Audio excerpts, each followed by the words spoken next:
One oblique angles from the early 1590s, at the beginning of his career, all the way through to its end, Shakespeare grappled again and again with a deeply unsettling question. How is it possible for a whole country to fall into the hands of a tyrant? A king rules over willing subjects, wrote the influential 16th-century Scottish scholar George Buchanan, a tyrant over unwilling. The institutions of a free society are designed to ward off those who would govern, as Buchanan put it, not for their country but for themselves, who take account not of the public interest but of their own pleasure. Under what circumstances, Shakespeare asked himself, do such cherished institutions, seemingly deep-rooted and impregnable, suddenly prove fragile? Why do large numbers of people knowingly accept being lied to?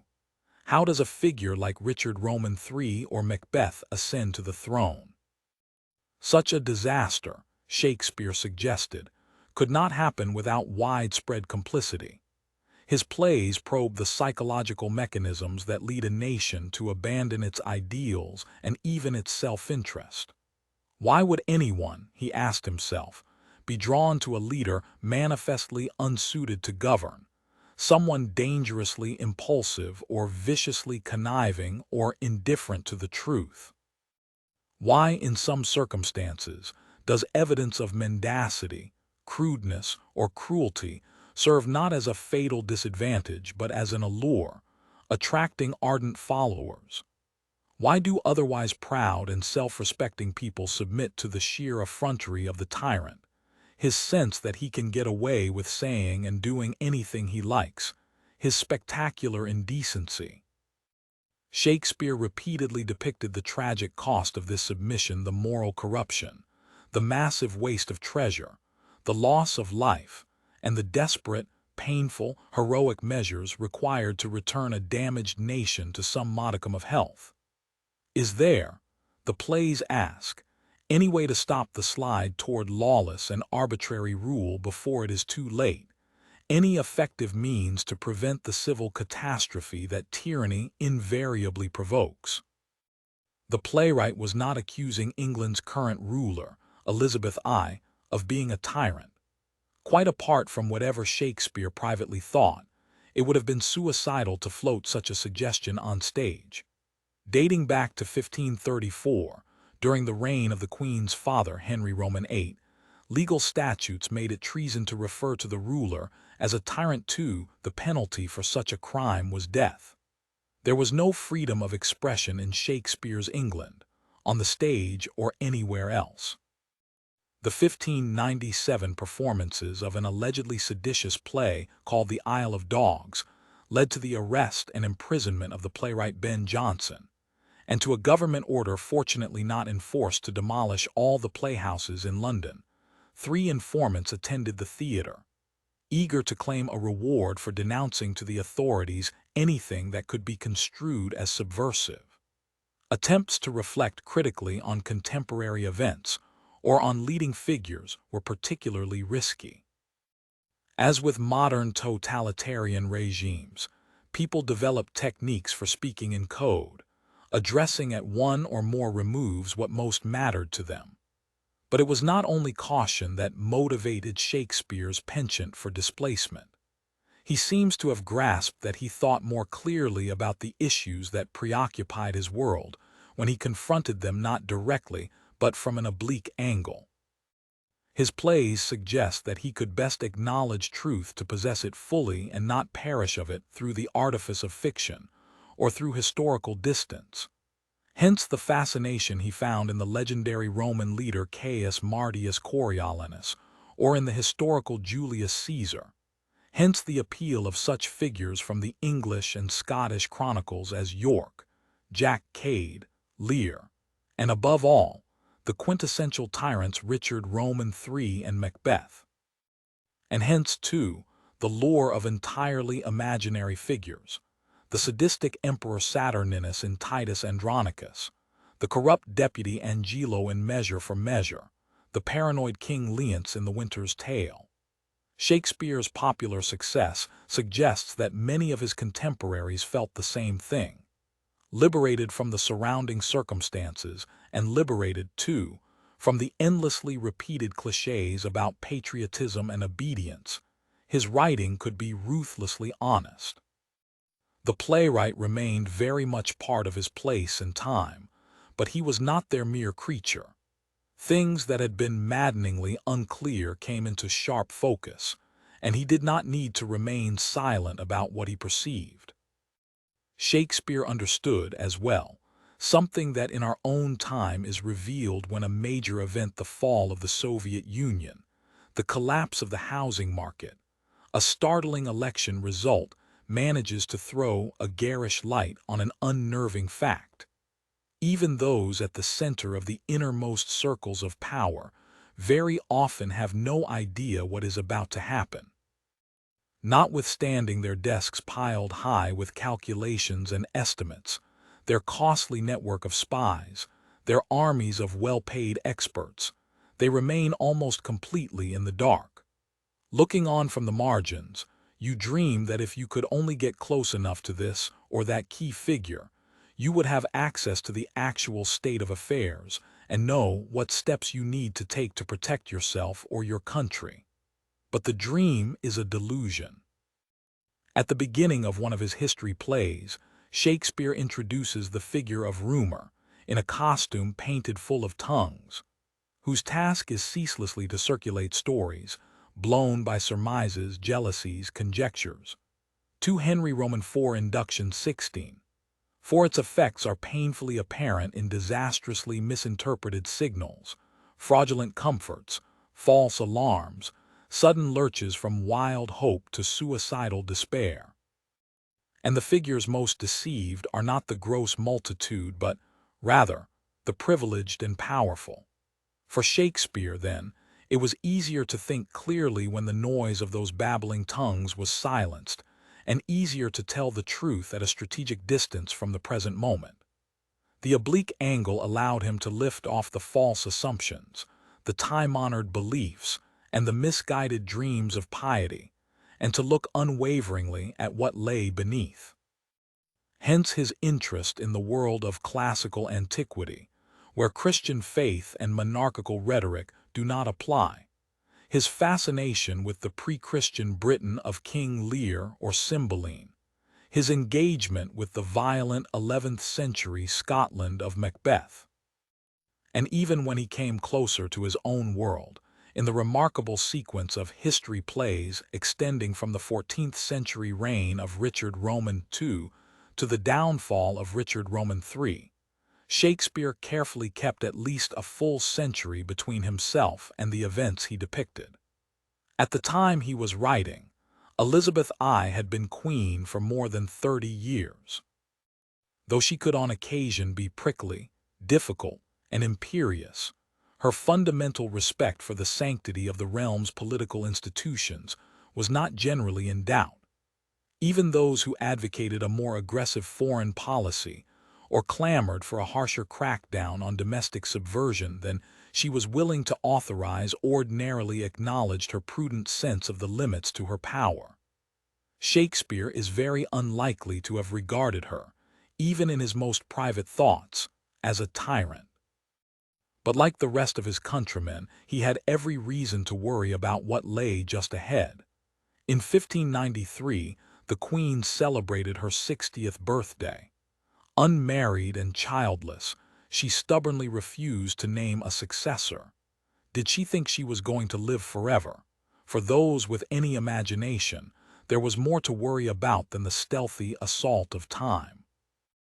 It was widely feared that the kingdom faced an implacable enemy, a ruthless international conspiracy whose leaders trained and then dispatched abroad fanatical secret agents bent on unleashing terror.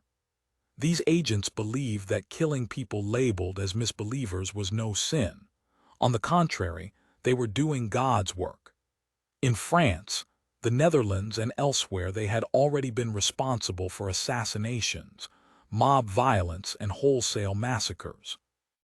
Their immediate goal in England was to kill the Queen, crown in her place one of their sympathizers, and subjugate the country to their own twisted vision of piety. Their overarching goal was world domination. The terrorists were not easy to identify, since most of them were homegrown. Having been radicalized, lured abroad to training camps, and then smuggled back into England, they blended easily into the mass of ordinary, loyal subjects. Those subjects were understandably reluctant to turn in their own kin, even one suspected of harboring dangerous views. The extremists formed cells, praying in secret together, exchanging coded messages, and trolling for other likely recruits, drawn largely from the population of disaffected, unstable youths prone to dreams of violence and martyrdom. Some of them were in clandestine contact with the representatives of foreign governments who hinted darkly at invasion fleets and support for armed uprisings. England's spy services were highly alert to the danger. They planted moles in the training camps, systematically opened correspondence, listened in on conversations in taverns and inns, and carefully scrutinized ports and border crossings.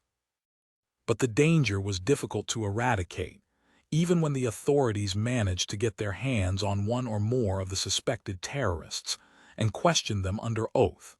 After all, these were fanatics licensed by their religious leaders to deceive and instructed in what was called equivocation, a method of misleading without technically lying. If the suspects were interrogated under torture, as was routinely done, they were still often difficult to break. According to a report sent to the Queen's spymaster, the extremist who assassinated Holland's Prince of Orange in 1584, the first man ever to kill a head of state with a handgun, remained uncannily obdurate. The same evening he was beaten with ropes and his flesh cut with split quills, after which he was put into a vessel of salt and water, and his throat was soaked in vinegar and brandy. And notwithstanding these torments, there was no sign whatever of distress or repentance, but on the contrary, he said he had done an act acceptable to God. 5. An act acceptable to God. These were people brainwashed to believe that they would be rewarded in heaven for their acts of treachery and violence. The menace in question, according to the zealous Protestants of late 16th century England, was Roman Catholicism. To the intense vexation of the Queen's principal advisers, Elizabeth herself was reluctant to call the threat by its name and to take what they regarded as the necessary measures. She did not wish to provoke an expensive and bloody war with powerful Catholic states, or to tar an entire religion with the crimes of a few fanatics. Unwilling, in the words of her spymaster Francis Walsingham, to make windows into men's hearts and secret thoughts. 6. For many years she allowed her subjects quietly to hold on to their Catholic beliefs, provided that they outwardly conformed to the official state religion. And despite vehement urgings, she repeatedly refused to sanction the execution of her Catholic cousin Mary, Queen of Scots. Having been driven out of Scotland, Mary was being held, without charge or trial, in a kind of protective detention in the north of England. Since she had a strong hereditary claim to the English throne, stronger, some thought, than Elizabeth herself, she was the obvious focus for the machinations of the Catholic powers of Europe, and for the overheated daydreams and dangerous conspiracies of Catholic extremists at home. Mary herself was foolhardy enough to sanction sinister designs on her behalf. The mastermind behind these designs, it was widely believed, was none other than the Pope in Rome. His special forces were the Jesuits, sworn to obey him in everything. His hidden legions in England were the thousands of church papists, who dutifully attended Anglican services but harbored allegiance to Catholicism in their hearts. When Shakespeare was coming of age, rumors of the Jesuits officially banned from entering the country, on pain of death, and the threats that they posed circulated widely. Their actual numbers may have been few, but the fear and loathing they aroused, along with clandestine admiration in some quarters, were considerable. It is impossible to determine with any certainty where Shakespeare's innermost sympathies lay, but he cannot have been neutral or indifferent. Both of his parents had been born into a Catholic world, and for them, as for most of their contemporaries, the links to that world survived the Reformation. There was every reason for wariness and circumspection, and not merely because of the harsh punishments meted out by the Protestant authorities. The menace in England attributed to militant Catholicism was by no means entirely imaginary. In 1570, Pope Pius V issued a bull excommunicating Elizabeth as a heretic and a servant of crime. The Queen's subjects were released from any obligation they might have sworn to her. Indeed, they were solemnly enjoined to disobey. A decade later, Pope Gregory Roman XIII suggested that killing England's queen would not be a mortal sin.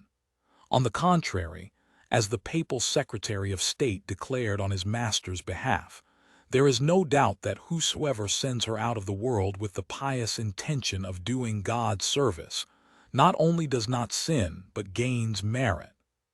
That declaration was incitement to murder. Though most English Catholics wanted nothing to do with such violent measures, a few took it in their heads to try to rid the country of its heretical ruler. In 1583, the government spy network discovered a conspiracy, with the collusion of the Spanish ambassador, to assassinate the Queen. All through the years that followed there were comparable stories of dangers narrowly averted, letters intercepted, weapons seized, Catholic priests captured. Alerted by suspicious neighbors, officers would descend on rural safe houses, where they would smash cupboards, tap on walls for telltale hollow sounds, and rip up floorboards in search of so-called priests' holes. But still, Elizabeth did nothing to eliminate the threat posed by Mary. "God open Her Majesty's eyes," prayed Walsingham, "to see her peril."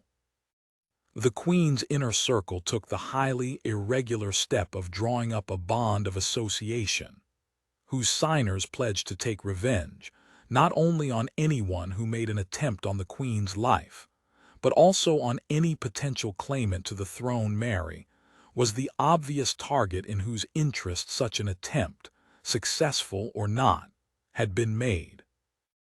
In 1586, Walsingham's spies got wind of another plot, this time involving a wealthy 24-year-old Catholic gentleman named Anthony Babington, who, together with a group of like-minded friends, had persuaded himself that it was morally acceptable to kill the tyrant.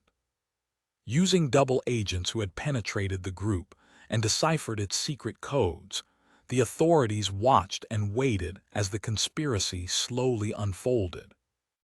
Indeed, when Babington began to get cold feet, one of Walsingham's agents provocateurs urged him on. The strategy paid the dividend the Protestant hardliners had most hoped for. Not only did the net catch 14 conspirators, who were duly convicted of treason and then hanged, drawn, and quartered, but it also ensnared the careless, conniving Mary. Like the killing of Osama bin Laden in 2011, the beheading of Mary on February 8, 1587, did not end the threat of terrorism in England, nor did it end with the defeat of the Spanish Armada the following year. If anything, the country's mood darkened. Another foreign invasion seemed imminent. The government spies continued their work.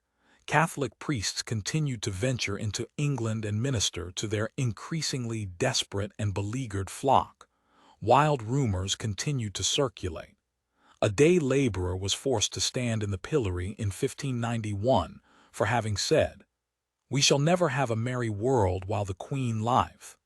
Another received a similar punishment for declaring that this is no good government which we now live under.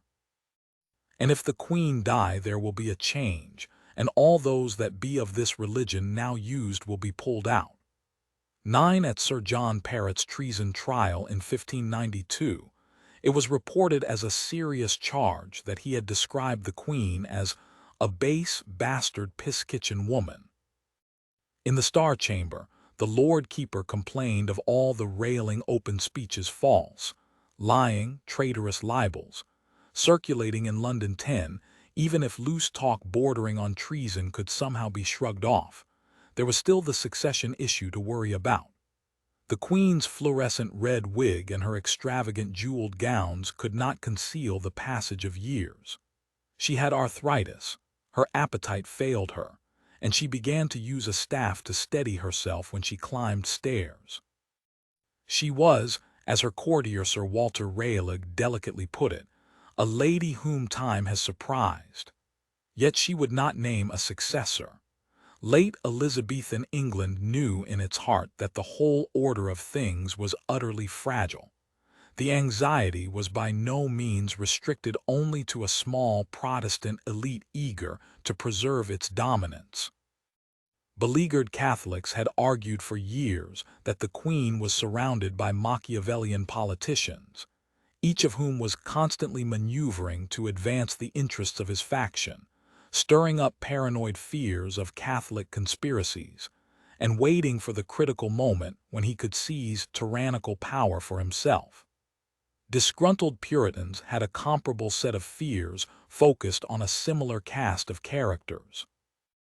Anyone concerned about the country's religious settlement, about the distribution of wealth, about its foreign relations, about the possibility of civil war, that is, almost anyone who was fully sentient in the 1590s must have brooded about the state of the Queen's health and talked about rival favorites and counselors at court.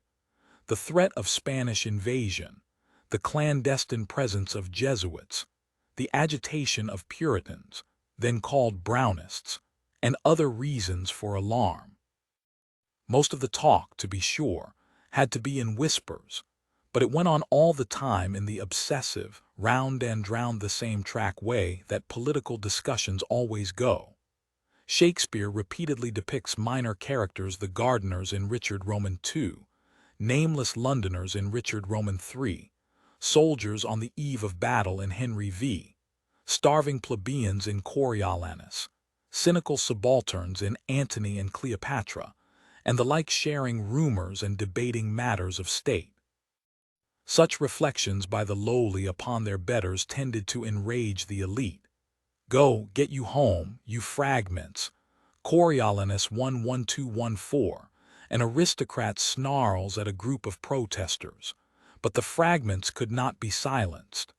None of England's national security concerns, major or minor, could be depicted directly on the stage. The theater companies that thrived in London were feverishly in search of exciting stories, and they would have loved to draw audiences with the equivalent of television's homeland. But the Elizabethan theater was censored, and though on occasion the censor could be lax, he would never have permitted the staging of plots that depicted threats to the Queen's regime, let alone allowed the public impersonation of figures like Mary, Queen of Scots, Anthony Babington, or Elizabeth herself. Censorship inevitably generates techniques of evasion. Like Midas's wife, people feel compelled to talk, if only to the wind and the reeds, about whatever is most deeply disturbing to them. Theater companies, competing fiercely with one another, had a strong economic incentive for addressing this compulsion. They discovered that it was possible to do so by shifting the scene to far-off places or by depicting events in the distant past. On rare occasions, the censor found the parallels too obvious or demanded proof that historical events were being correctly rendered, but for the most part he winked at the subterfuge. Perhaps the authorities recognized that some escape valve was necessary. Shakespeare was the supreme master of displacement and strategic indirection. He never wrote what were called city comedies, plays in contemporary English settings, and with very rare exceptions, he kept a safe distance from current events. He was drawn to plots that unfolded in places like Ephesus, Tyre, Illyria, Sicily, Bohemia, or a mysterious, nameless island in a remote sea. When he engaged with fraught historical events, succession crises, corrupt elections, assassinations, The rise of tyrants, these happened in ancient Greece and Rome, or in prehistoric Britain, or in the England of his great-great-grandparents and earlier. He felt free to alter and reshape the materials he drew from the chronicle histories in order to produce more compelling and pointed stories, but he worked with identifiable sources, which, if required by the authorities, he could cite in his defense. He was understandably reluctant to spend time in prison or have his nose slit. There was only one notable exception to this lifelong strategy of indirection. Henry V, which Shakespeare wrote in 1599, depicts the spectacular military triumph, almost 2 centuries earlier, of an English army that had invaded France. Toward the end of the play, a chorus invites the audience to imagine the glorious reception the victorious king received when he returned to his capital. Behold in the quick forge and working house of thought how London doth pour out her citizens. 5:22-24. Then, on the heels of this image of a popular celebration in the nation's past, the chorus conjures up a comparable scene it hopes to witness in the near future. Were now the general of our gracious Empress, as in good time he may, from Ireland coming, bringing rebellion broached on his sword, how many would the peaceful city quit to welcome him? 5:30-34. The general in question was the Queen's favorite, the Earl of Essex, who was at that moment leading English forces against Irish insurgents led by Hugh O'Neill, Earl of Tyrone. It is not clear why Shakespeare decided to refer directly to a current event, and one that could only be hoped for in good time. 12. Perhaps the playwright was urged to do so by his patron, the wealthy Earl of Southampton, to whom Shakespeare had dedicated his poems Venus and Adonis, and the Rape of Lucrece.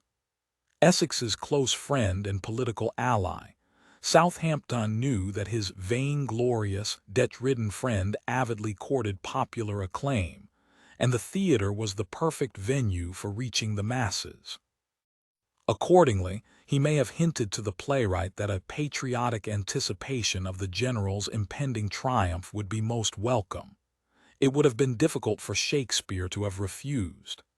As it happened, shortly after Henry V was first performed, the headstrong Essex did indeed return to London, but not with the head of Hugh O'Neill spitted on his sword. Facing the abject failure of his military campaign, he had thrown up his hands and left Ireland, against the Queen's explicit orders that he remain there. He decided to come home. What then unfolded were a series of events that quickly built to a crisis at the very center of the regime. Essex's precipitous and unwelcome return still mud-spattered, he burst in upon the Queen, threw himself at her feet, and ranted wildly about those who hated him, gave his principal enemies at court her chief minister, Robert Cecil, and her favorite, Walter Raleigh, the opportunity they long had sought. Outmaneuvered and increasingly agitated, the Earl saw the Queen's favor slipping away. Always hard-pressed to control himself, he made the fatal mistake of uttering in a rage that the Queen had grown old and cankered, and that her mind was become as crooked as her carcass. 13. Court culture inevitably generates fiercely competing factions, and Elizabeth had for years brilliantly played one off against another. But with her increasing debility, the old enmities sharpened and became murderous. When the Privy Council summoned Essex for a meeting on state business, he refused to go, declaring that he would be assassinated on Raleigh's orders. His tangle of fear and loathing, coupled with a delusional confidence that the populace of London would rise up to support him, ultimately led Essex to stage an armed rising against the Queen's councillors and perhaps against the Queen herself. The rising failed miserably. Essex and his principal allies, including the Earl of Southampton, were arrested. Raleigh urged Cecil, who conducted the official inquiry, not to let slip the golden opportunity to destroy their hated enemy once and for all. "If you relent towards this tyrant," he wrote, "you will repent it when it shall be too late." 14. Tyrant here is something more than a random insult. If Essex were to recover his preeminence, Raleigh implies, he would be in a position, given the Queen's advanced years, to rule the kingdom, and he would no doubt dispense with legal niceties. He would be eager to get rid of his rivals, and this would not mean politely asking them to retire. He would do what tyrants do. After Cecil finished with his inquiry, Essex and Southampton were put on trial, convicted of high treason and sentenced to die. Southampton's sentence was commuted to life imprisonment, but for the Queen's one-time favorite, there was no mercy. Essex was executed on February 25, 1601. The government saw to it that the abject confession he allegedly made on the scaffold he had planned the treasonous rising, he said, and was now justly spewed out of the realm, was duly published after his death. Shakespeare had been a fool to get anywhere close to these vicious struggles. The uncharacteristic contemporary reference to the general in Henry V does not seem to have provoked an official response, but it could easily have led to disaster. For on the afternoon of Saturday, February 7, 1601, the day before the attempted coup, a number of Essex's key supporters, including his steward Sir Jelly Merrick, had taken a boat across the Thames to go to the Globe Theatre. A few days earlier, Merrick's close associates had requested from the theatre's resident company, the Lord Chamberlain's servants, a performance of an earlier Shakespeare play, a play about the deposing and killing of King Richard II. The actors objected. Richard Roman II was an old play, they said, and it was not likely to draw a large crowd. Their objection was overcome when they were offered 40 shillings on top of their ordinary fee of £10 for a command performance. But why were Jelly Merrick and the others so eager to have Richard Roman II performed? It was not the idle impulse of a moment. At a crucial juncture, when they knew the stakes were life and death, it cost them planning, time, and money. They did not leave a record of their reasoning, but they presumably remembered that Shakespeare's play depicted the downfall of a ruler and his cronies. "I wasted time, and now doth time waste me." 5:549. The doomed king laments, after his rapacious counselors, the caterpillars of the Commonwealth, as the usurper calls them, have met the fate that Essex hoped to visit upon Cecil and Raleigh. In Richard Roman II, it is not only the king's counselors who are killed by the usurper, it is the king himself. The usurper Bolingbroke never declares directly that he intends to topple the reigning monarch, let alone murder him. Like Essex, while he rails against the corruption of the ruler's inner circle, he dwells principally upon the injustice done to him personally. But having contrived Richard's abdication and imprisonment, and having had himself crowned as King Henry Roman IV, he moves with cunning vagueness the vagueness that confers what politicians call deniability to take the essential last step. Fittingly, Shakespeare does not represent this move directly. Instead, he simply shows someone pondering what he has heard the king say. Exton, didst thou not mark the king what words he spake? Have I no friend will rid me of this living fear? Was it not so? Servant, those were his very words. Exton, have I no friend, quoth he. He spake it twice and urged it twice together, did he not? Servant, he did. Exton, and speaking it, he wistly looked on me as who should say, I would thou wert the man that would divorce this terror from my heart, meaning the king at Pomfret. Come, let's go. I am the king's friend and will rid his foe.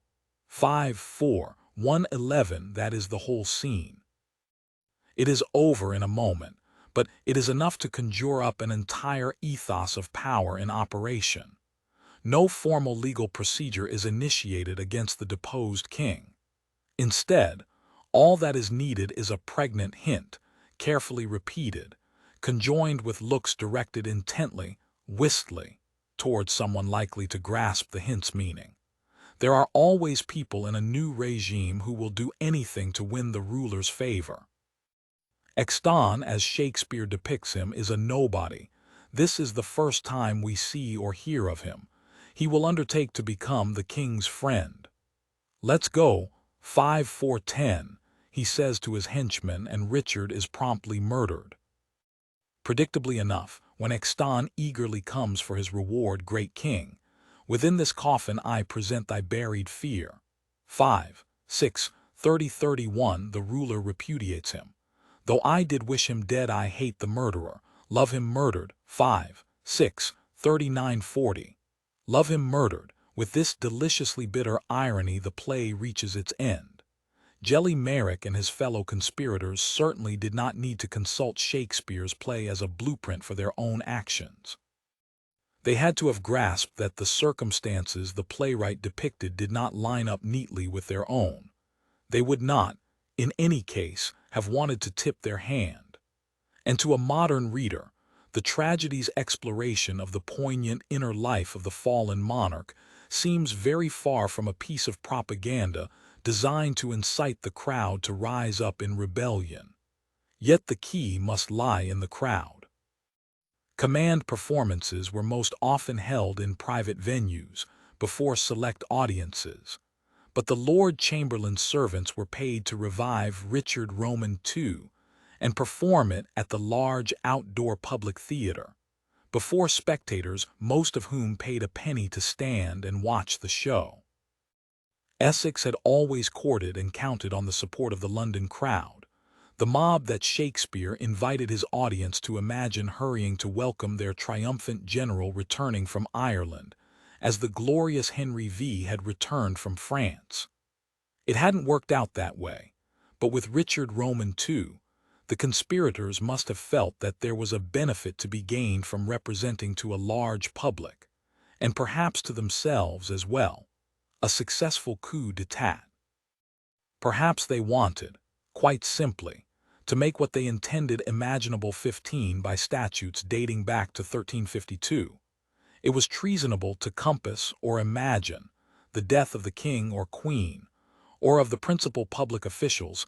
16. The use of the ambiguous term imagine left the government wide latitude to decide whom to prosecute, and it would certainly appear that the performance of Richard Roman II at the Globe was treading on very dangerous ground.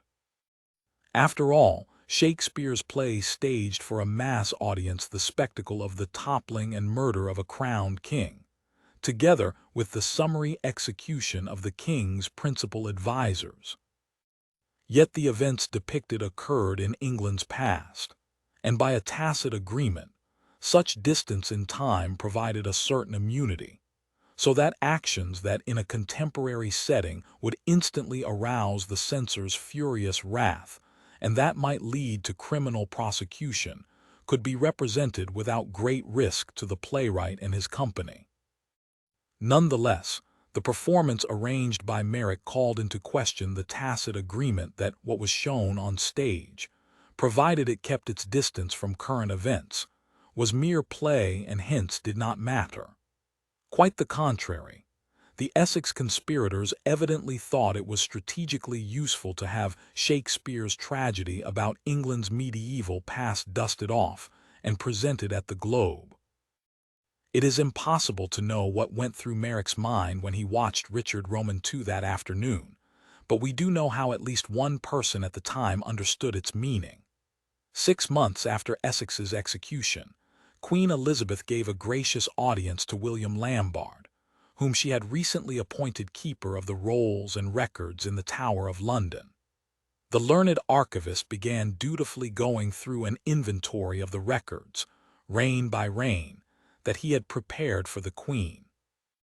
When he reached the reign of Richard Roman II, Elizabeth suddenly declared, "I am Richard Roman II, know ye not that?" 17. If her tone betrayed a touch of exasperation, it may be because the antiquarian seemed to have his nose so exclusively in the past, while she, like everyone else, was reflecting on the dark parallels between the events in the 14th century and Essex's attempted coup. Thinking on his feet, Lambarde quickly grasped that the key point lay in imagining the ruler's death. "Such a wicked imagination," he told the Queen, was determined and attempted by a most unkind gentleman, the most adorned creature that ever your Majesty made. This tragedy, Elizabeth responded hyperbolically, was played 40 times in open streets and houses. It is the theater Shakespeare's theater that offered the key to understanding the crisis of the present. Shakespeare's direct allusion in Henry V to the Earl of Essex drew attention to searching political reflections throughout his plays that were safer left in the shadows.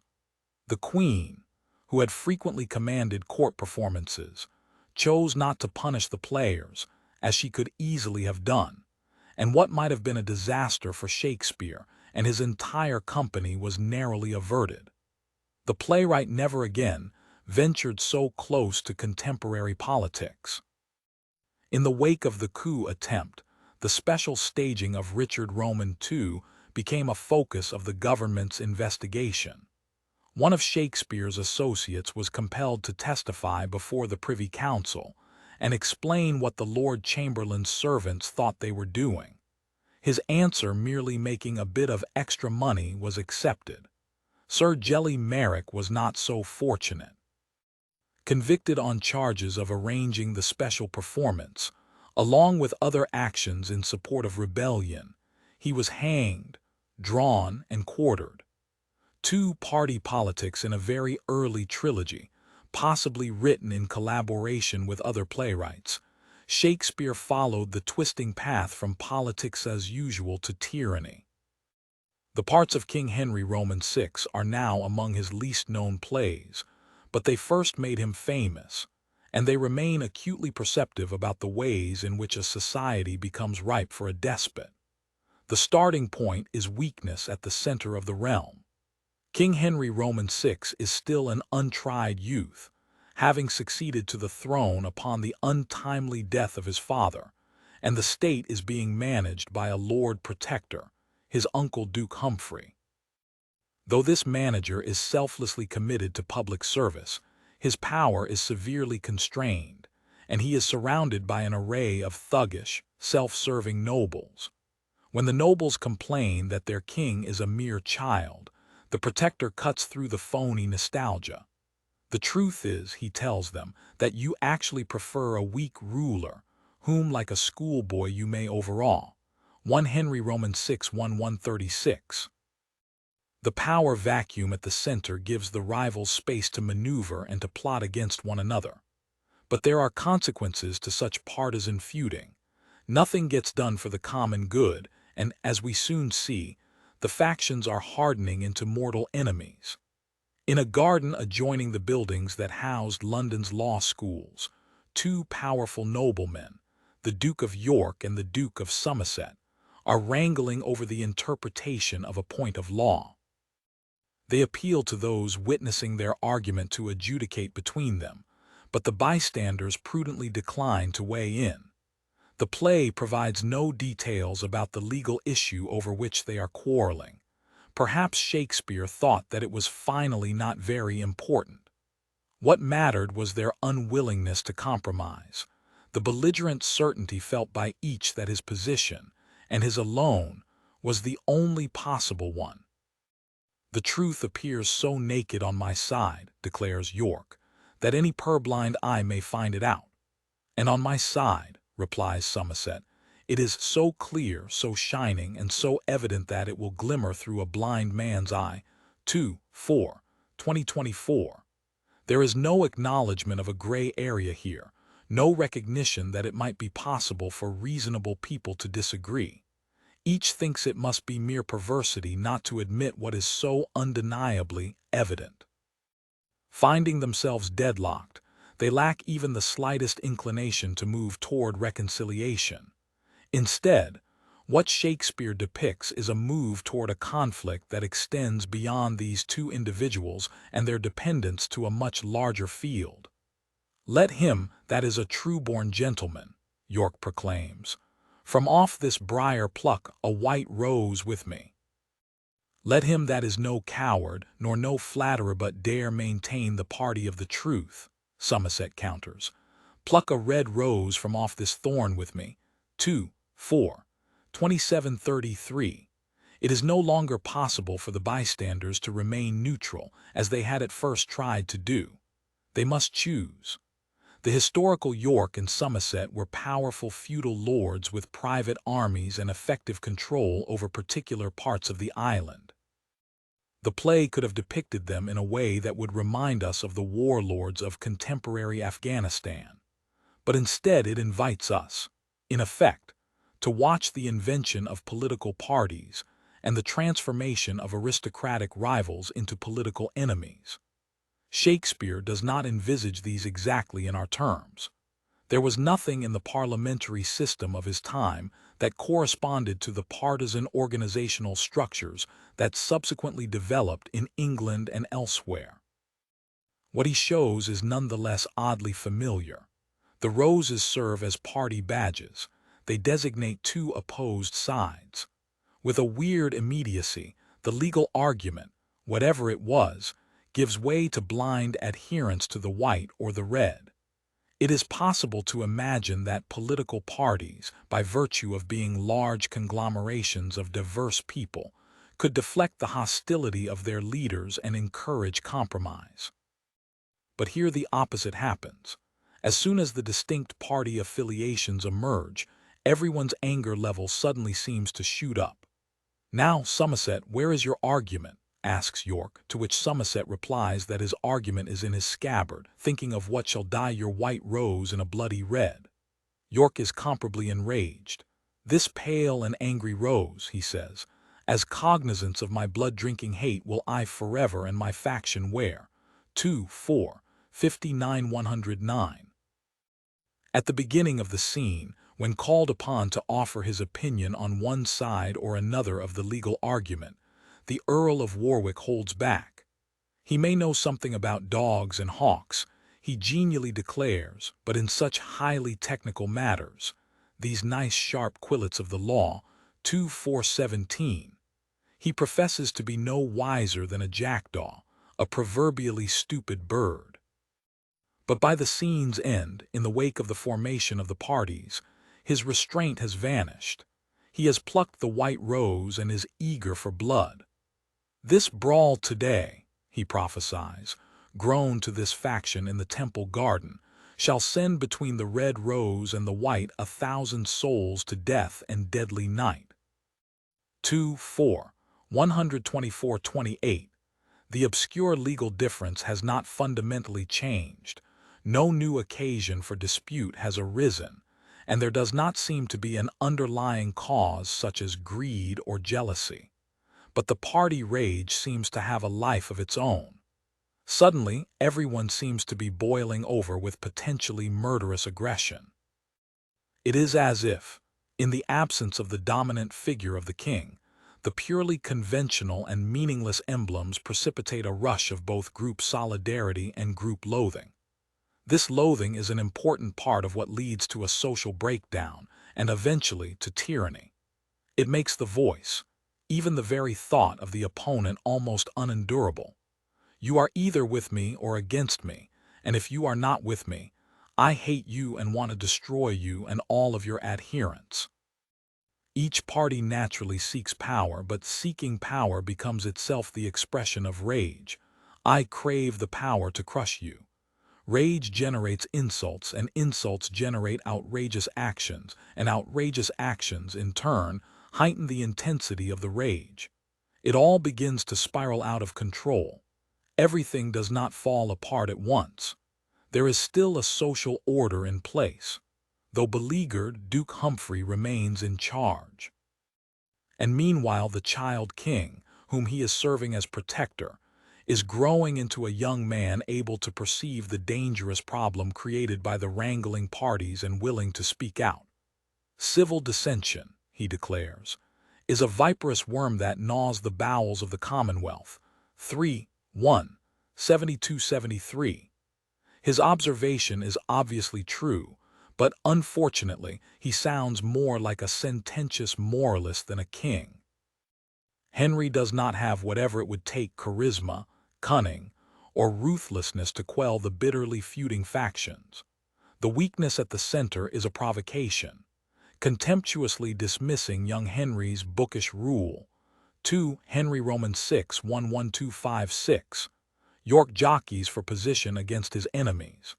He begins secretly to contemplate seizing the crown for himself, and he senses that others must be having the same thought for themselves. In order to ascend to the throne, he will have to destroy any potential rivals.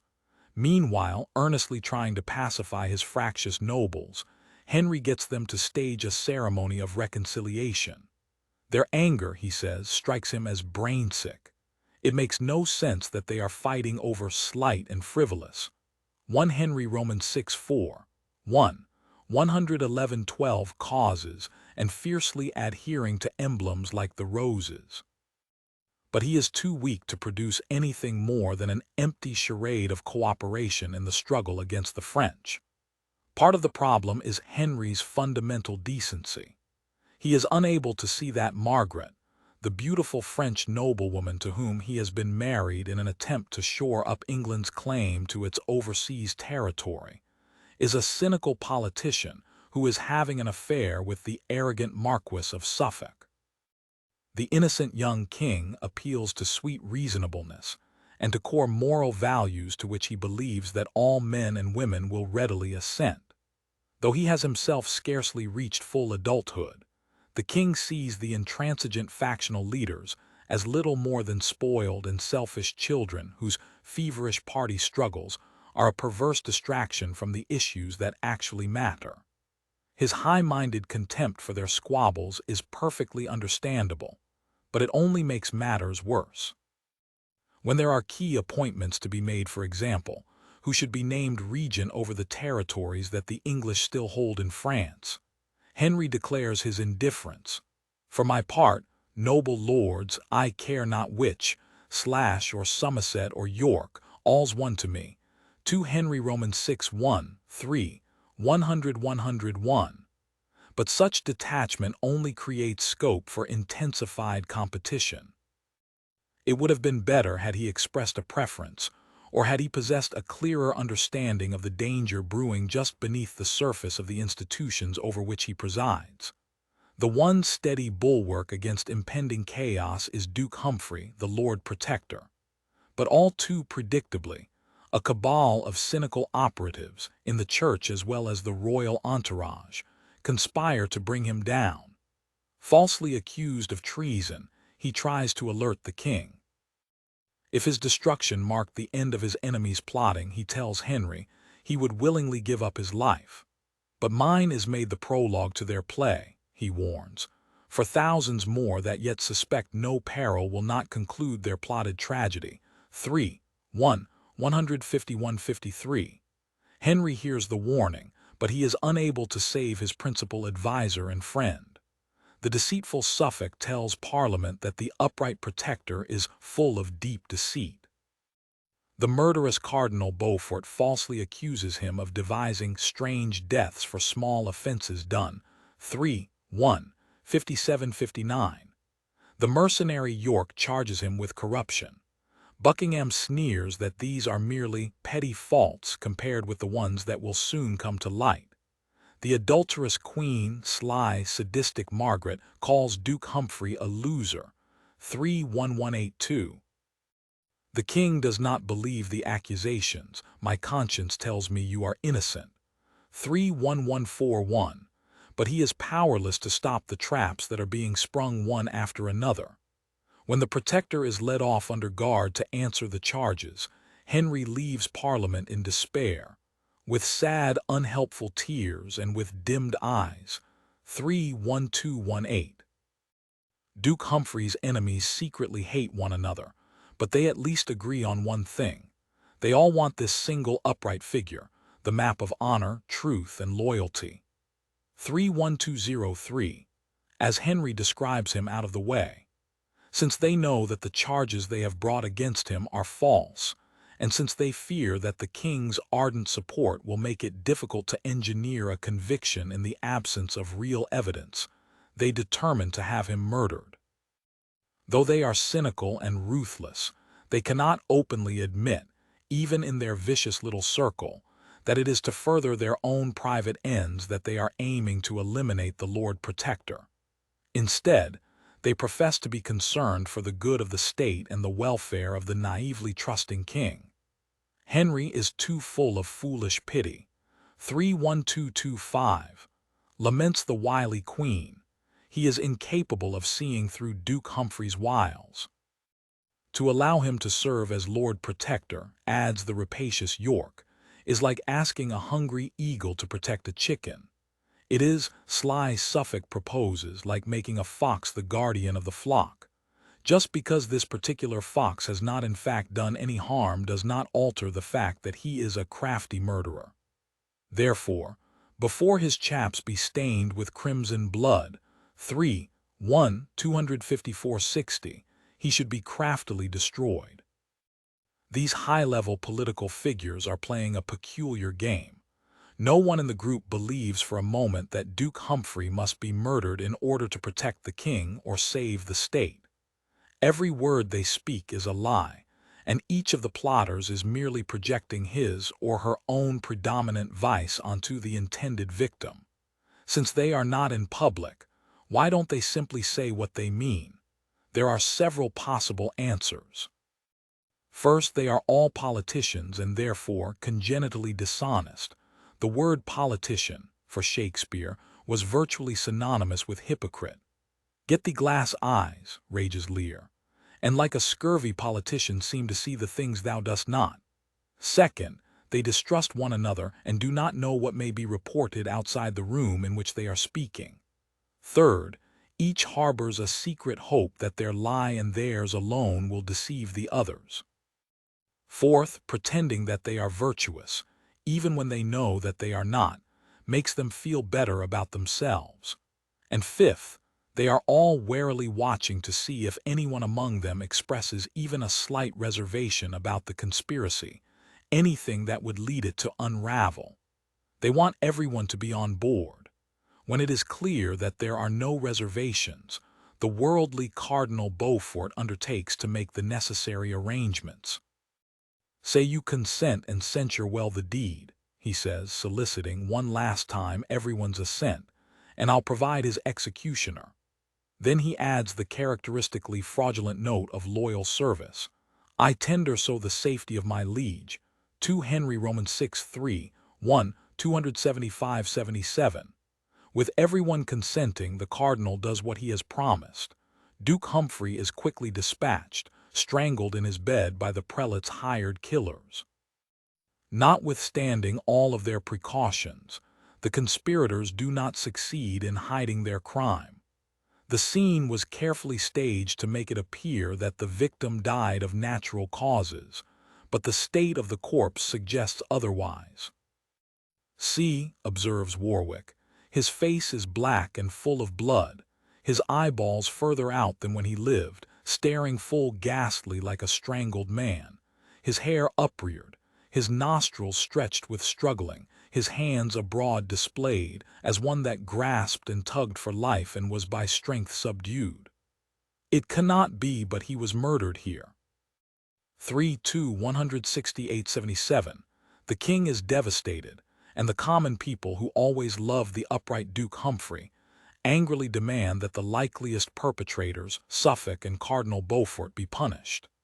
Despite the Queen's entreaties, the king exiles Suffolk. He ends up being killed at sea by pirates, and the cardinal falls ill and dies, raving wildly about the man whose murder he ordered. But the damage has been done, and the state is teetering. Although Suffolk and the cardinal did most of the talking, the quiet force behind the killing of the Lord Protector was the feverishly ambitious York. "My brain, more busy than the laboring spider, weaves tedious snares to trap mine enemies." 33940. A descendant of King Edward Roman III, York is at the very top of the status hierarchy and prides himself on his royal blood. But it is precisely this rank-obsessed man, he rehearses his pedigree in numbing detail, who, to advance his cause, introduces a new element into the political struggle between the red rose and the white. Up to this point, midway through the Henry Roman VI trilogy, there have been very few glimpses of those at the bottom. Politics has been almost entirely the affair of the elites, who maneuver against one another, while the anonymous masses of messengers, servants, soldiers, guards, artisans, and peasants remain in the shadows. Now, suddenly and unexpectedly, the cast of characters changes. York sees an opportunity to forge an alliance with the miserable, overlooked, and ignorant lower classes, and he seizes upon it. And we learn that the hitherto invisible and silent poor are seething with anger. Party warfare cynically makes use of class warfare. The goal is to create chaos, which will set the stage for the tyrant's seizure of power. 3. Fraudulent populism. In depicting the aspiring tyrant's strategy, Shakespeare carefully noted among the landed classes of his time the strong current of contempt for the masses, and for democracy as a viable political possibility. Populism may look like an embrace of the have-nots, but in reality it is a form of cynical exploitation. The unscrupulous leader has no actual interest in bettering the lot of the poor. Surrounded from birth with great wealth, his tastes run to extravagant luxuries, and he finds nothing remotely appealing in the lives of underclasses. In fact, he despises them, hates the smell of their breath, fears that they carry diseases, and regards them as fickle, stupid, worthless, and expendable. But he sees that they can be made to further his ambitions. It is not the well-meaning king, or the principled civil servant Duke Humphrey, who understands what is down there at the very bottom of the realm. It is York's genius, if that is the right word for something so base, to grasp the use he can make of the resentment that seethes among the poorest of the poor. "I will stir up in England some black storm," he broods to himself, "a storm that will not cease to rage until the crown he plans to seize, the golden circuit on my head, shines like the sun and calms the fury." And he reveals, found the perfect person to be his agent. "I have seduced a headstrong Kentishman, John Cade." 2 Henry Roman 6:3, 1, 349-57. John, or Jack, Cade was an actual person, a lower-class rebel about whom few personal details are known, who led a bloody popular revolt that flared up against the English government in 1450, and was quickly and violently suppressed. To fashion his character, Shakespeare cobbled together materials he gathered from the historical chronicles, including the charge that Cade was secretly funded by York, combined them with the traces of other peasant uprisings, and added details drawn from his own vivid imagination.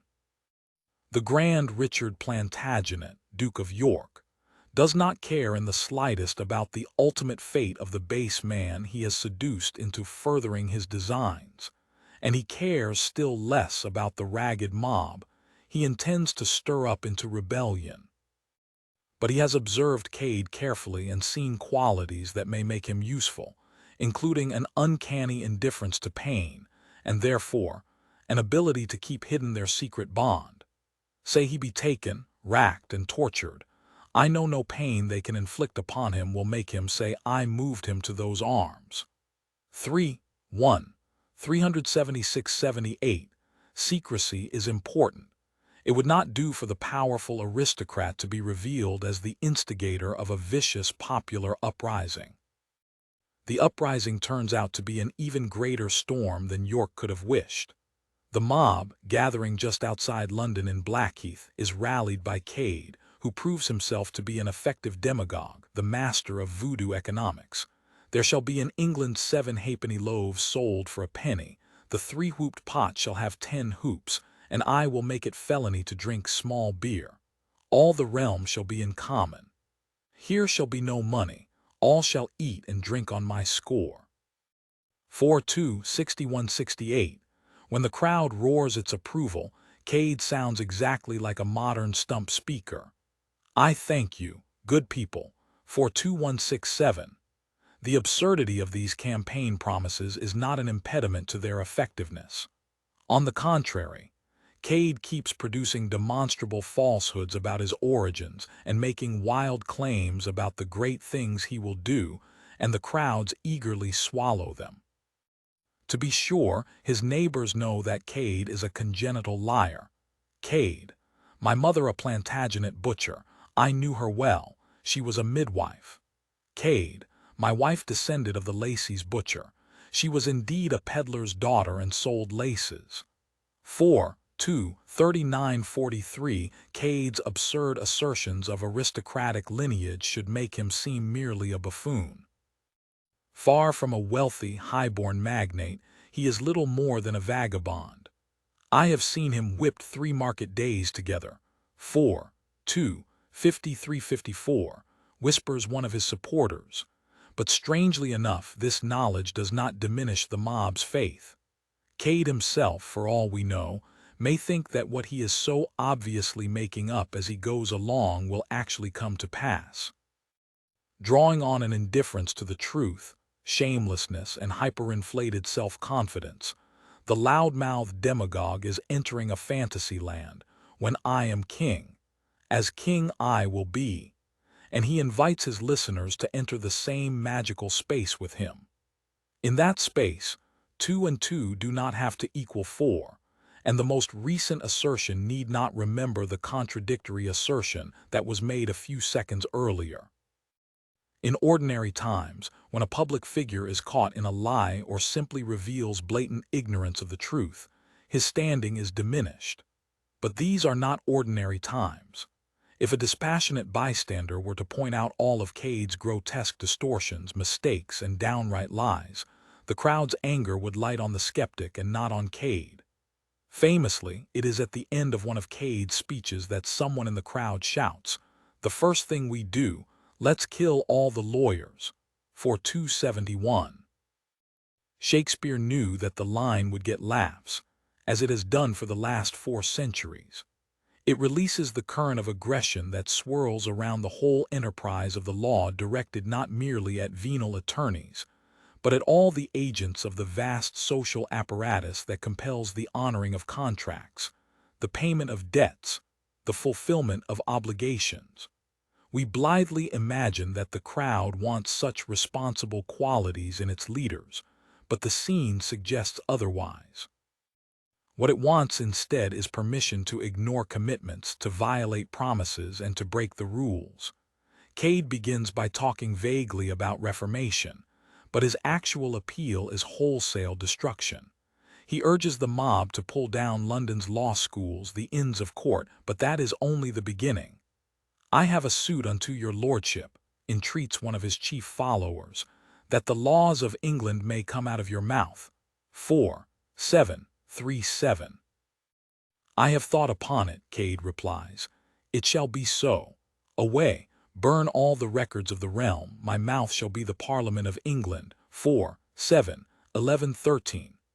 That in this destruction the common people would lose even the very limited power they possess, the power expressed when they voted in parliamentary elections, does not matter. For Cade's ardent supporters, the time-honored institutional system of representation is worthless. It has, they feel, never represented them. Their inchoate wish is to tear up all the agreements, cancel all the debts, and wreck all the existing institutions. Better to have the law come from the mouth of the dictator, who may claim to be a Plantagenet but whom they recognize as one of their own. The masses are perfectly aware that he is a liar, but venal, cruel, and self-serving though he succeeds in articulating their dream. "Henceforward all things shall be in common." 4716. Cade's rant stands in for any transparency about his own past and any serious commitment to make good on this or that particular promise. Far from demanding that he keep his word, his followers are gratified when he rails against all contracts. Is not this a lamentable thing, that the skin of an innocent lamb should be made parchment? That parchment, being scribbled o'er, should undo a man. 7275. The remark about the scribbled-over parchment is at once ridiculous. How else should legal documents look? And canny. The poor whose passions Cade is arousing feel excluded, despised, and vaguely ashamed. They have been left out of an economy that increasingly demands possession of a one-esoteric technology, literacy. They do not imagine that they can master this new skill, nor does their leader propose that they undertake any education. It would hardly suit his purposes if they did so. What he does instead is manipulate their resentment of the educated. The mob quickly apprehends a clerk and levels an accusation against him. He can write and read. Indeed, his accusers report, "We took him setting of boys' copies, for 281 that is, preparing writing exercises for schoolboys." Cade undertakes to conduct the interrogation. "Dost thou use to write thy name?" he asks. "Or hast thou a mark to thyself like a honest plain-dealing man?" 4:2, 92-93. If the clerk knew what was good for him, he would insist that he was illiterate and signed his name only with a mark. Instead, he proudly proclaims his accomplishment. "Sir, I thank God I have been so well brought up that I can write my name." "He hath confessed," the mob shouts. "Away with him, he's a villain and a traitor." "Away with him, I say," orders Cade, echoing the crowd's demand. "Hang him with his pen and inkhorn about his neck." 4:2, 94-99. Jack Cade longs for the time when, as he puts it, boys played games of toss for French crowns, a time before the country was maimed and fain to go with a staff. 4:2, 145-50.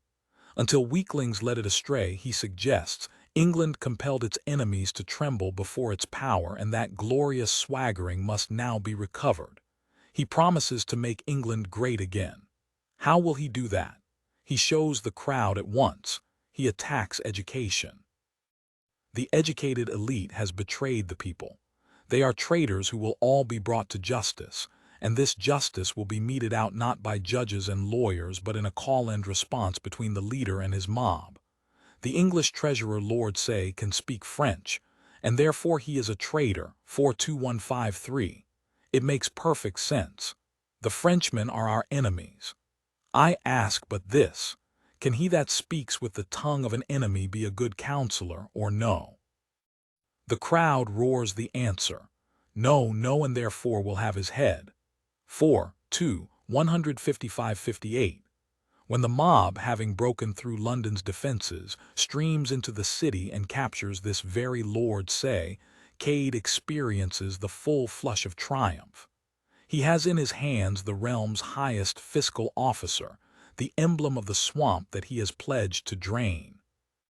The demagogue's actual metaphor for what he intends to do is slightly homelier. "Be it known," he declares, "that I am the besom, the broom, that must sweep the court clean of such filth as thou art."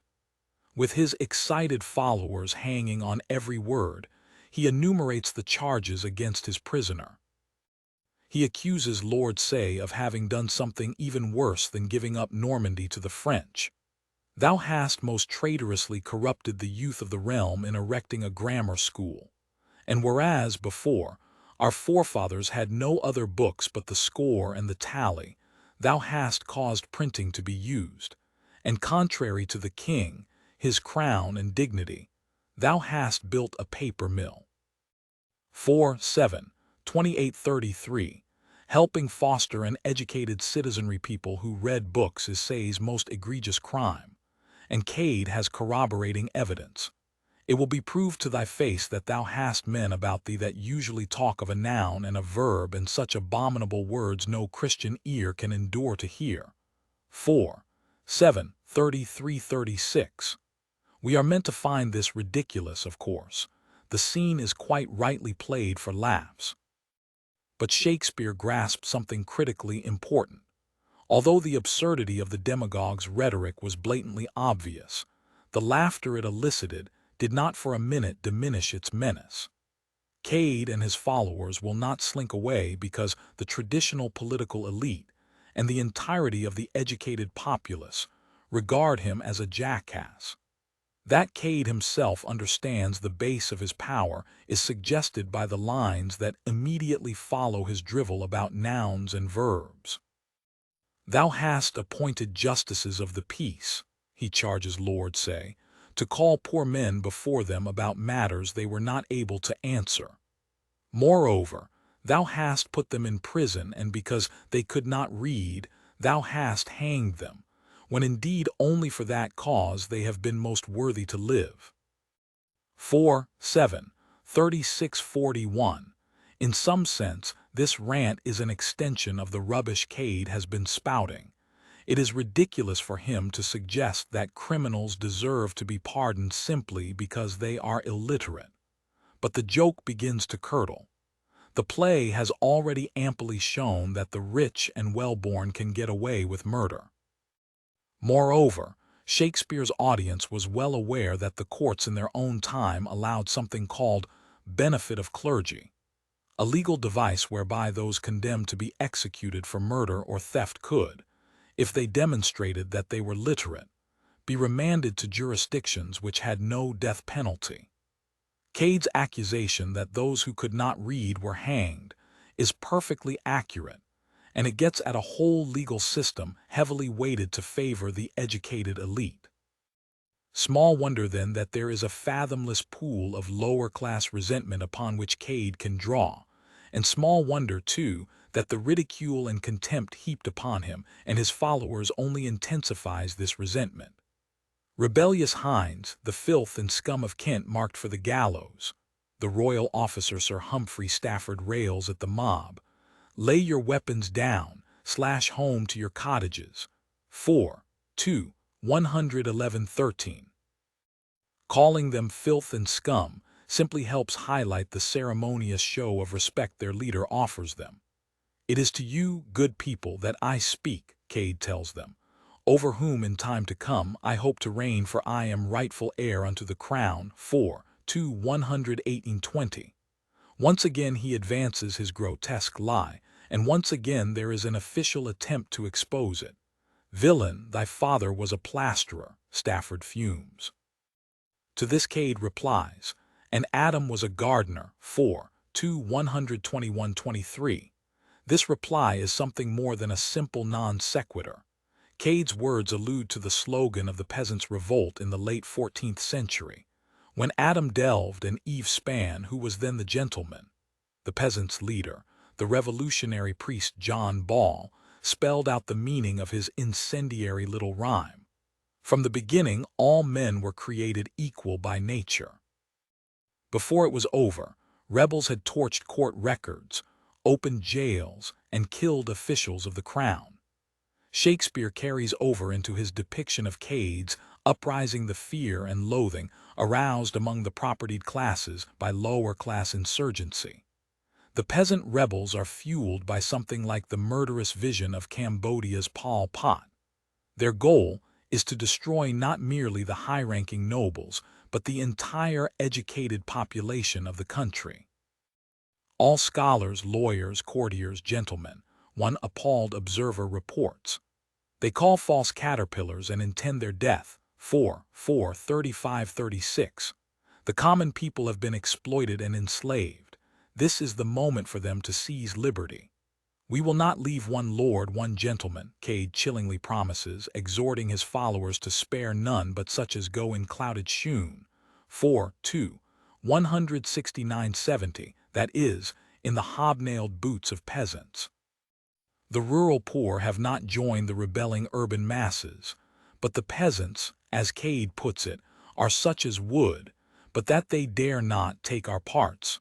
4:2172. They are fellow travelers in the war of the ignorant against the literate, and would, if they had the courage, applaud the grisly end he orders for the likes of the well-spoken Lord say. Go, take him away, I say, and strike off his head presently, and then break into his son-in-law's house, Sir James Cromer, and strike off his head, and bring them both upon 2 poles hither. 4:7, 99-101. When his command is carried out and the heads are duly brought to him, Cade arranges a piece of sadistic political theater. Let them kiss one another, he orders, for they loved well when they were alive.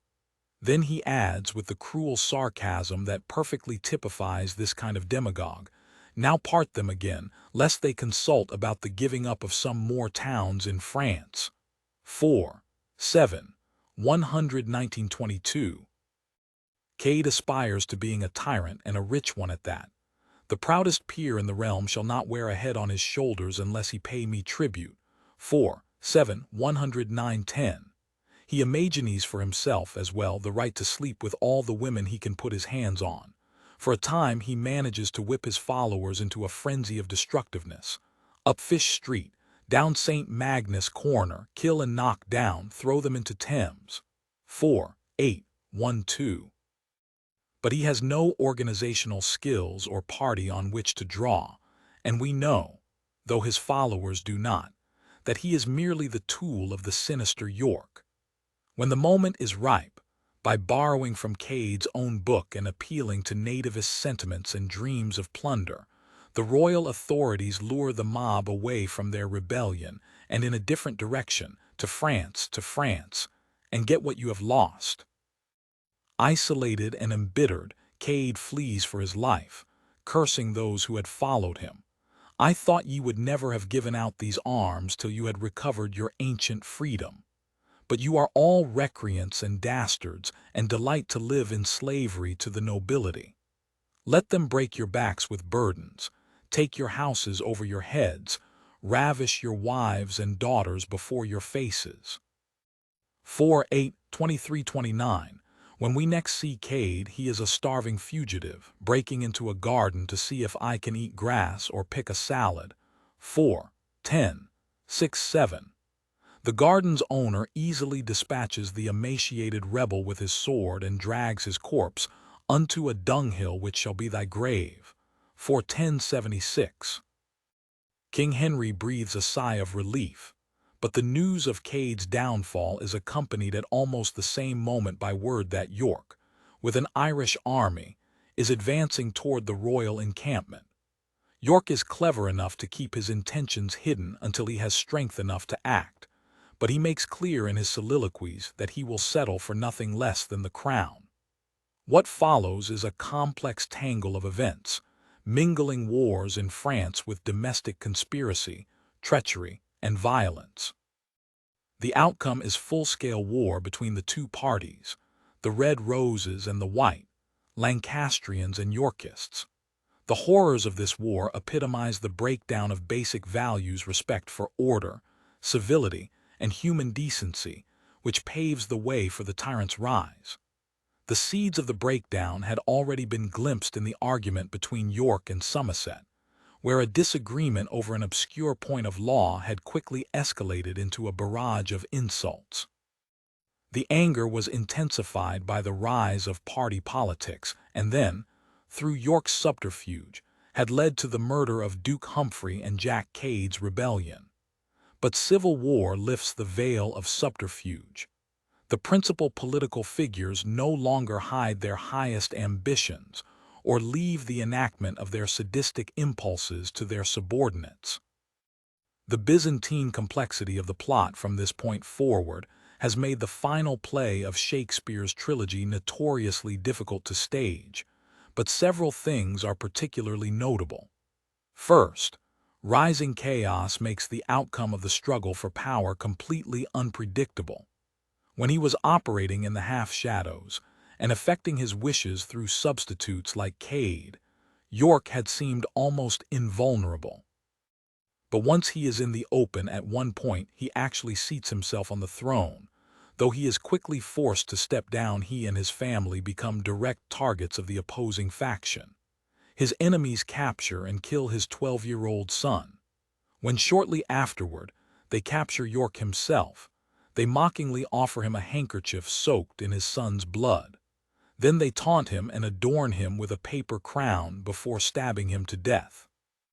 Such is the vicious cruelty that he himself has helped to release and legitimate, and such, too, is the end of the would-be tyrant. Second, the dream of absolute rule is not the goal of a single person alone. In the political conception of the age, it is a dynastic ambition, a family affair.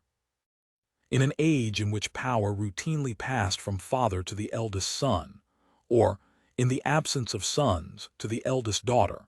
It made perfect sense for tyrants to model themselves after the monarchs they sought to displace, and to attempt to secure power for their heirs. Even in democratic systems where succession is determined by vote, we have by no means left dynastic ambition behind. It seems, if anything, to be intensifying in contemporary politics. Besides, who can the perennially insecure tyrant trust more than the members of his own family? But family interest is only one element in the continuing turmoil Shakespeare depicts. The turmoil is also a consequence of party politics, symbolized here by the plucking of the white and red roses. York's death is a significant blow to his party, but it by no means puts an end to the struggle to destroy the legitimate monarch. The Yorkists find a new candidate, York's son Edward, and advance his claim in any way they can. Third, the political party determined to seize power at any cost makes secret contact with the country's traditional enemy. England's enmity with the nation across the Channel, constantly fanned by all the overheated patriotic talk of recovering its territories there, and fueled by all the treasure and blood spilled in the attempt to do so, suddenly vanishes.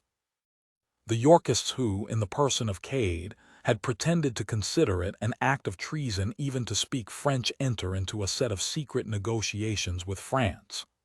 Nominally, the negotiations aim to end hostilities between the two countries by arranging a dynastic marriage, but they actually spring, as Queen Margaret cynically observes, from deceit, bred by necessity.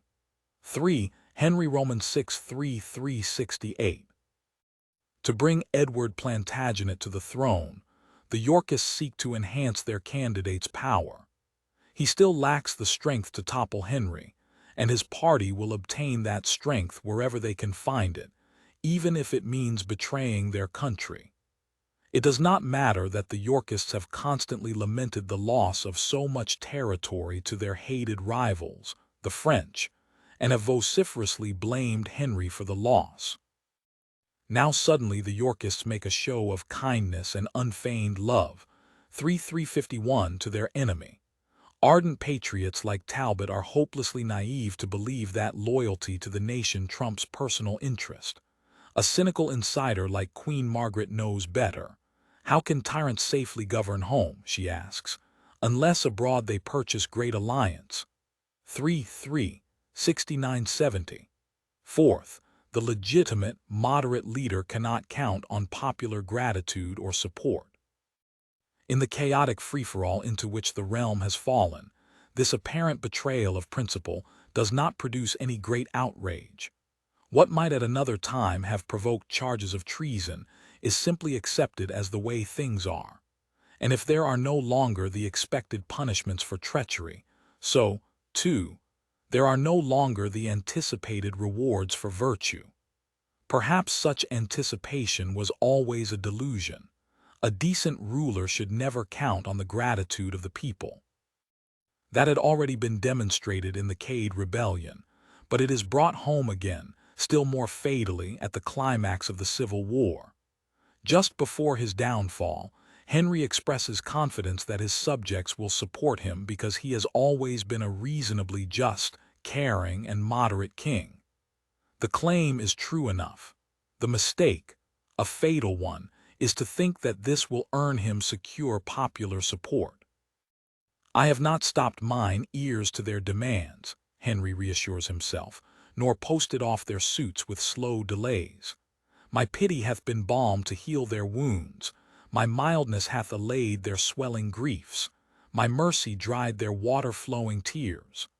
I have not been desirous of their wealth, nor much oppressed them with great subsidies, nor forward of revenge, though they much erred.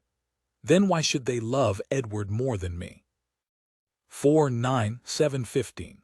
But when the moment of truth comes in the battle that decides whether the Yorkists will finally succeed in seizing power, there is no rush of popular support for the virtuous Henry. First his son and heir is captured and stabbed to death by the sons of York, and then it is his own turn to die at the hands of Richard, Duke of Gloucester, the most ruthless of these sons. The Yorkist leader, Edward Plantagenet, ascends the throne. And fifth, the apparent restoration of order in the wake of national turmoil may be an illusion. Eager to spend the time with stately triumphs, mirthful comic shows. 5. 7. 42-43. Edward is a more moderate figure than York, his father, far less consumed with fantasies of absolute power. To return the country to a semblance of normal, legitimate rule, he hopes to bring about a collective forgetting of the nightmare from which everyone has barely awakened. In this spirit of amnesia, he characterizes the bloodshed that his party has caused a sour annoy, and he cheerfully declares that the threats have all vanished. Thus have we swept suspicion from our seat and made our footstool of security. 5, 7, 13, 14. Everything in the realm, in the new king's final words, seems happily settled. For here I hope begins our lasting joy. 5, 7, 46. Yet at the close of Shakespeare's Wars of the Roses trilogy, the audience knows that the joy will be anything but lasting. Edward largely owed his party's victory, and hence his kingship, to his stalwart brothers George, Duke of Clarence, and Richard, Duke of Gloucester. George, to be sure, wavered at one point in the Civil War, siding briefly with the Lancastrians, but he came back to fight for the Yorkist cause. Richard never wavered, and it was he who murdered Henry Roman VI. But with the king bleeding to death at his feet, Richard had quietly made it clear that his only allegiance was to himself. "I have no brother," he declared. "I am myself alone." 5, 6, 80, 83. A new tyrant is waiting in the wings. For a matter of character, Shakespeare's Richard Roman III brilliantly develops the personality features of the aspiring tyrant already sketched in the Henry Roman VI trilogy. The limitless self-regard, the law-breaking, the pleasure in inflicting pain, the compulsive desire to dominate. He is pathologically narcissistic and supremely arrogant. He has a grotesque sense of entitlement, never doubting that he can do whatever he chooses. He loves to bark orders and to watch underlings scurry to carry them out. He expects absolute loyalty, but he is incapable of gratitude. The feelings of others mean nothing to him. He has no natural grace, no sense of shared humanity, no decency. He is not merely indifferent to the law, he hates it and takes pleasure in breaking it. He hates it because it gets in his way, and because it stands for a notion of the public good that he holds in contempt. He divides the world into winners and losers. The winners arouse his regard insofar as he can use them for his own ends. The losers arouse only his scorn. The public good is something only losers like to talk about. What he likes to talk about is winning. He has always had wealth, he was born into it and makes ample use of it. But though he enjoys having what money can get him, it is not what most excites him. What excites him is the joy of domination. He is a bully. Easily enraged, he strikes out at anyone who stands in his way. He enjoys seeing others cringe, tremble, or wince with pain. He is gifted at detecting weakness and deft at mockery and insult. These skills attract followers who are drawn to the same cruel delight, even if they cannot have it to his unmatched degree. Though they know that he is dangerous, the followers help him advance to his goal, which is the possession of supreme power. His possession of power includes the domination of women, but he despises them far more than desires them. Sexual conquest excites him, but only for the endlessly reiterated proof that he can have anything he likes. He knows that those he grabs hate him. For that matter, once he has succeeded in seizing the control that so attracts him, in politics as in sex, he knows that virtually everyone hates him. At first that knowledge energizes him, making him feverishly alert to rivals and conspiracies. But it soon begins to eat away at him and exhaust him. Sooner or later he is brought down. He dies unloved and unlamented. He leaves behind only wreckage. It would have been better had Richard Roman III never been born. Shakespeare based his portrait of Richard on a highly tendentious, partisan account written by Thomas More and reiterated by the Tudor chroniclers. But where, the playwright wondered, did his psychopathology come from? How was it formed? The tyrant, as Shakespeare conceived him, was inwardly tormented by a sense of his own ugliness, the consequence of a misshapen body that from the moment he was born made people recoil in disgust or horror. The midwife wondered, and the women cried, "O Jesus, bless us, he is born with teeth." 3 Henry Romans 6:5, 6, 74-75. And so I was, he reflects, which plainly signified that I should snarl and bite and play the dog. Richard's neonatal teeth are a symbolically charged feature that he has incorporated into his account of himself, and that has evidently been elaborated by others. They say my uncle grew so fast, his little nephew York prattles, that he could gnaw a crust at 2 hours old. Richard Roman 3:2, 4, 27-28. Who told thee so? Asks his grandmother, the Duchess of York, who is Richard's mother. His nurse, the boy replies, but the Duchess contradicts him. His nurse. Why, she was dead ere thou wert born. 2:4-33.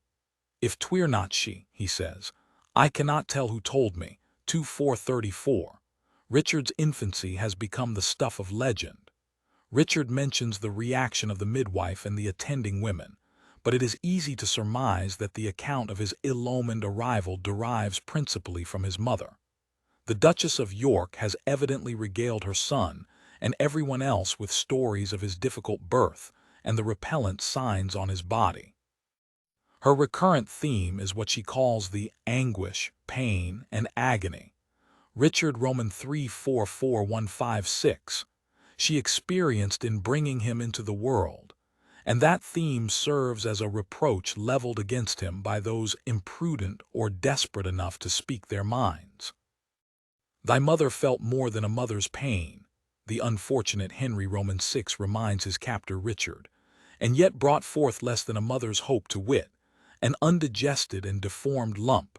3 Henry Roman 6:5, 7, 49-51. When the captive king goes on to bring up those teeth thou had in thy head when thou wast born to signify thou cam'st to bite the world, Richard has had enough. Shouting, I'll hear no more. He stabs his royal prisoner to death. 5, 7, 53-57. As those around him come to perceive, something is seriously wrong with Richard's mind. Even he acknowledges his inner turmoil, if only to himself. To account for his moral and psychological deformity, his contemporaries point to his physical deformity, the twisted spine they call a hunchback, and we would diagnose as severe kyphosis. For them, it is as if the universe marked him outwardly to signify his inner condition. And Richard concurs. Then, since the heavens have shaped my body so, he says, let hell make crooked my mind to answer it. 5, 6, 78-79. Feeling in himself none of the ordinary human emotions I have, he says, neither pity, love, nor fear. 5, 6, 68. He actively wills his mind to match the stigmatized crookedness of his body. Shakespeare does not repudiate his culture's belief that bodily deformity signified moral deformity. He allows his audience to credit the notion that a higher power, whether nature or God, has provided a visible sign of the villain's wickedness. Richard's physical deformity is a kind of preternatural portent or emblem of his viciousness. But against the dominant current of his culture, Shakespeare insists that the inverse is also true. Richard's deformity, or rather, his society's reaction to his deformity, is the root condition of his psychopathology. There is nothing automatic in this conditioning. Certainly, no suggestion that all people with twisted spines become cunning murderers. Shakespeare does, however, suggest that a child unloved by his mother, ridiculed by his peers, and forced to regard himself as a monster, will develop certain compensatory psychological strategies, some of them both destructive and self-destructive. Richard observes his brother Edward wooing an attractive woman. It is evidently something he has watched before. His brother is a notorious ladies' man, and it arouses bitter reflections. Love forswore me in my mother's womb, he broods, and to make sure that this abandonment would be permanent, the goddess connived with nature to shrink mine arm up like a withered shrub, to make an envious mountain on my back, where sits deformity to mock my body, to shape my legs of an unequal size, to disproportion me in every part. 3 Henry Roman 6:3, 2, 153:60. It would be grotesque for him, he thinks, to imagine that he could have any erotic success. No one could ever love that body of his. Whatever pleasure he could seize from life thus could not possibly come from making his heaven in a lady's lap. 32148. But there is a way he can compensate for the painful loss. He can devote himself to bullying those who possess the natural endowments he lacks. The youngest son of the Duke of York and the brother to the reigning king, Edward Roman 4, Richard is near the top of the social hierarchy. He knows that people make cruel jokes about him when he is not in earshot, calling him the toad and the boar. But he knows, too, that his high birth confers upon him almost limitless authority over those beneath him. To this authority he conjoins arrogance, a penchant for violence, and a sense of aristocratic impunity. When he gives an order, he expects it to be instantly obeyed. Encountering the procession bearing the hearse of the king he has killed, Richard peremptorily commands the gentlemen bearers and their armed attendants to stop and set it down. When they at first refuse, he showers insults upon them, villains, unmannered dog, beggar, and threatens to kill them. Richard Roman 3:1, 2, 36:42. Such is the force of his social position, and the confidence with which he wields it that they tremble before him and obey. Dominating others serves to shore up lonely Richard's damaged self-image, to ward off the pain of rejection, to keep him upright. It is for him as if his body were constantly mocking itself, as well as being mocked by others. Physically unbalanced, his body, he says, is like to a chaos. 3 Henry Roman 6:32161. Exercising power, particularly the kind of power that throws people off balance, reduces his own sense of chaotic disproportionateness, or so at least he hopes. It is not simply a matter of commanding people to do what he wants them to do, though that is agreeable. It is also peculiar pleasure of making them tremble or totter or fall. As Shakespeare's play depicts him, Richard is chillingly clear about the links that bind together his physical deformity, his psychological disposition, and his overarching political goal. Since this earth affords no joy to me but to command, to check, to o'erbear such as are of better person than myself, I'll make my heaven to dream upon the crown. 3, 2, 165:68. In his own nasty way, he is a man who has achieved an unusual clarity about himself.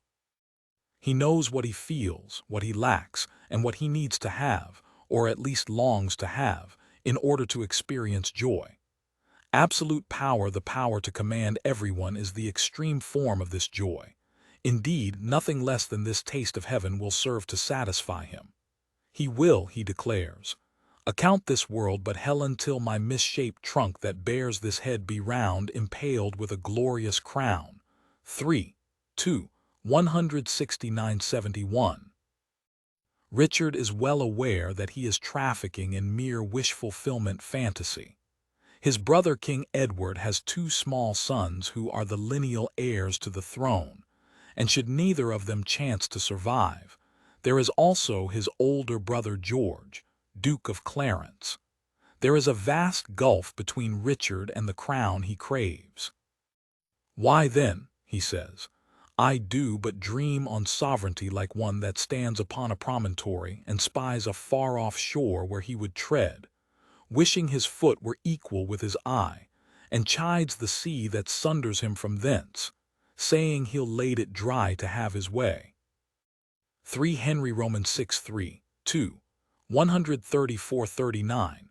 There is something desperate and almost pathetic about this twisted man dreaming that he will one day have the power to push everyone around, and in doing so, compensate for his unloved, unbalanced body. He ruefully acknowledges, like someone lost in a thorny wood, tearing himself on the thorns and struggling in torment to find the open air. In these circumstances, the principal weapon Richard has is the very absurdity of his ambition. No one in his right mind would suspect that he seriously aspires to the throne, and he is confident in his possession of one particular, and in his case, essential skill. He is a gifted deceiver. "Why, I can smile and murder whiles I smile," he says, congratulating himself, and cry content to that which grieves my heart, and wet my cheeks with artificial tears, and frame my face to all occasions. 3-2, 182-85.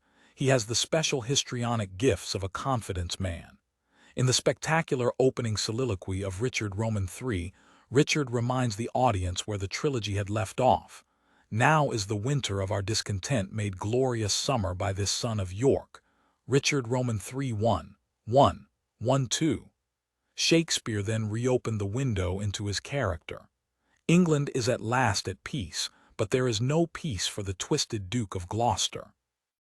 Everyone else can turn to the pursuit of pleasure, but I, that am not shaped for sportive tricks, nor made to court an amorous looking glass, I that am rudely stamped and want love's majesty to strut before a wanton ambling nymph, I that am curtailed of this fair proportion, cheated of feature by dissembling nature, deformed, unfinished, sent before my time into this breathing world scarce half made up, and that so lamely and unfashionable that dogs bark at me as I halt by them. Why, I, in this weak piping time of peace, have no delight to pass away the time. 1:1425, deformed, unfinished, sent before my time into this breathing world scarce half made up. Richard will not attempt to be a lover, but will instead pursue power by any means necessary. Shakespeare did not suggest that a compensatory model power as a substitute for sexual pleasure could fully explain the psychology of a tyrant. But he held on to the core conviction that there is a significant relationship between the lust for tyrannical power and a thwarted or damaged psychosexual life. And he held on as well to the conviction that traumatic and lasting damage to a person's self-image could be traced back to early experiences, to an adolescent's fear that he is ugly, or to the cruel mockery of other children, or, even earlier in life, to the responses of nurses and midwives. Above all, he thought, irreparable harm could come from a mother's failure or inability to love her child. Richard's bitter anger at the goddess Love, who forswore him, and at nature, who shrank his arm like a withered shrub, is a thin screen for his rage against his mother. Richard Roman III is among the few plays in Shakespeare to depict a mother-child relationship. Far more often the plots focus upon children and their fathers, Aegeus in A Midsummer Night's Dream, Henry Roman IV in the two plays that bear his name, Leonato in Much Ado About Nothing, Brabantio in Othello, both Lear and Gloucester in King Lear, Prospero in The Tempest, to name only a few, with scarcely so much as a memory trace of the women who brought those children into the world. The Henry Roman VI trilogy manages to feature York's four sons, Edward, George, Rutland, and Richard, without bothering to introduce their mother. The play's emphasis is not on the individual or the family, but on the whole realm's slide into civil war. When, however, Shakespeare focused on the character of the tyrant himself, the inward bitterness, disorder, and violence that drive him forward, to the ruin of his country, then he needed to explore something amiss in the relation between mother and child. Richard's mother, the Duchess of York, makes it clear from her first appearance in Richard Roman III that she regards her son as a monster. She has ample reason to do so. She does not know the details, but she suspects that Richard, and not her ailing elder son Edward, was behind the murder of their brother George. Richard has expressed great sympathy and love for his niece and nephew, George's orphaned children, but the Duchess warns them shallow innocents, as she calls them, not to believe a word he says. "Think you my uncle did dissemble, grandam?" asks one of the children. "Aye, boy," she curtly replies. She expresses some combination of two contradictory sentiments, disgrace and disavowal. "He is my son, aye, and therein my shame," she acknowledges, and then immediately abjures any responsibility. "Yet from my dugs he drew not this deceit." Richard Roman 3:2-2:18, 29:30. When the word is brought that Edward has died, leaving Richard as the sole survivor of her 4 sons, the Duchess's feeling of disgrace is only intensified. "I for comfort have but one false glass," she says with bitterness. "That grieves me when I see my shame in him." 53-54. Richard arrives and puts on a show of filial piety, kneeling down for his mother's blessing. She complies stiffly, but it is clear that she is sickened by what she has brought into the world.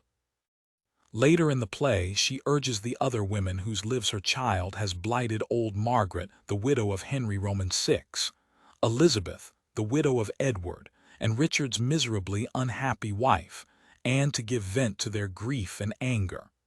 "In the breath of bitter words," she tells them, "let's smother my damned son." 133-34. When he appears before them, she first thinks to call him the word that encapsulates the revulsion his appearance has always aroused. "Thou toad, thou toad." If she had only strangled him in her womb, she tells him, she could have prevented all of the misery he has brought to the world and into her life. "Thou cam'st on earth to make the earth my hell. A grievous burden was thy birth to me, tetchy and wayward was thy infancy. Thy school days frightful, desperate, wild, and furious. Thy prime of manhood daring, bold, and venturous. Thy age confirmed proud, subtle, sly, and bloody." 167-72. Declaring that she will never speak to him again, she finishes by cursing him and praying for his death. "Bloody thou art, bloody will be thy end." The mother's shame and loathing are not merely a consequence of her son's wicked deeds. They reach all the way to the beginning, to her first glimpse of her newborn and to his tetchy and wayward infancy. Toward Edward and toward George she expresses maternal tenderness and solicitude. Toward deformed Richard, she has always felt only disgust and aversion. Richard's response, not surprisingly, is to order the sounding of trumpets and drums in order to drown out her curses. But the play manages to imply that his mother's rejection has reached him and implanted in him something more than impatience and rage. It implies, as well, that in response to this rejection, he has somehow developed lifelong strategies to make himself heard, attended to, and taken in. One of Richard's uncanny skills, and in Shakespeare's view, one of the tyrant's most characteristic qualities, is the ability to force his way into the minds of those around him, whether they wish him there or not. It is as if, in compensation for the pain he has suffered, he has found a way to be present by force or fraud, violence or insinuation everywhere and in everyone. No one can keep him out. 5 enablers. Richard's villainy is readily apparent to almost everyone. There is no deep secret about his cynicism, cruelty, and treacherousness, no glimpse of anything redeemable in him, and no reason to believe that he could ever govern the country effectively. The question the play explores, then, is how such a person actually attained the English throne. The achievement, Shakespeare suggests, depended on a fatal conjunction of diverse but equally self-destructive responses from those around him. Together, these responses amount to a whole country's collective failure. A few characters are genuinely fooled by Richard, crediting his claims, believing in his pledges, taking at face value his displays of emotion. since there is little they can do to help or hinder Richard's rise. They are, for the most part, small children and too innocent, naive, or simply powerless to play a significant role in political life. They count merely among the dupes and victims. There are also those who feel frightened or impotent in the face of bullying and the menace of violence. I'll make a corpse of him that disobeys. Richard Roman 3:1-237. Richard threatens, and the opposition to his outrageous commands somehow shrivels away. It helps that he is an immensely wealthy and privileged man, accustomed to having his way, even when his way violates every moral norm. Then there are those who cannot keep in focus that Richard is as bad as he seems to be. They know that he is a pathological liar, and they see perfectly well that he has done this or that ghastly thing, but they have a strange penchant for forgetting, as if it were hard work to remember just how awful he is. They are drawn irresistibly to normalize what is not normal. Another group is composed of those who do not quite forget that Richard is a miserable piece of work, but who nonetheless trust that everything will continue in a normal way.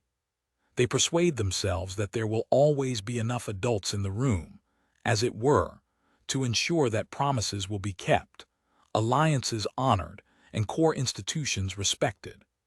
Richard is so obviously and grotesquely unqualified for the supreme position of power that they dismiss him from their minds. Their focus is always on someone else, until it is too late. They fail to realize quickly enough that what seemed impossible is actually happening. They have relied on a structure that proves unexpectedly fragile.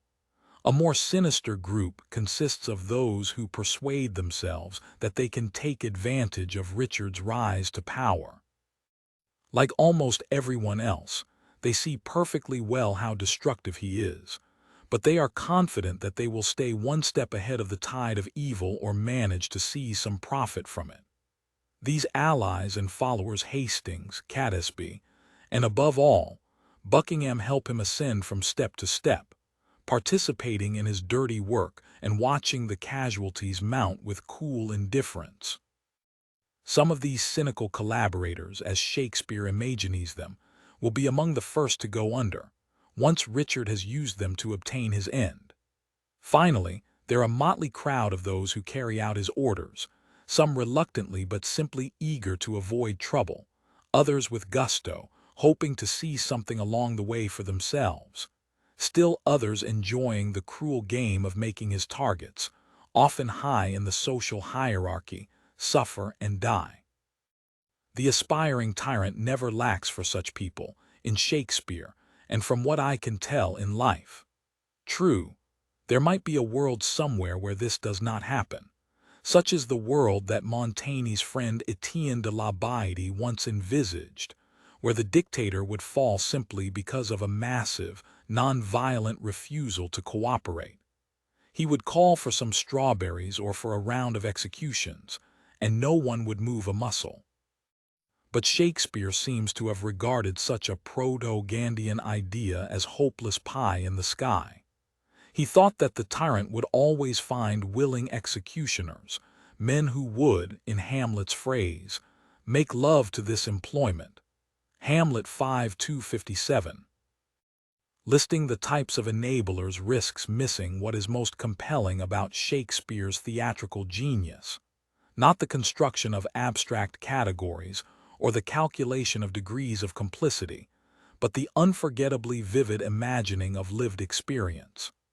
Faced with the deep disturbance caused by Richard's ambition, grappling with confusing signals, and utterly uncertain of the outcome, people are forced to choose among flawed alternatives.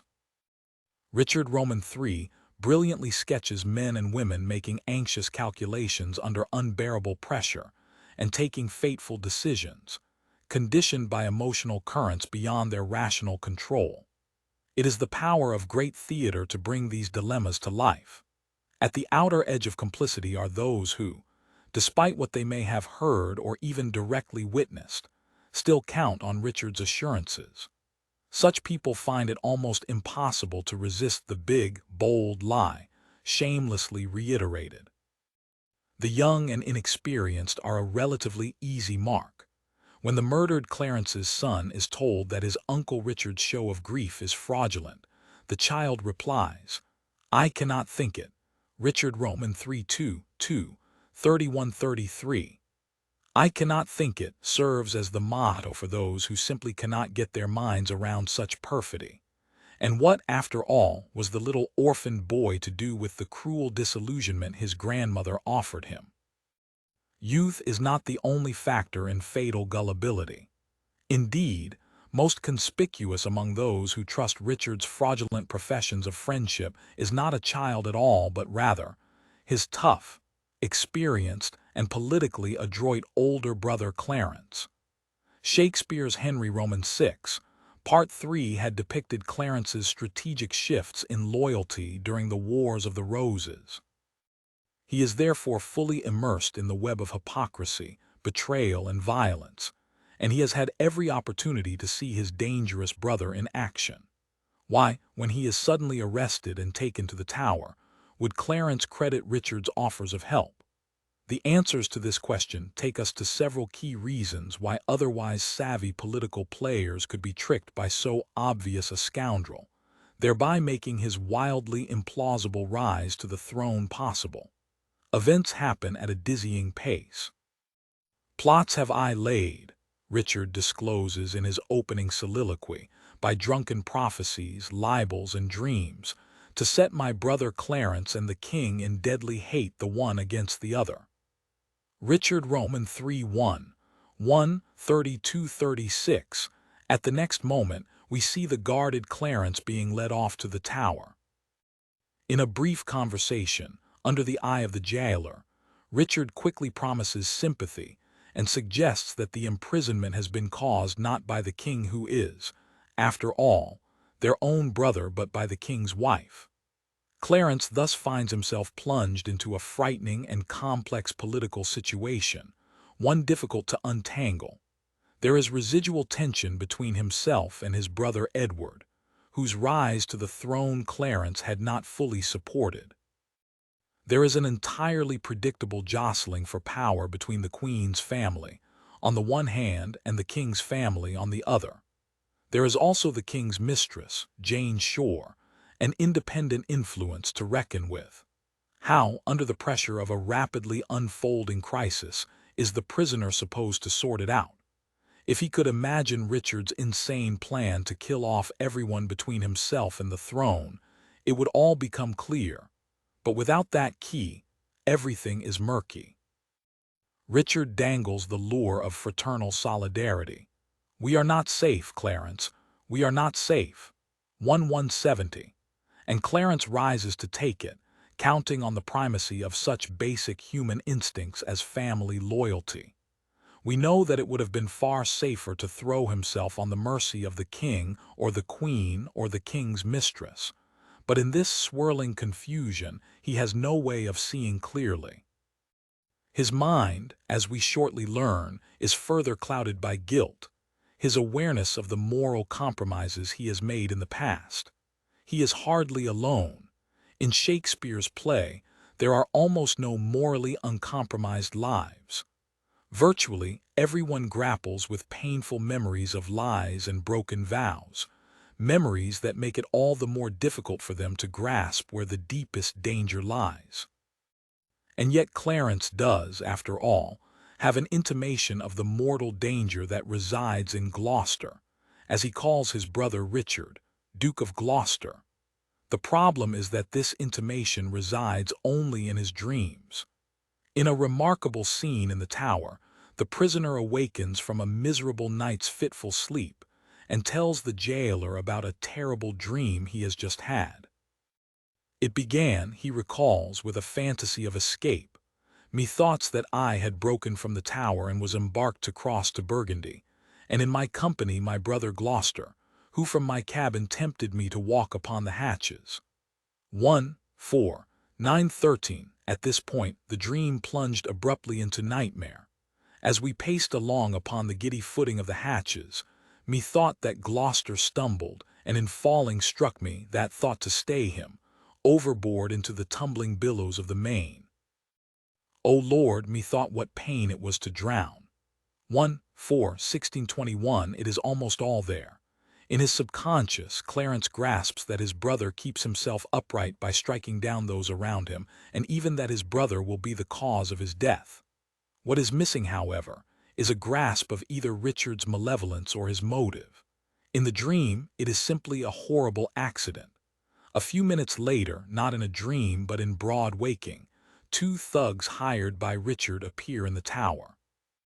Assuming that they have been dispatched by his brother Edward, Clarence reverts to his delusional trust. "I will send you to my brother Gloucester," he tells the thugs, "who shall reward you better for my life than Edward will for tidings of my death." "You are deceived," one of them informs him. "Your brother Gloucester hates you." This terrible truth Clarence absolutely refuses to believe. "Oh no, he loves me, and he holds me dear, go you to him from me." Replying with grim humor, "Aye, so we will." 1:4, 221-26. The assassin stabs Clarence, then drowns him in a wine barrel, after which he hurries off to Richard for his reward.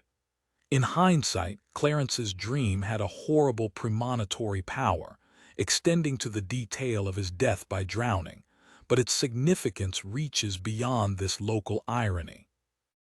It reveals something broadly important about tyranny on the rise, its frightening ability to penetrate the mind in sleep, even as it can also penetrate the body. In Richard Roman III, dreams are not decorative touches or mere glimpses of individual psychology. They are essential to an understanding of a tyrant's power to exist in and as everyone's nightmare. And the tyrant has the power to make nightmares real. It is only in a dream that Clarence can see what his brother actually intends.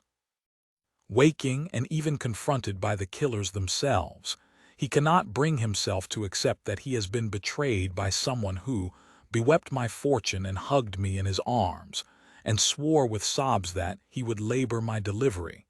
1:4, 235-37. Not everyone in the play is so defended against the truth hidden in dreams. At 4 a.m., a messenger beats at the door of the powerful Lord Hastings to report that Lord Stanley has had a nightmare. He dreamt the boar had raised off his helm. 3:10, that is, Stanley has dreamed that Richard cut off his head. Hastings dismisses the omen. "Tell him his fears are shallow," he instructs the messenger. "And for his dreams, I wonder he's so simple to trust the mockery of unquiet slumbers." 3:2, 24-26.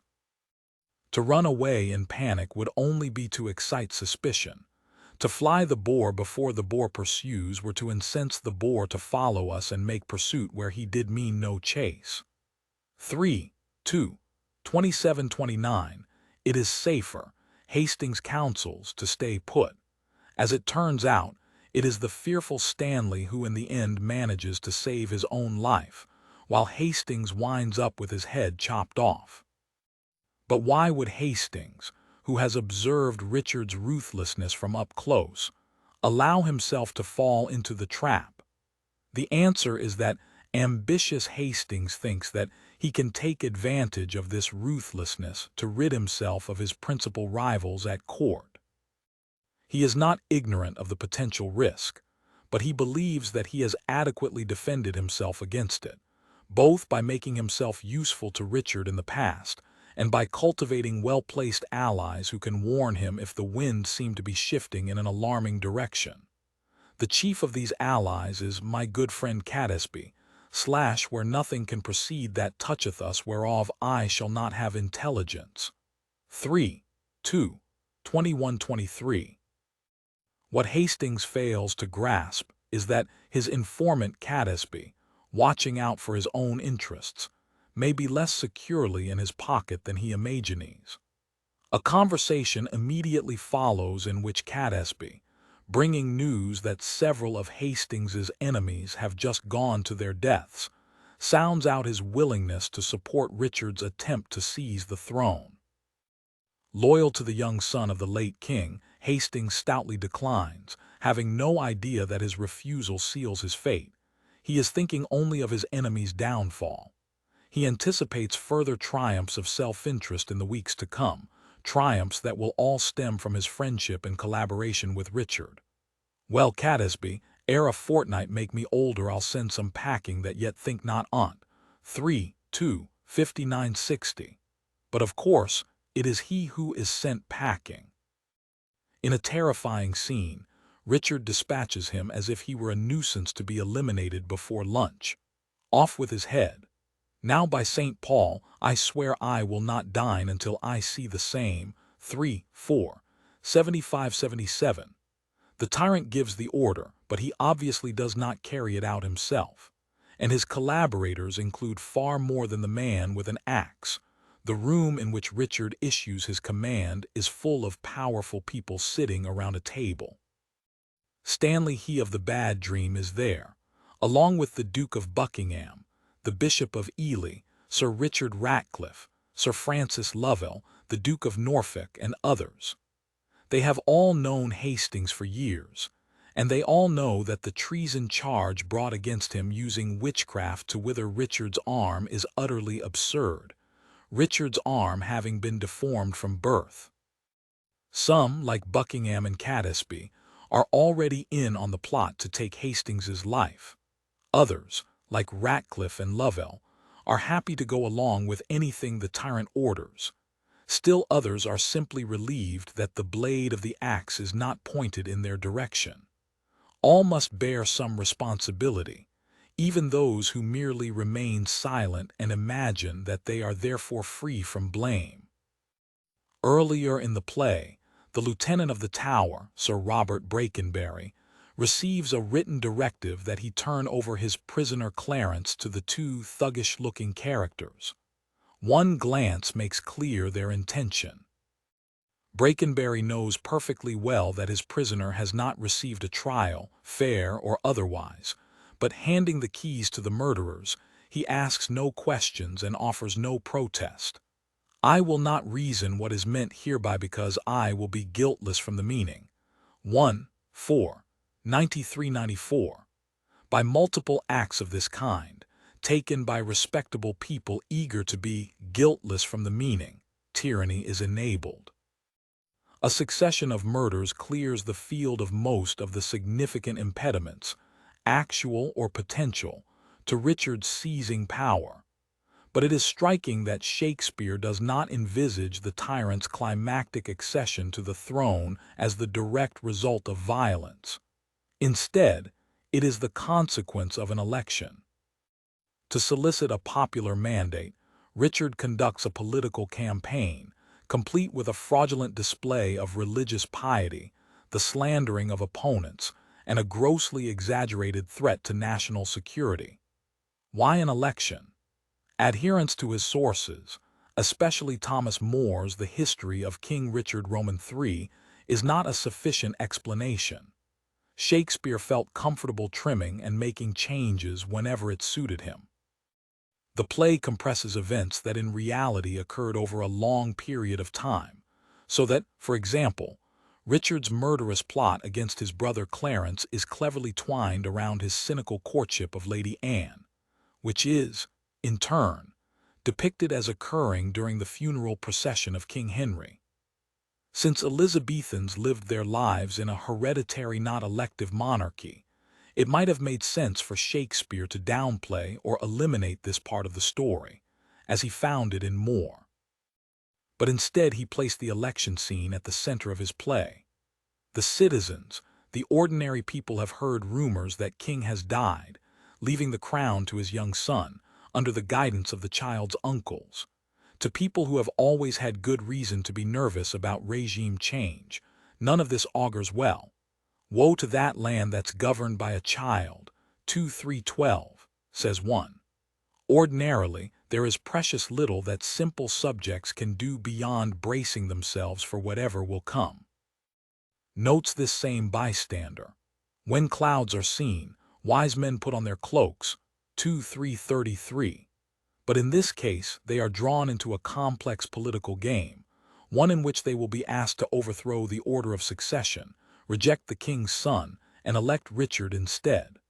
With the aid of Buckingham, who serves, in effect, As his chief strategist and campaign manager, Richard begins by fabricating a lie about how they have foiled a treasonous plot by Hastings to topple the government. Only quick action, culminating in the summary execution of the traitor, has saved the state. Under the emergency circumstances, Richard tells London's Lord Mayor there could be no public airing of evidence and no form of law. When Hastings's severed head is brought in, Buckingham explains that, had it not been for the loving haste of the patriots who beheaded him, the mayor would have heard for himself the traitor freely confess his crimes and could have verified the whole story to the citizens. Your Grace's words, the compliant mayor assures them, shall serve as well as I had seen and heard him speak. 3-5-62-63. Richard and his henchmen pride themselves on being gifted actors who can easily perform the part of men who have narrowly escaped from a fiendish plot. Tut!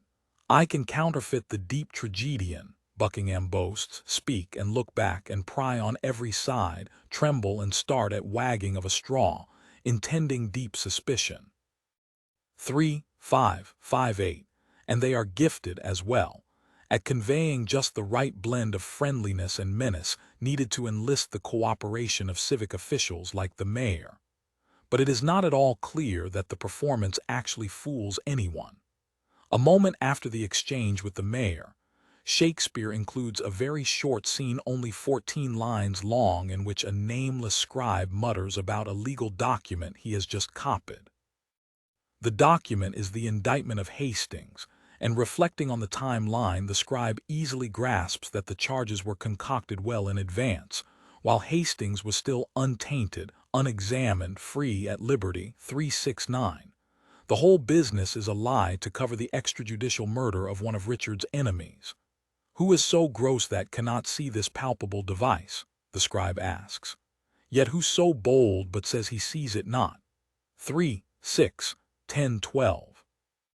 What is the point, then, of the elaborate rigmarole, not only the alleged treasonous conspiracy and the backdated indictment, but also Richard's masquerade of piety, his professed reluctance to rule, the fraudulent suggestion that the child king is illegitimate, and all the rest of the lies? It is not just the scribe who sees through the fraud. The first attempt to solicit popular support for Richard's ascendancy is a failure. The voters simply do not comply. On the contrary, Buckingham reports, they spake not a word, but like dumb statues or breathing stones stared each on other and looked deadly pale. 3-7-24-26. Yet if the lies hardly produce robust consent, they nonetheless have some effect. The steady barrage of falsehoods plays its part, working to marginalize skeptics, to sow confusion, to quiet protests that might otherwise have erupted. Whether from indifference or from fear, or from the catastrophically mistaken belief that there is no real difference between Richard and the alternatives, the citizens fail to resist. Indeed, a second attempt to solicit their votes is more successful. Buckingham's "Long live King Richard, England's worthy king," is met with the cry Amen. 3-7-238-39. Shakespeare himself may have had some difficulty deciding how much popular support there actually was for the tyrant's ascent. There are two texts of Richard Roman III, both of which can claim authority. In the Quarto, a small, inexpensive edition published during the playwright's lifetime, only the Lord Mayor shouts Amen to Buckingham's "Love live Richard." Quarto 3-7-280-19. But in the folio brought out 7 years after Shakespeare's death, the speech prefix for the decisive Amen is all, folio 3-7-238-39. In one version, then, it is only the tyrant's shill who voices consent. In the other version, it is the whole crowd. The ambiguity seems built into Shakespeare's conception of Richard.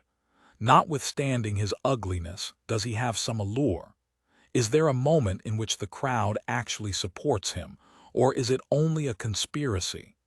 Are his lies somehow still effective, even though people see through them?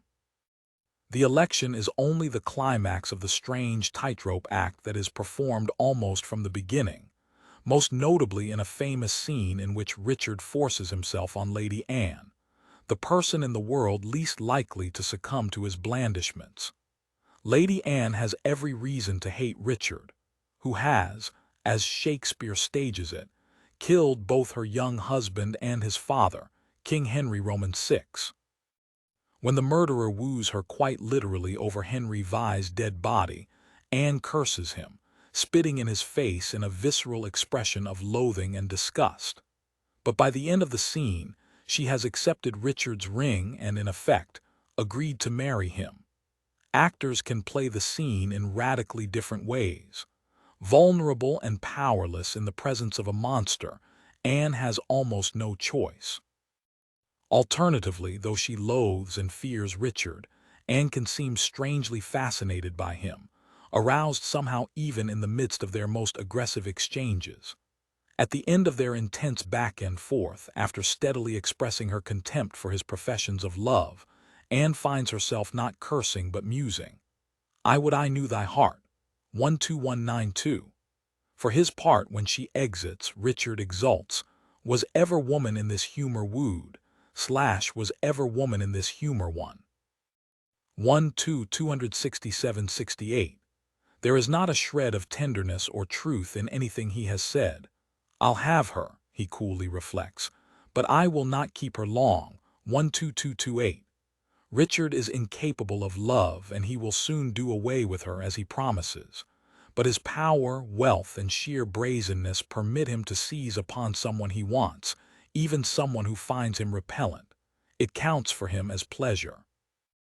Where is the audience in relation to this spectacle, part rape, part seduction? To the extent that the actor evinces anything other than sheer disgust, Anne exhibits the peculiar excitement that Richard arouses in most spectators. The play does not encourage a rational identification with Richard's political goal, but it does awaken a certain complicity in its audience, the complicity of those who take vicarious pleasure in the release of pent-up aggression, in the black humor of it all, in the open speaking of the unspeakable.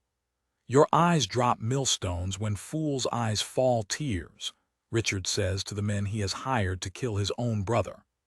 "I like you, lads." 352-53. Within the play, Richard's rise is made possible by various degrees of complicity from those around him.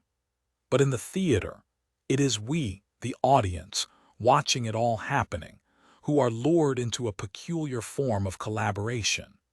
We are charmed again and again by the villain's outrageousness, by his indifference to the ordinary norms of human decency, by lies that seem to be effective even though no one believes them.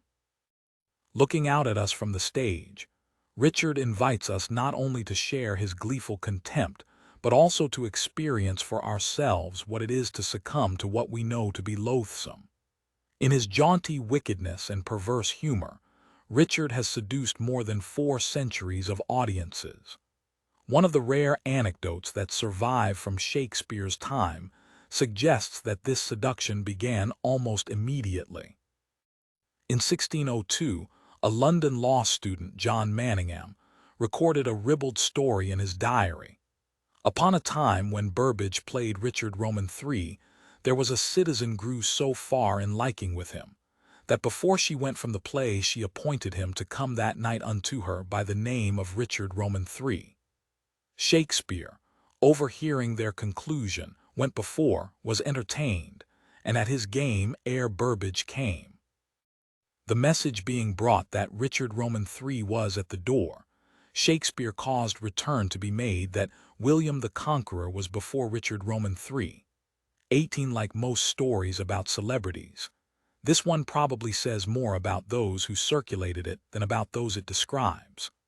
But it does at least suggest that Richard Burbage, the famous actor who first played Richard III, as well as such parts as Romeo and Hamlet, had not by virtue of his villainous role lost all of his glamour. From the start, the play seems to have aroused intense interest.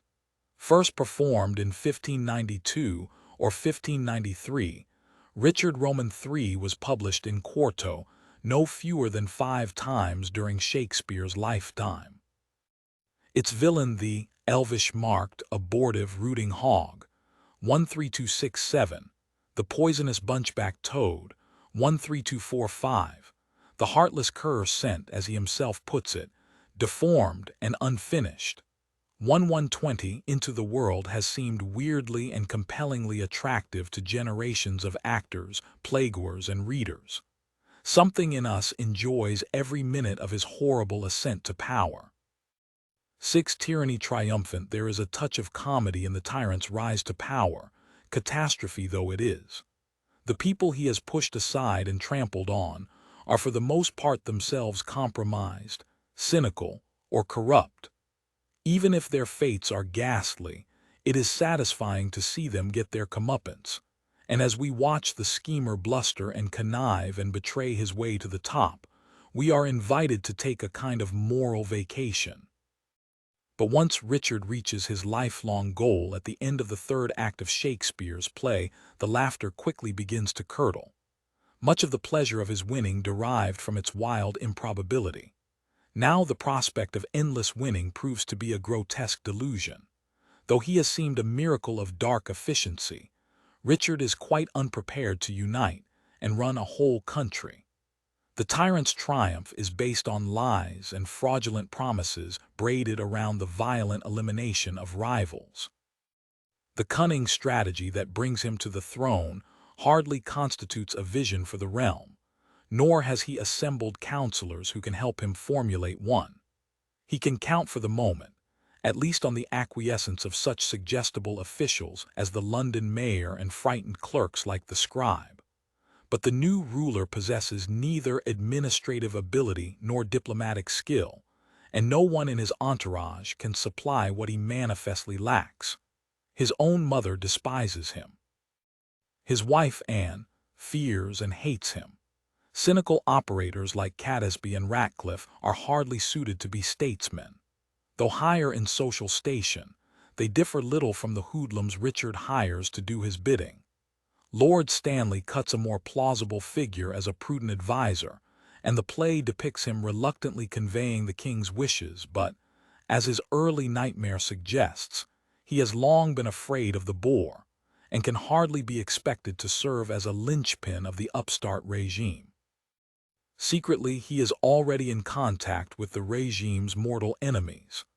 The most plausible candidate to help uphold Richard's reign is his long-term ally, kinsman, and partner in crime, the Duke of Buckingham. The canny Duke was the mastermind behind Richard's successful political campaign, and assisted in the destruction of a succession of real or imagined enemies. Thus high by thy advice and thy assistance, the newly enthroned tyrant tells Buckingham, is King Richard seated, Richard Roman 3-4, 2-3-4. This acknowledgment of indebtedness, however, is a prelude to a further request for advice and assistance. Though he has carefully sent everyone else out of earshot, Richard is at first somewhat coy about what he wants. Young Edward lives, he notes, referring to the late king's heir who is being held along with his cousin in the Tower. Think now what I would speak for 210. But Buckingham steadfastly refuses to play the guessing game, whose meaning is not difficult to divine. Richard, increasingly vexed, is forced to make his meaning clear. Cousin, thou wast not wont to be so dull. Shall I be plain? I wish the bastard's dead, and I would have it suddenly performed. What say'st thou? Speak suddenly. Be brief. 4-2-1720. Buckingham's reply is a model of brevity. Your grace may do your pleasure, but it still does not give the tyrant what he wants. Again he is forced to put the question more directly than he would have wished. Say, have I thy consent that they shall die? Before slipping out of the room, Buckingham once again avoids providing a direct answer.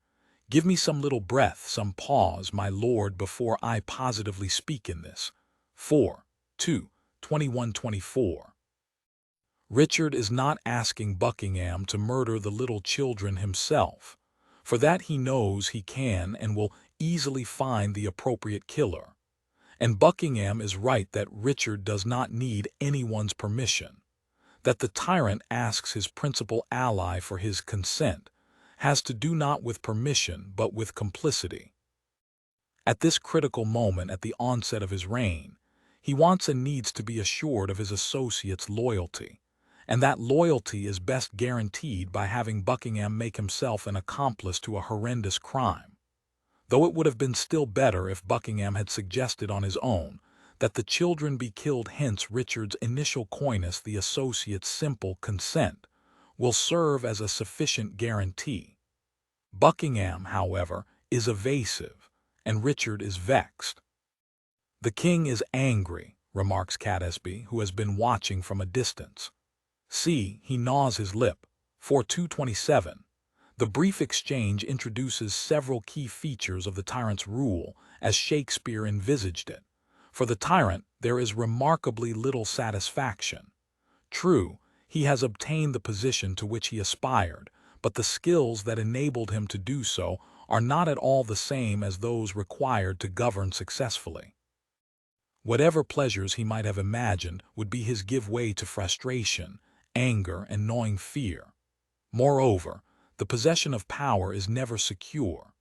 There is always something else that must be done in order to reinforce his position, and since he has reached his goal through criminal acts, what is required inevitably are further criminal acts. The tyrant is obsessed with loyalty from his inner circle, but he can never be entirely confident that he has it. The only people who will serve him are self-interested scoundrels like himself. In any case, he has no interest in honest loyalty or dispassionate independent judgment. Instead, he wants flattery, confirmation, and obedience. "Yond Cassius has a lean and hungry look," Shakespeare's Julius Caesar famously remarks. "He thinks too much. Such men are dangerous." Julius Caesar 1:2, 194-95. Antony attempts to reassure him he's not dangerous, but Caesar is unconvinced. "He reads much, he is a great observer, and he looks quite through the deeds of men." 12196, 200-13. These are not qualities that men like Caesar want anywhere near them. "Let me have men about me that are fat, sleek-headed men, and such as sleep o' nights." 192-193. Standing at the pinnacle of his world, Richard reaches the same conclusion. "None are for me that look into me with considerate, that is, carefully thoughtful eyes." Richard Roman 3:4, 2:29-30. Buckingham, he reflects, grows circumspect, 4231, and circumspection is potentially dangerous. When, after his pause for reflection, Buckingham returns, Richard waves him off. He is no longer interested in whether he has his consent or not.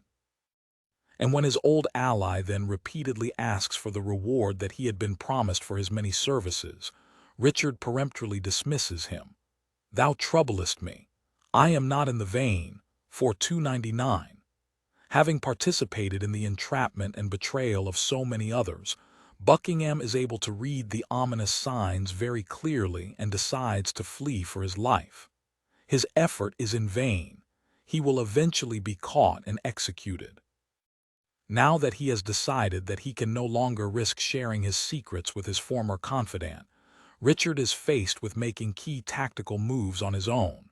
He needs, as he puts it, to stop all hopes whose growth may damage me. 4259. The tyrant is, in effect, the enemy of hope. He finds a discontented gentleman, down on his luck and willing to do anything for corrupting gold, to arrange for the killing of the two royal children 3639. Their deaths will leave alive only a single heir to the deceased King Edward, a young daughter, and Richard calculates that by marrying her, he will shore up his fragile authority. "Murder her brothers and then marry her," he broods. Uncertain way of gain. 6263. Uncertain it may be, but without it, as he puts it to himself, "my kingdom stands on brittle glass." 4261. Of course, he is already married, but he instructs Catesby to begin to rumor it abroad that Queen Anne is ill. When even the ever-serviceable Catesby hesitates for a moment, Richard bristles with impatience. "Look how thou dream'st he. I say again, Give out that and my queen is sick and like to die. 4. 2. 56-57. Impatience is another of the qualities that, in Shakespeare's view, inevitably marks the tyrant's experience of power. He expects his wishes to be carried out almost before he has expressed them aloud. New developments keep arising, most of them alarming, and time is no longer a friend. Delay is dangerous. Everything has to be done in haste, with scarcely a moment to think. Once ruthlessly efficient, Richard begins to seem distracted, as in this rushed exchange with his two principal accomplices. King Richard, some Lightfoot friend post to the Duke of Norfolk, Ratcliffe thyself or Catesby. Where is he? Catesby, here my good lord. King Richard, Catesby, fly to the Duke. Catesby, here my good lord. King Richard, Ratcliffe, come hither, post to Salisbury. When thou com'st thither, dull, unmindful villain, why stay'st thou here and goest not to the Duke? Catesby, first mighty liege, tell me your highness' pleasure, what from your grace I shall deliver to him. King Richard, O true good Catesby. Bid him levy straight the greatest strength and power that he can make, and meet me suddenly at Salisbury. 440-451.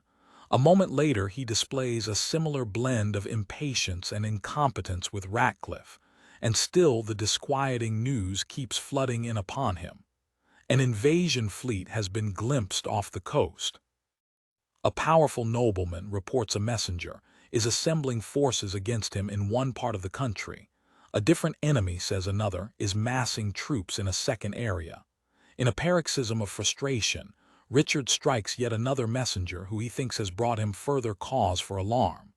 Take that, the king shouts, until thou bring me better news. 44422. But the news in this case happens to be good. Even a beleaguered tyrant gets an occasional break. While all of this is going on, Richard continues with his plan to marry his young niece, and in doing so he reveals a further feature that Shakespeare associated with tyranny: utter shamelessness.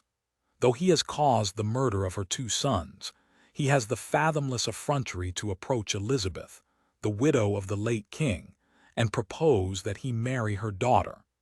He does not even bother to deny his crime.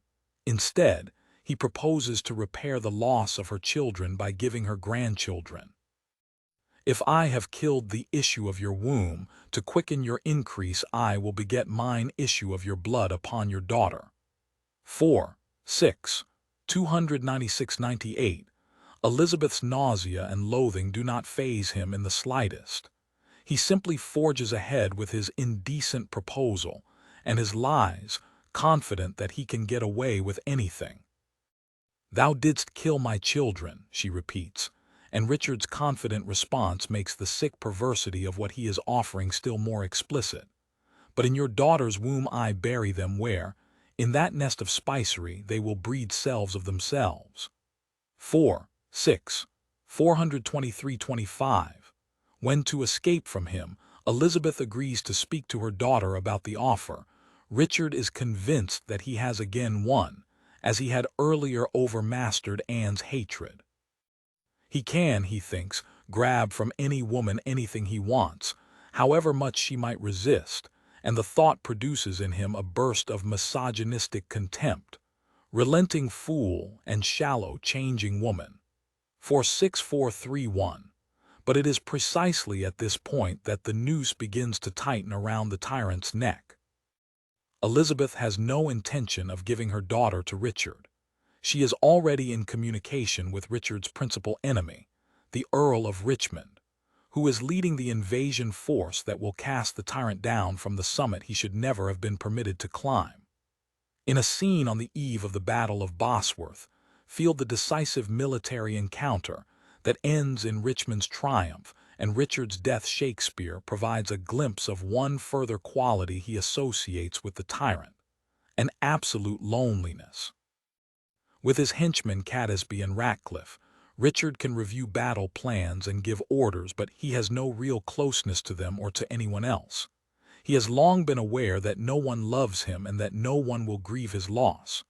If I die, he admits to himself, no soul will pity me, 53201.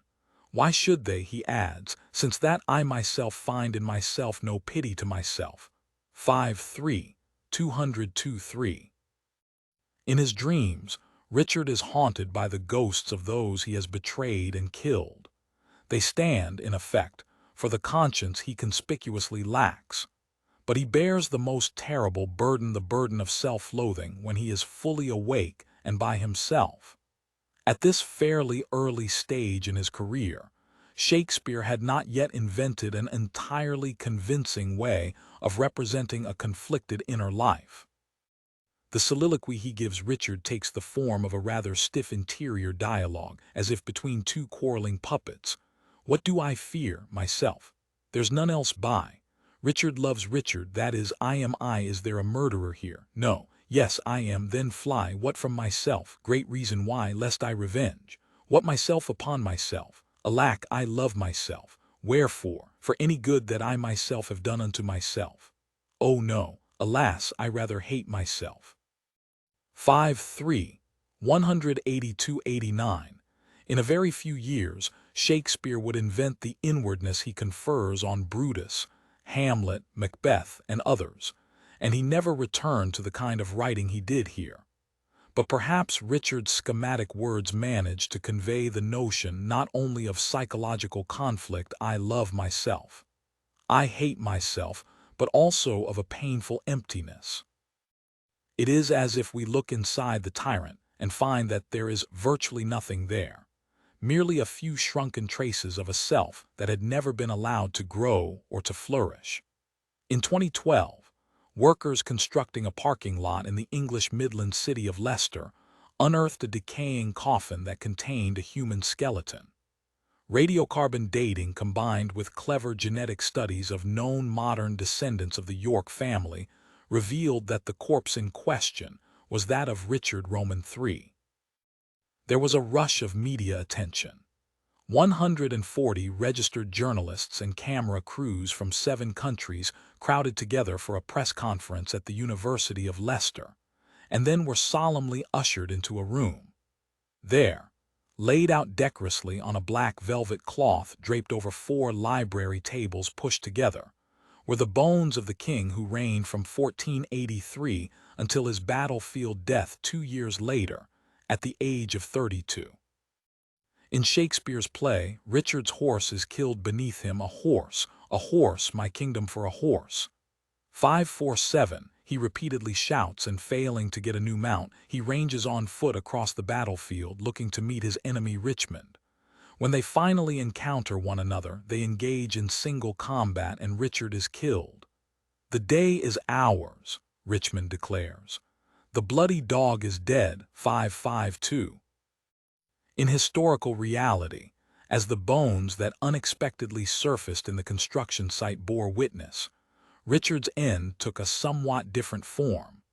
The base of Richard's skull had been shattered by a violent blow, probably from a halberd, that particularly gruesome two-handed pole weapon favored by late medieval soldiers. The king had thus presumably been killed from behind, and his bones show signs of what are called humiliation injuries. That is, stab wounds through the buttocks and elsewhere that the victors must have inflicted on his corpse in a frenzy of loathing. But perhaps the most interesting piece of evidence brought to light after more than 500 years is the spine. Curved in a startling S, the physical deformation vividly conjured up the figure who actually accounted for the worldwide press coverage, not the relatively minor historical Richard, but the unforgettable Tyrant Shakespeare created and unleashed onto the London stage. 7. The instigator. Almost 15 years after he wrote Richard Roman III, Shakespeare returned to his vision of the twisted self that is at once the motive and the burden of tyrannical power. Drenched in blood from his treacherous assassination of Duncan to his miserable, despairing end, Macbeth is Shakespeare's most celebrated and memorable tyrant. But now the loneliness, self-loathing, and emptiness at the center of the tyrant's being have nothing to do with physical deformity. Macbeth does not use power to compensate for his lack of sexual attractiveness. He does not seethe with barely suppressed rage. He has not learned from childhood to disguise his actual feelings beneath a fraudulent mask of warmth or piety. And strangely enough, he does not even wholeheartedly wish to be the king. Unlike Richard, Macbeth has harbored no long-term dream of surmounting all obstacles and attaining absolute power. The weird sisters' uncanny greeting, "All hail, Macbeth, that shalt be king hereafter." Macbeth 1:351 startles him, but initially it is a shock of fear rather than desire. For if Richard prides himself on his indifference to moral obligations and ordinary human feelings, tear-falling pity dwells not in this eye. For 263, Macbeth is highly sensitive to them. He is a stalwart, trusted military leader, a loyal defender of King Duncan's regime. When the hapless Duncan decides to visit him, Macbeth, though tantalized by the treasonous fantasy awakened in him, is appalled at the thought of betraying a guest in his own house, a ruler to whom he has sworn allegiance, who has rewarded him handsomely for his services, and who has exercised his authority with exemplary probity. King Duncan, Macbeth reflects, hath borne his faculties so meek, hath been so clear in his great office, that his virtues will plead like angels, trumpet-tongued, against the deep damnation of his taking off. And pity, like a naked newborn babe striding the blast, or heaven's cherubim horsed upon the sightless couriers of the air, shall blow the horrid deed in every eye, that tears shall drown the wind. 1725, these words, spoken only to himself and in deep anguish, are at the farthest remove from anything that could ever pass the lips of Richard Roman III. We are in a different psychological and moral universe. The very idea of killing a man to whom he has sworn allegiance causes Macbeth's hair to stand on end, his heart to pound with anxiety, and his mind to swirl in wild confusion. My thought, whose murder yet is but fantastical, shakes so my single state of man that function is smothered in surmise, and nothing is but what is not. 144, though he is a fearless warrior, accustomed to cutting his enemies open, from the nave to the chops, simply contemplating treason makes him feel that he is falling apart. The real instigator of the murder plot is not Macbeth, but rather his wife.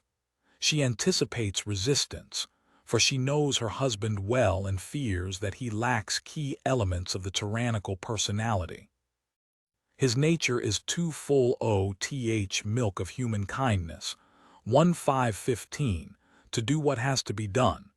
It is she who comes up with plans for what she calls this night's great business, 1566, she who instructs her husband how to comport himself, she who plies the royal bedroom attendants with drink. Macbeth remains full of doubt and hesitation. After all, Duncan is the king, and Macbeth, his host, should against his murderer shut the door, not bear the knife myself. 1516. As the fatal hour approaches, he attempts to call off the plot. We will proceed no further in this business. 1731, and it is only his wife's mocking insistence that persuades him to continue. Was the hope drunk wherein you dressed yourself? She asks him. Art thou afeard to be the same in thine own act and valor as thou art in desire? 1735, 36, 39, 41. Macbeth tries to counter the imputation of weakness. I dare do all that may become a man, 1746. But his wife drives home the sexual point. When you durst do it, then you were a man, she informs him. And to be more than what you were, you would be so much more the man, 49, 51. So provoked, he rises to the murderous occasion. Lady Macbeth's jibes about her husband's manhood, his ability to be the same in act as he is in desire, bring up to the surface a recurrent implication in Shakespearean tyranny. The tyrant, Macbeth and other plays suggest, is driven by a range of sexual anxieties. A compulsive need to prove his manhood, dread of impotence, a nagging apprehension that he will not be found sufficiently attractive or powerful, a fear of failure. Hence the penchant for bullying, the vicious misogyny, and the explosive violence. Hence, too, the vulnerability to taunts, especially those bearing a latent or explicit sexual charge. From the moment the Weird sisters greeted him, Macbeth has been the embodiment of ambivalence, but his wife ruthlessly insists that he has irrevocably committed himself and cannot now back away. I have given suck and know how tender, tease to love the babe that milks me. I would, while it was smiling in my face, have plucked my nipple from his boneless gums and dashed the brains out, had I so sworn as you have done to this. 1:7:54:59 propelled against his better judgment toward the treasonous action, he expresses one last, desperate reservation if we should fail. But his wife turns the question back at him with yet another goad. We fail. But screw your courage to the sticking place and will not fail. 1:7:59:61 Macbeth's response is a startling one. Bring forth men-children only, he tells her. For thy undaunted mettle should compose nothing but males. 1:7:72:74. From this point on, having in effect accepted the role conferred upon him by his wife, his fate is sealed. I am settled. 1:7:79, he says. We have watched the birth of the tyrant. Once the deed is done, once Macbeth attains the sovereign sway and masterdom. 1:568, that his wife had urged upon him, the psychological and moral abyss that separated him from Richard begins rapidly to close. He who had been appalled at the very thought of treachery now hires murderers to destroy his closest friend. He who had once been valor's minion, 1:219, a man utterly without fear, is suddenly afraid of everything. Whence is that knocking/how is't with me when every noise appalls me? 2:260:61. He who had been hard-pressed to disguise whatever he was thinking your face, his wife complained to him, is as a book where men may read strange matters. 1:560:61 is now enmeshed in deceit and lies. As with Richard's lies, no one quite believes them. To show an unfelt sorrow, Duncan's eldest son, Malcolm, whispers to his brother, is an office which the false man does easy. 2:3:133:34. Where we are, his brother agrees, there's daggers in men's smiles. 2:3:136:37. Like the wary survivors in Richard's realm, they both flee for their lives. Those who stay in Scotland rehearse the official story Macbeth has put out, that Duncan was murdered by his personal attendants, set on to do so by the two sons who have now fled. The attendants cannot be questioned because Macbeth carried away, he says, by his violent love, for the slain king has killed them. For the new regime, it is a convenient fiction, enabling, as it does, the official ceremonies that confer a veneer of legitimacy on his rule. Tyrannical power is more easily exercised when it appears that the old order continues to exist. The reassuring consensual structures may now be hollowed out and merely decorative, but they are all still in place, so that the bystanders, who crave psychological security and a sense of well-being, can persuade themselves that the rule of law is being upheld. Macbeth's friend Banquo, in any case, understands what is happening. He was present for the eerie prophecies on the heath, and he has been watching as each piece falls into place. Thou hast it now, he muses about his friend. King Cawdor Glamis all as the weird women promised, and I fear thou playedst most foully for't. 3:1:13. But though he is a man of principle, Banquo neither speaks out nor runs away. He is not an enabler like Buckingham, but he is Macbeth's ally, and he has no proof that what he merely suspects is true. Moreover, the prophecies extended to himself as well. Thou shalt get kings, though thou be none. 1:368.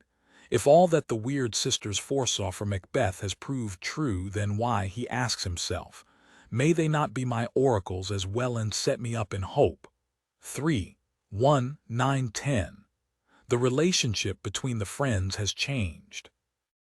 Macbeth still speaks warmly to him, as if their old intimacy continues intact, but Banquo replies with a formality that acknowledges the difference the crown has made.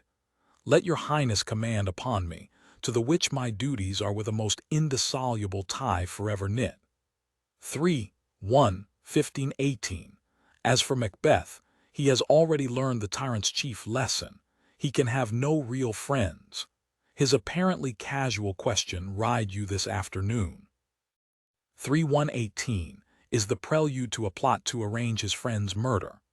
Our fears in Banquo stick deep, broods Macbeth, before giving instructions to the murderers and urging them to be sure to kill Banquo's son, Fleance, as well. For he knows that if Fleance survives, it is possible that the prophecy that Banquo will beget a royal line may come true. And if so, Macbeth reflects bitterly, he has defiled his mind and soul only to make the seeds of Banquo kings. 3:170. The tyrant's sense of personal defilement is something Shakespeare suggested only at the close of Richard Roman III. I rather hate myself for hateful deeds committed by myself. 5:3, 188-89. It haunts Macbeth from the beginning, and along with this sense that he has fouled his own nest is something he calls restless ecstasy. 3:222, that is, a constant, all-consuming anxiety. He focuses that anxiety on Banquo, as if he alone stands between himself and happiness. There is none but he whose being I do fear. 3:1, 54-55. But the inner torment Macbeth discloses to his wife will not be cured by the murderers he has hired to dispatch his friend. Lady Macbeth knows that her husband's psychic state threatens them both.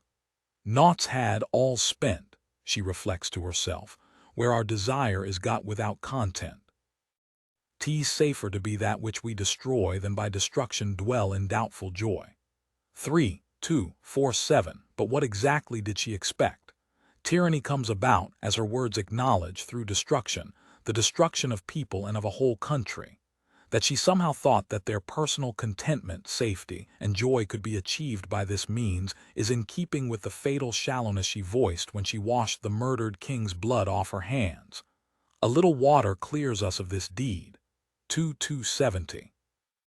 The intimate bond between husband and wife was instrumental in their fatal decision to kill Duncan, and in the devastating aftermath of their act, which they carried out together.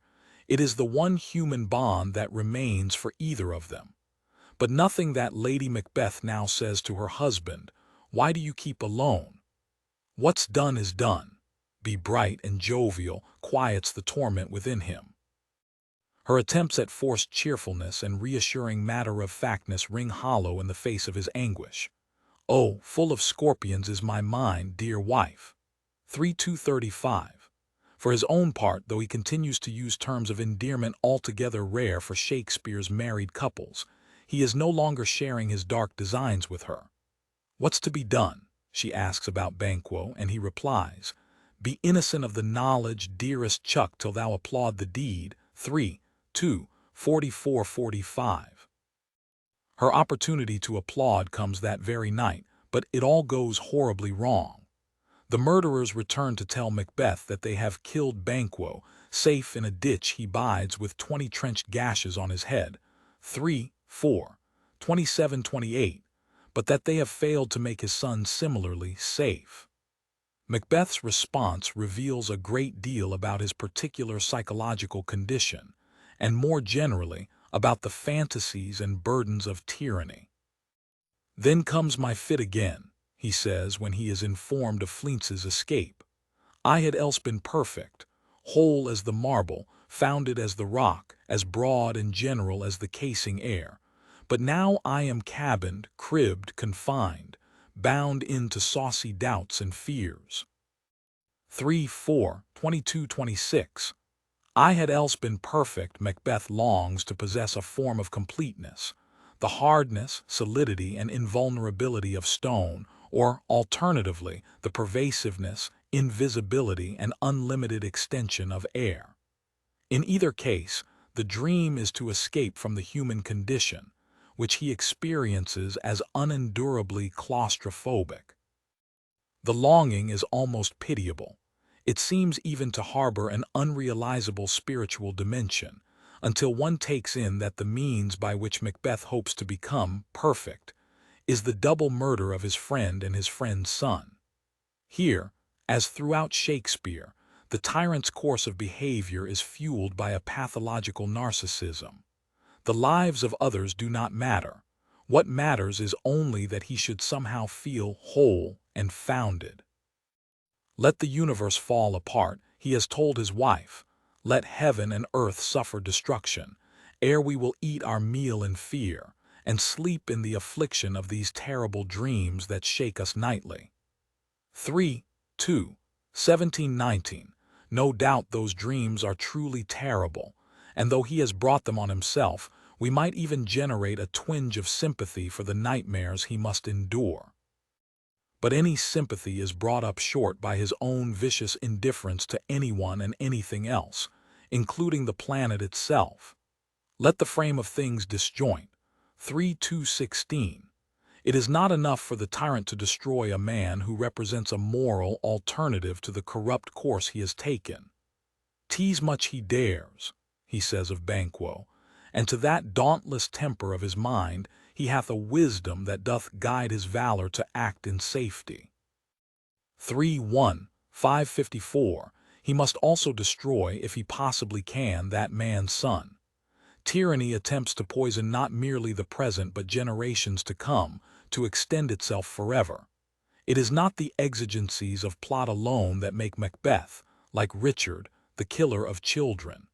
Tyrants are enemies of the future, but it proves more difficult to eradicate both future and past than the tyrant imagines.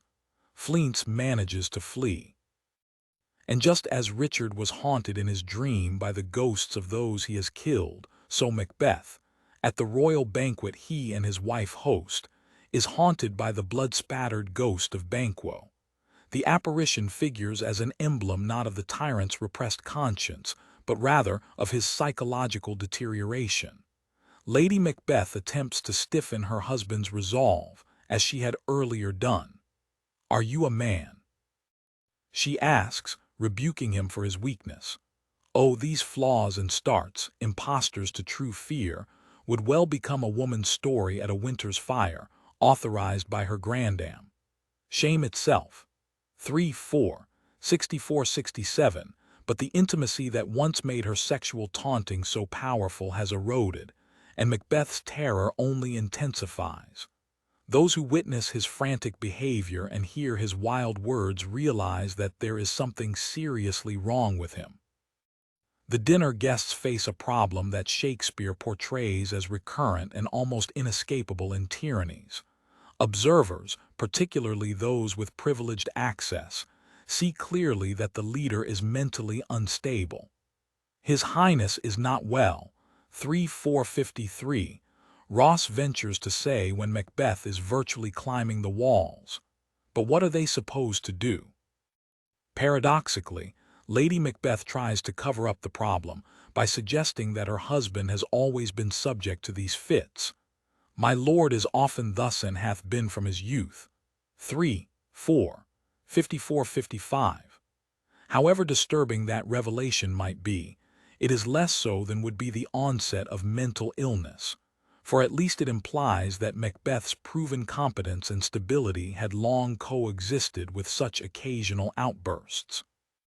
It is only when the outbursts threaten to disclose the tyrant's criminal culpability that Lady Macbeth quickly dismisses the assembled company. "At once, good night," she says to them. "Stand not upon the order of your going, but go at once." 122. She does not want them to hear another self-incriminating word. When they are alone together at last, she listens quietly to his continued ranting. "It will have blood," they say. "Blood will have blood." 34124, and does not resume either reproaches or reassurances. It is as if something between them has died. He discloses that he has a new object of suspicion, Macduff, who has refused his invitation, and she asks, in a strangely impersonal tone, "Did you send to him, sir?" He responds that he has spies everywhere and that he now intends to visit the weird sisters to see if they might tell him more. To this intention his wife says nothing, and he reveals again the tyrant's terrifying narcissism, to which every else must cede. "For mine own good," he declares flatly, "all causes shall give way." 3, 4, 137-38. Still she says nothing, and as if he were voicing an interior monologue, he rehearses his grim conviction that there is no going back. "I am in blood stepped in so far, should I wade no more returning were as tedious as go o'er." 3, 4, 138-40.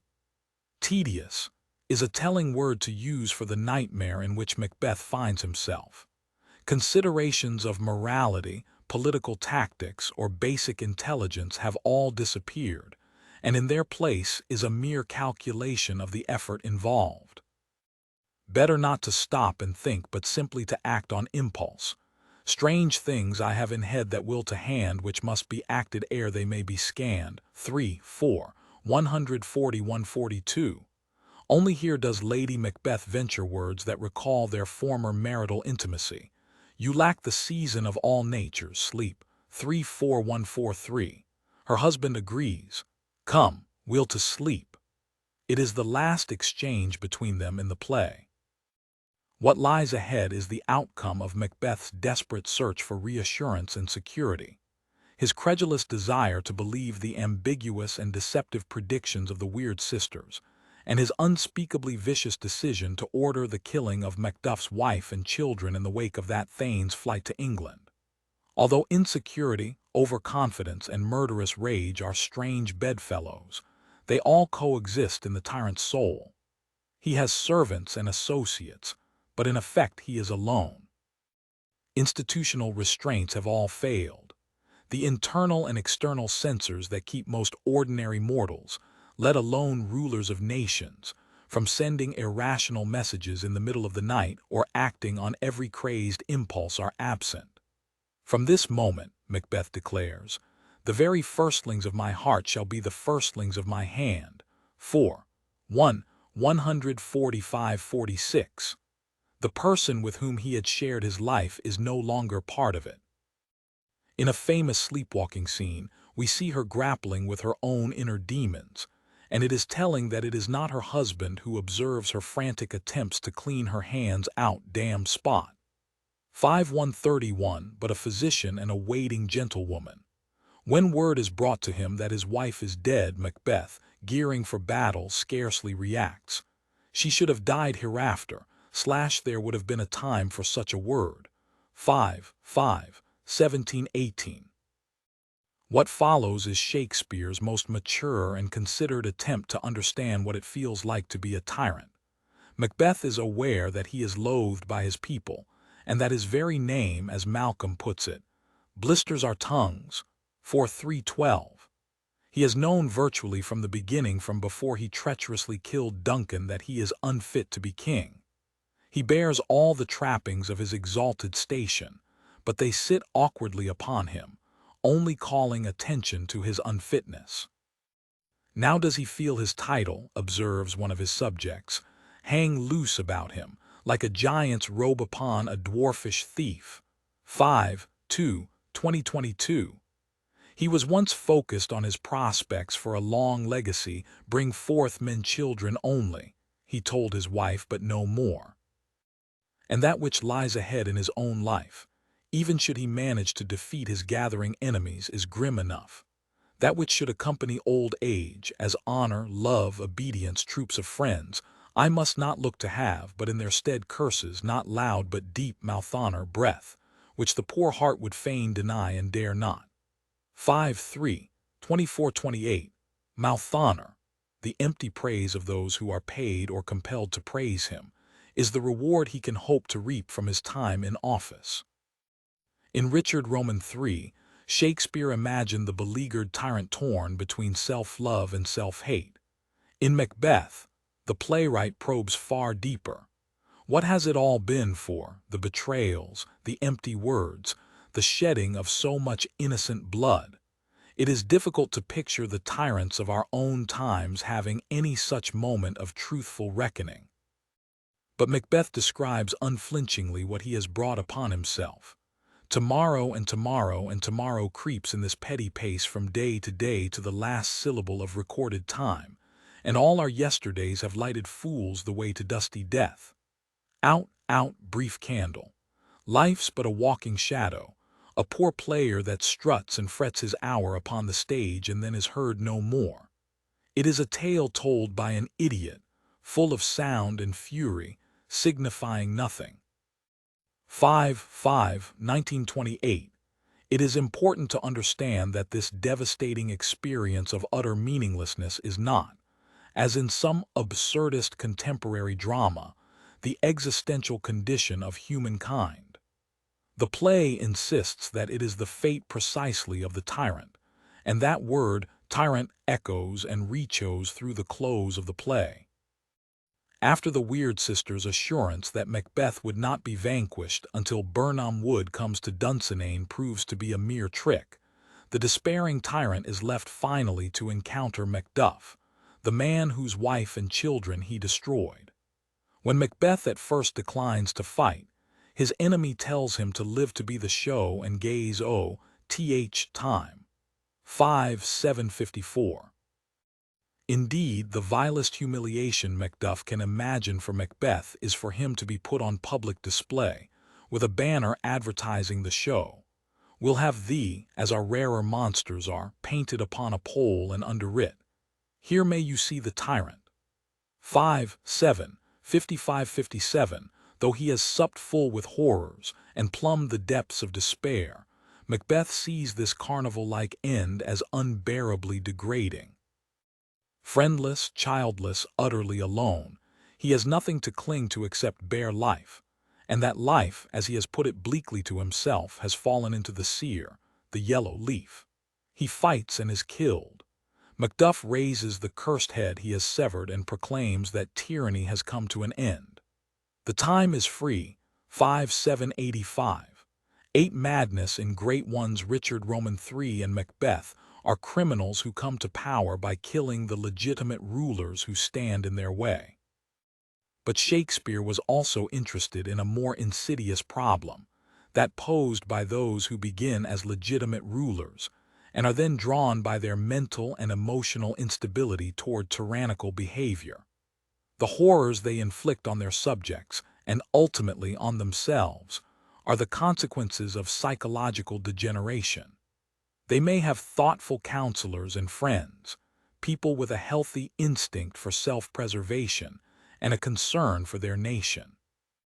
But it is extremely difficult for such people to counter madness-induced tyranny, both because it is unanticipated and because their long-term loyalty and trust have inculcated habits of obedience.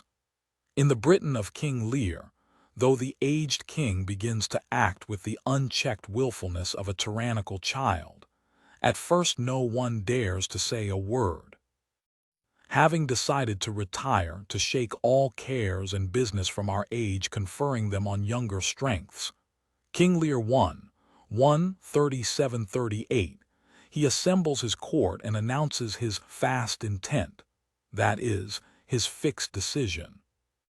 He declares that he will divide his kingdom into 3, distributing the parts to his daughters in proportion to their ability to flatter him. Tell me, my daughters, since now we will divest us both of rule, interest of territory, cares of state, which of you shall we say doth love us most, that we our largest bounty may extend where nature doth with merit challenge? 4651. The idea is insane, and yet no one intervenes. It is possible that the spectators to this grotesque contest say nothing because they believe it is merely a formal ritual, designed to gratify the autocrat's vanity on the occasion of his retirement. After all, one of the highest-ranking noblemen, the Earl of Gloucester, remarks in the play's first moments that he has already seen a map with the division of the kingdom scrupulously plotted out. And at this point in Lear's long reign, everyone may be accustomed to the great leader's boundless desire to hear his praises sung. While inwardly rolling their eyes, they sit around the table and give him the mouth honor he wants, telling him how blessed they are to stand in his shadow, how overwhelmed they are by his accomplishments, and how they value him more than eyesight, space, and liberty. 1:154. But when Lear's youngest daughter, Cordelia, his favorite, refuses to play the nauseating game, it all suddenly becomes deadly serious. Enraged by Cordelia's principled recalcitrance, "I love your majesty according to my bond," she says. No more nor less. 1:9091, Lear disinherits and curses her. Then finally is opposition to Lear's behavior openly expressed, and only by a solitary person, the Earl of Kent. The loyal Kent begins to speak with the requisite ceremonious courtesy, but Lear abruptly cuts him off. Dropping the courtly manner altogether, the Earl then voices his objection directly. "What wouldst thou do, old man? Think'st thou that duty shall have dread to speak when power to flattery bows? To plainness honor's bound when majesty falls to folly? Reserve thy state, and in thy best consideration check this hideous rashness." 14349. There are other responsible adults in the court. Watching the scene unfold are the king's elder daughters, Goneril and Regan, and their husbands, the Dukes of Albany and Cornwall. But none of them or any of the others in attendance seconds the objection or voices even a modest protest. Only Kent dares to say openly what everyone plainly sees. Lear is mad. 11143. For his frankness, the truth-teller is banished forever from the kingdom on pain of death. And still no one else speaks out. Lear's court faces a serious, possibly insuperable problem. In the distant age in which the play is set, roughly in the 8th century BCE, Britain does not seem to have any institutions or offices, parliament, privy council, commissioners, high priests to moderate or dilute royal power. Though the king, surrounded by his family, his loyal thanes, and his servants, may solicit and receive advice, the crucial decision-making power remains his and his alone. When he expresses his wishes, he expects to be obeyed. But the whole system depends on the assumption that he is in his right mind. Even in systems that have multiple moderating institutions, the chief executive almost always has considerable power. But what happens when that executive is not mentally fit to hold office? What if he begins to make decisions that threaten the well-being and security of the realm? In the case of King Lear, the ruler had probably never been a model of stability or emotional maturity. Discussing his impulsive cursing of his youngest daughter, the king's cynical older daughters, Goneril and Regan, remark that his advancing years are only intensifying qualities that they have long observed in him. "'Tis the infirmity of his age," one notes, "yet he hath ever but slenderly known himself." "The best and soundest of his time," agrees the other, "hath been but rash." 28992. The disinheriting of their sister Cordelia does not threaten Goneril and Regan. On the contrary, since they get to gobble up her share of the kingdom, it is in their immediate interest.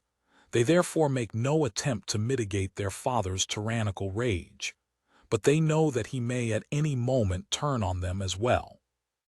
They are dealing with both his deep-rooted habits of mind, what they call their father's long and graft condition, and the effects of old age. Then must we look from his age to receive not alone the imperfections of long and graft condition, but therewithal the unruly waywardness that infirm and choleric years bring with them. 29295. What particularly worries them are his unconstant starts. 11296, that is, outbursts such as they have just witnessed in the banishing of Kent.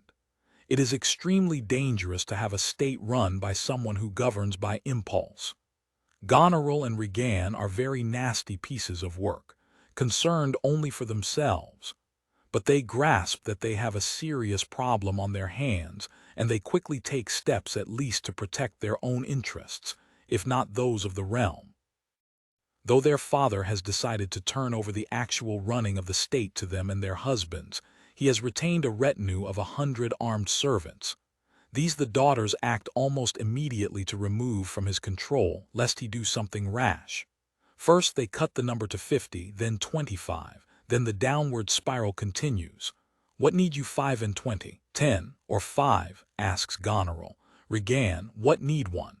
2, 442, 44. It is ugly, and it is about to get still uglier. But the stripping away of the retainers stems from the recognition that an impulsive narcissist, accustomed to ordering people about, should not have control even of a very small army.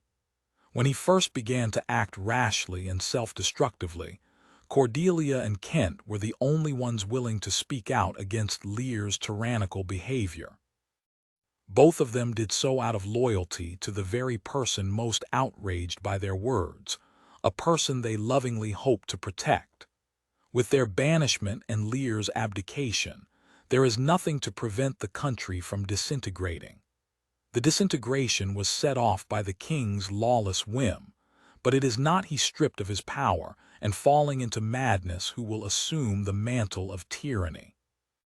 Rather, it is his vicious daughters who show themselves to be unconstrained by any respect for the rule of law and indifferent to fundamental norms of human decency. Kent's loyalty to Lear leads him, at the risk of his life, to return in disguise in order to serve his ruined master. But it is too late to avert the disaster that the king has brought upon himself. Kent has been effectively muzzled.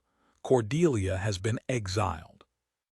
The only person who can still say openly what everyone perceives has happened is the fool, a satirical entertainer, the equivalent of a late-night comedian who is permitted by social convention to articulate what would otherwise be suppressed or punished.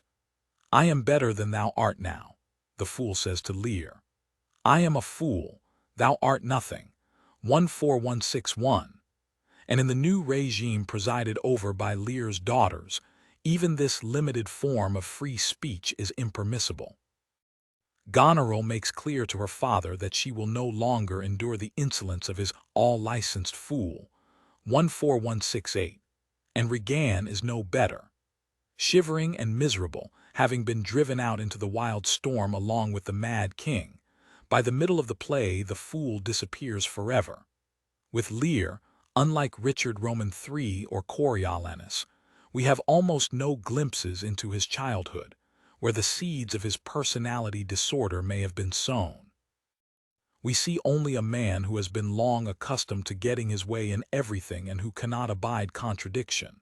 In the midst of his madness, sitting in a wretched hovel with a blind man and a beggar for his company, he still has delusions of grandeur.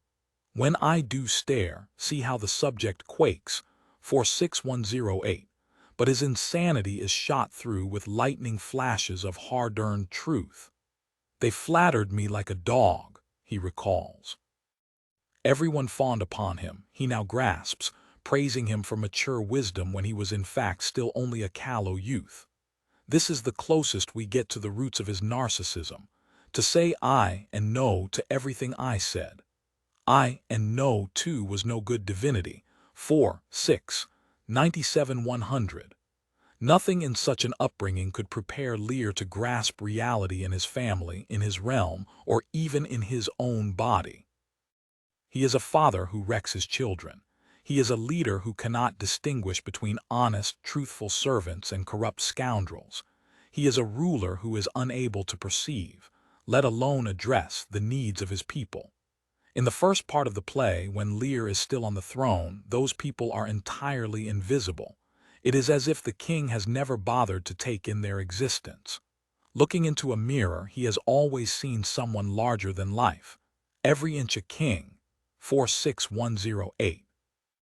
Hence his horrible surprise when, cold and shaking with fever, he grasps finally that he has been surrounded by flatterers who have constantly lied to him. "When the rain came to wet me once, and the wind to make me chatter when the thunder would not peace at my bidding. Their eye found 'em, their eye smelt 'em out. Go to, they are not men, oh their words. They told me I was everything. 'Tis a lie, I am not ague-proof. 4, 6, 100, 105, they told me I was everything. It is a moral triumph of some kind for so extreme a solipsist to realize that he is, after all, subject to the same bodily afflictions as everyone else. But Shakespeare's play looks soberly at the tragic cost of this quite modest realization. Lear insists that he is more sinned against than sinning, but he cannot be held entirely innocent of the fact that his two older daughters are twisted monsters who seek to kill him. He is certainly not innocent of the disastrous fate of his youngest daughter, whose moral integrity he spurned and whose love he failed to understand. He has evidently failed, as well, to distinguish between the basic decency of Goneril's husband, Albany, and the sadism of Regan's husband, Cornwall, and he has split his kingdom without grasping the high likelihood of violent conflict between the two ruling parties. It is only when Lear himself wanders out into a wild storm that he takes in the plight of the homeless in the land over which he has ruled for many decades. As the rain beats down on him, the question he asks is a powerful one. Poor naked wretches, wheresoe'er you are, that bide the pelting of this pitiless storm, how shall your houseless heads and unfed sides, your looped and windowed raggedness defend you from seasons such as these? 3, 4, 29, 33. But even as he asks the question, he knows that it is too late for him to do anything to relieve their suffering. Oh, I have too little care of this. 3, 4, 33, 34. And what he now thinks that the rich should expose themselves to what wretches feel so that they may share some of their superfluous wealth with them, hardly constitutes a new economic vision for the country he has ruled. The monstrous self-absorption that fueled Lear's catastrophic decisions does not vanish because of his exposure to adversity. It remains the organizing principle of perception. When he encounters a homeless beggar, he can only imagine that the man's miseries came about for the same reason as his own. Didst thou give all to thy daughters, and art come to this? 3, 4, 47, 48. Certain that the answer must be yes, Lear begins to curse the poor man's ungrateful daughters. And when Kent, in disguise, corrects the mistake, "He hath no daughters, sir," Lear explodes in rage. "Death, traitor! Nothing could have subdued nature to such a lowness but his unkind daughters." 3, 4, 66, 68. Lear has lost everything by this point, but he still has the mind of the tyrant who will brook no disagreement. Death, traitor! Nearing the play's end, after Lear has recovered at least partial sanity, acknowledged the folly of his actions, and begged the forgiveness of Cordelia, who has returned to England to fight on his behalf, he continues to have difficulty distancing himself from the self-centeredness that precipitated the disaster in the first place. Taken captive, along with Cordelia, by forces under the command of the ruthless Edmund, Lear emphatically overrules his daughter's request that they be brought to see her sisters. No, no, no, no. 538. Why does he not think that they should try at least to beg some mercy? Because he is in the grip of a fantasy poignant, hopelessly unrealistic, and in its way supremely selfish, that in prison with his youngest daughter he will, after all, obtain what he had originally intended, to set his rest, as he put it, on her kind nursery. 11121. "We two alone will sing like birds in a cage," he tells Cordelia. "So we'll live and pray and sing and tell old tales and laugh at gilded butterflies and hear poor rogues talk of court news, and we'll talk with them too who loses and who wins, who's in, who's out, and take upon us the mystery of things as if we were God's spies." 5.3. 9.17. Even were this a fantasy that Cordelia could possibly share and find appealing, She is too realistic to think it is remotely possible. Led away to prison and to the almost certain death that she knows looms there, she is conspicuously, painfully silent. In The Winter's Tale, a play he wrote late in his career, Shakespeare returned to the idea of a legitimate ruler who, descending into madness, begins to behave like a tyrant. In the case of Lear, King of Sicilia, the precipitating cause is not senile rage. Rather, it is a sudden onset of paranoia, which takes the form of a conviction that his wife, Hermione, then nearing the full term of a pregnancy, has had an adulterous affair and is carrying a child that is not his. His suspicion falls on his best friend, Polixenes, the King of Bohemia, who has been visiting Sicilia for the past 9 months. Lear initially broaches his conviction to his chief counselor, Camillo, who, horrified, tries to disabuse the king of his fixed idea. "Good my lord, be cured of this diseased opinion," he urges, and quickly. "For 'tis most dangerous." The Winter's Tale 296-98. Lear insists that his charge is true, and when the counselor again demurs, explodes with rage. "It is. You lie, I say thou liest, Camillo, and I hate thee." 299-300. The jealous king offers no proof, only his emphatic insistence. A tyrant does not need to traffic in facts or supply evidence. He expects his accusation to be enough. If he says that someone has been betraying him, or laughing at him, or spying on him, it must be the case. Anyone who contradicts him is either a liar or an idiot. The last thing the tyrant wants, even when he appears to solicit it, is an independent opinion.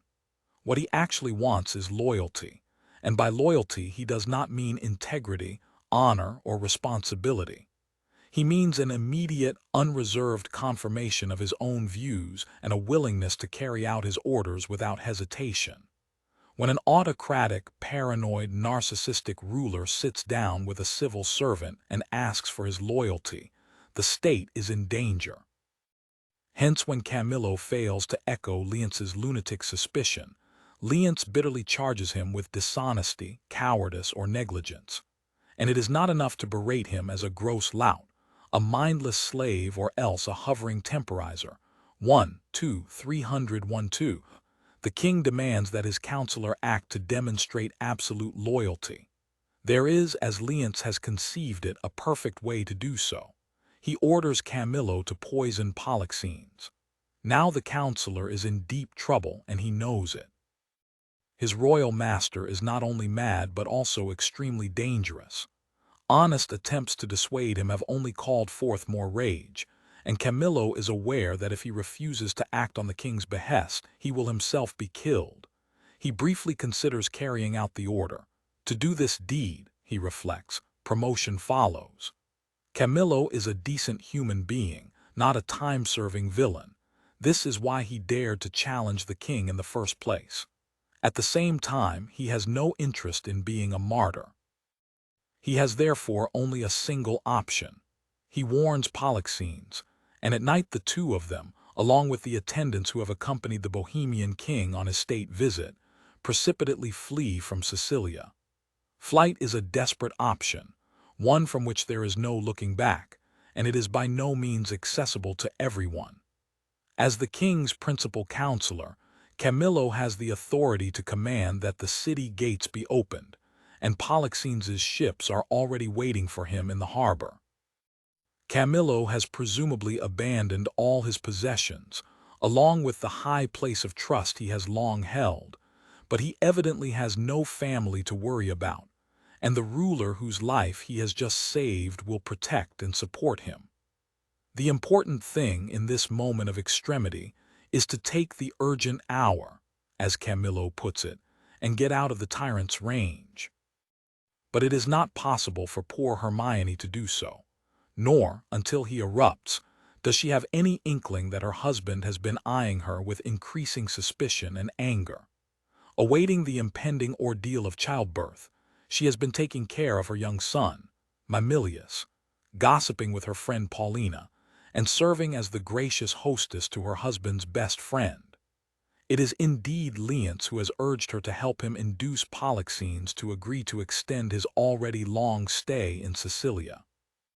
But all of her sweet gestures to that effect have been interpreted by the paranoid Leonce as proofs of her infidelity. Is whispering nothing, he fumes when Camillo attempts to counter his fears. Is leaning cheek to cheek, is meeting noses, kissing with inside lip, stopping the career of laughter with a sigh, a note infallible of breaking honesty, horsing foot on foot, skulking in corners. 284-89. How much of this is actually true does not matter. It is what Leonce thinks he has seen, and that is sufficient to convict her in his mind. The flight of Polixenes and Camillo confirms this conviction and intensifies Leonce's sense that he has been made a fool of. It seems abundantly clear to him now that Camillo, whom he had trusted, was Polixenes's co-conspirator, his pander. There is, he concludes, a plot against my life, and he moves to counter it by ordering the arrest and imprisonment of his wife. She's an adulteress, he tells the shocked court. At first his courtiers attempt, as Camillo had done, to dispute the charge and to blame it on a villainous slanderer. Some putter on that will be damned fort. 142-43. Beseech your highness, one urges. Call the queen again. Be certain what you do, sir, warns another, lest your justice prove violence. 127-29. Leonce will not listen. You smell this business, he tells them, with a sense as cold as is a dead man's nose. 152-53. He is not interested in hearing what they have observed and does not require their approval. What need we commune with you of this, he asks dismissively, but rather follow our forceful instigation. 162-64. To follow his instigation means to go with his impulse and his alone. We need no more of your advice. The matter, the loss, the gain, the ordering on't is all properly ours.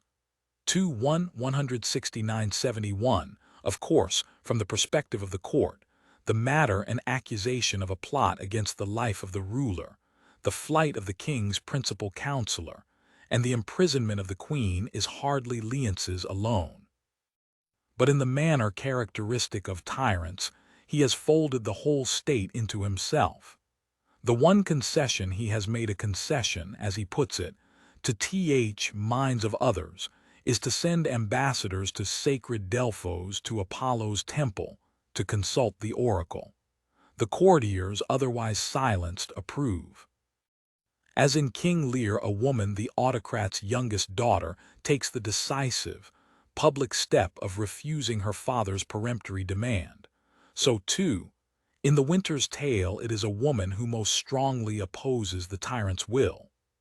The principal challenger is not Leonce's wronged wife, Hermione, though she defends herself courageously and eloquently, but Hermione's friend Paulina.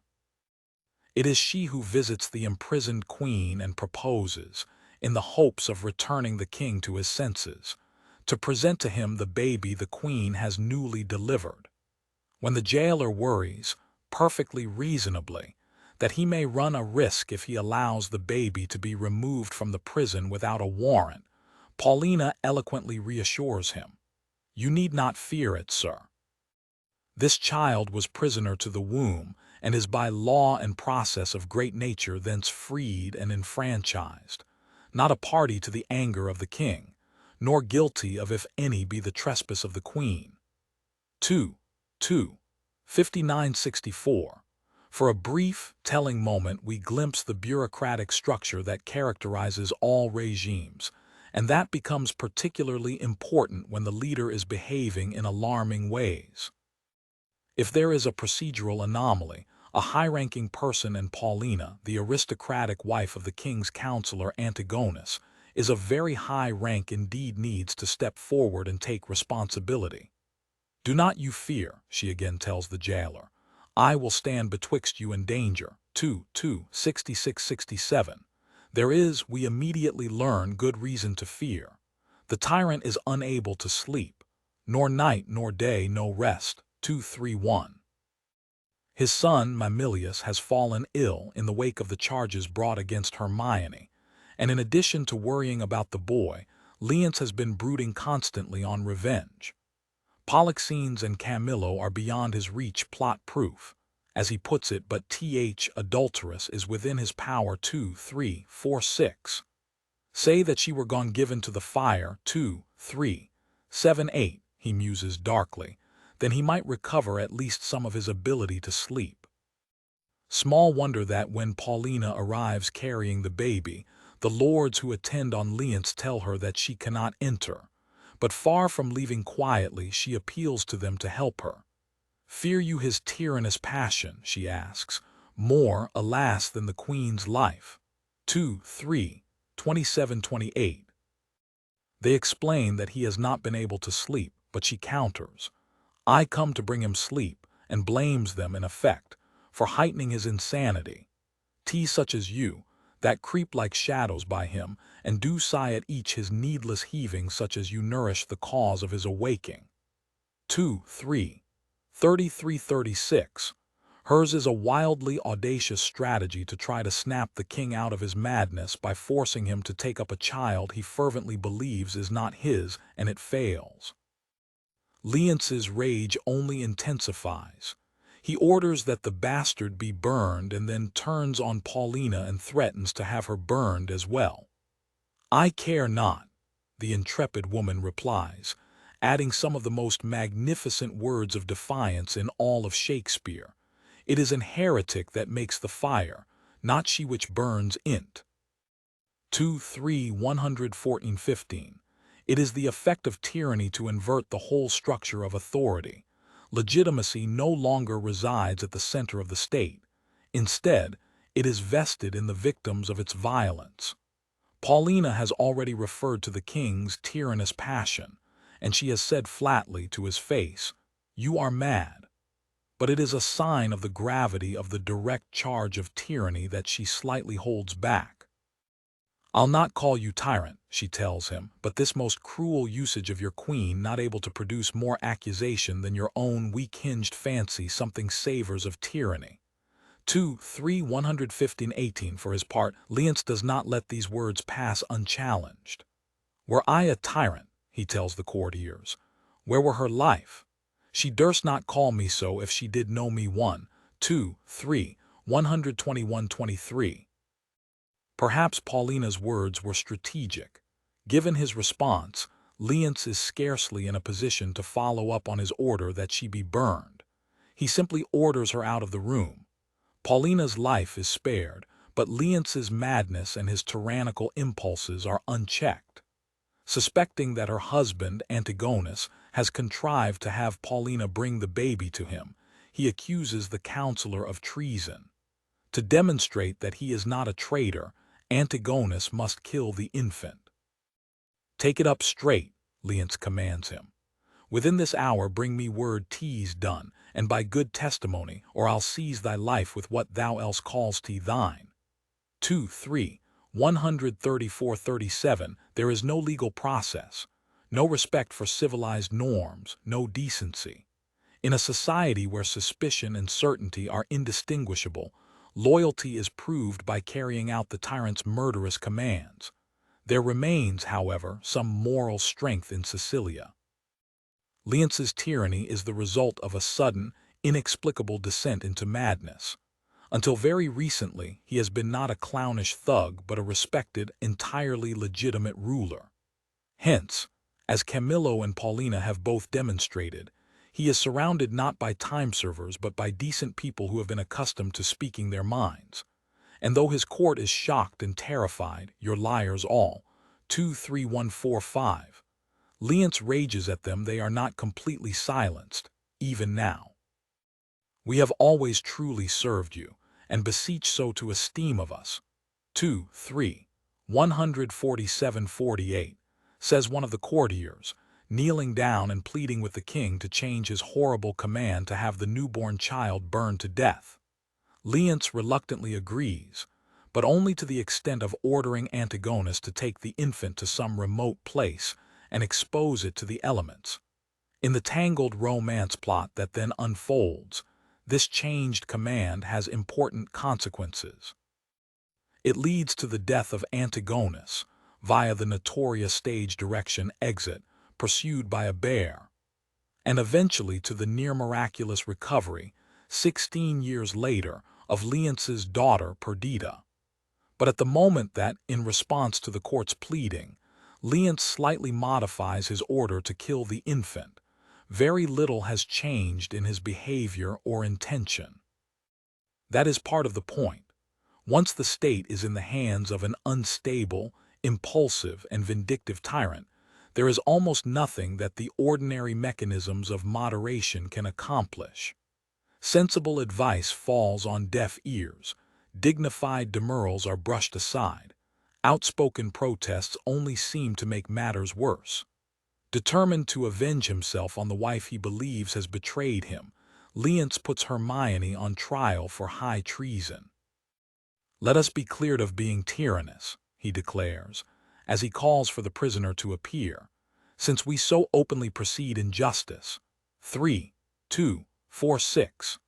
The open proceeding may seem preferable from a public relations standpoint to the poison with which he intended to dispatch his best friend, but everyone in Shakespeare's world knew perfectly well that there was only one possible outcome. The ruler controlled the institutions that conferred the stamp of reality upon even his wildest claims. This is a show trial in the manner of Henry Roman VIII or, in our own time, Stalin. There is, however, one small but significant difference. In The Winter's Tale, the person accused of treason is not so broken in spirit as to confess to the imaginary crime. On the contrary, with dignity and steely grace she exposes the tyrant's justice for what it is. "Since what I am to say must be but that which contradicts my accusation, and the testimony on my part no other but what comes from myself, it shall scarce boot me to say, not guilty." 2024. All the same, she professes her faith that, if powers divine behold our human actions as they do, then her innocence shall make false accusation blush and tyranny tremble at patience. 26:30. What would it mean for tyranny to tremble at patience?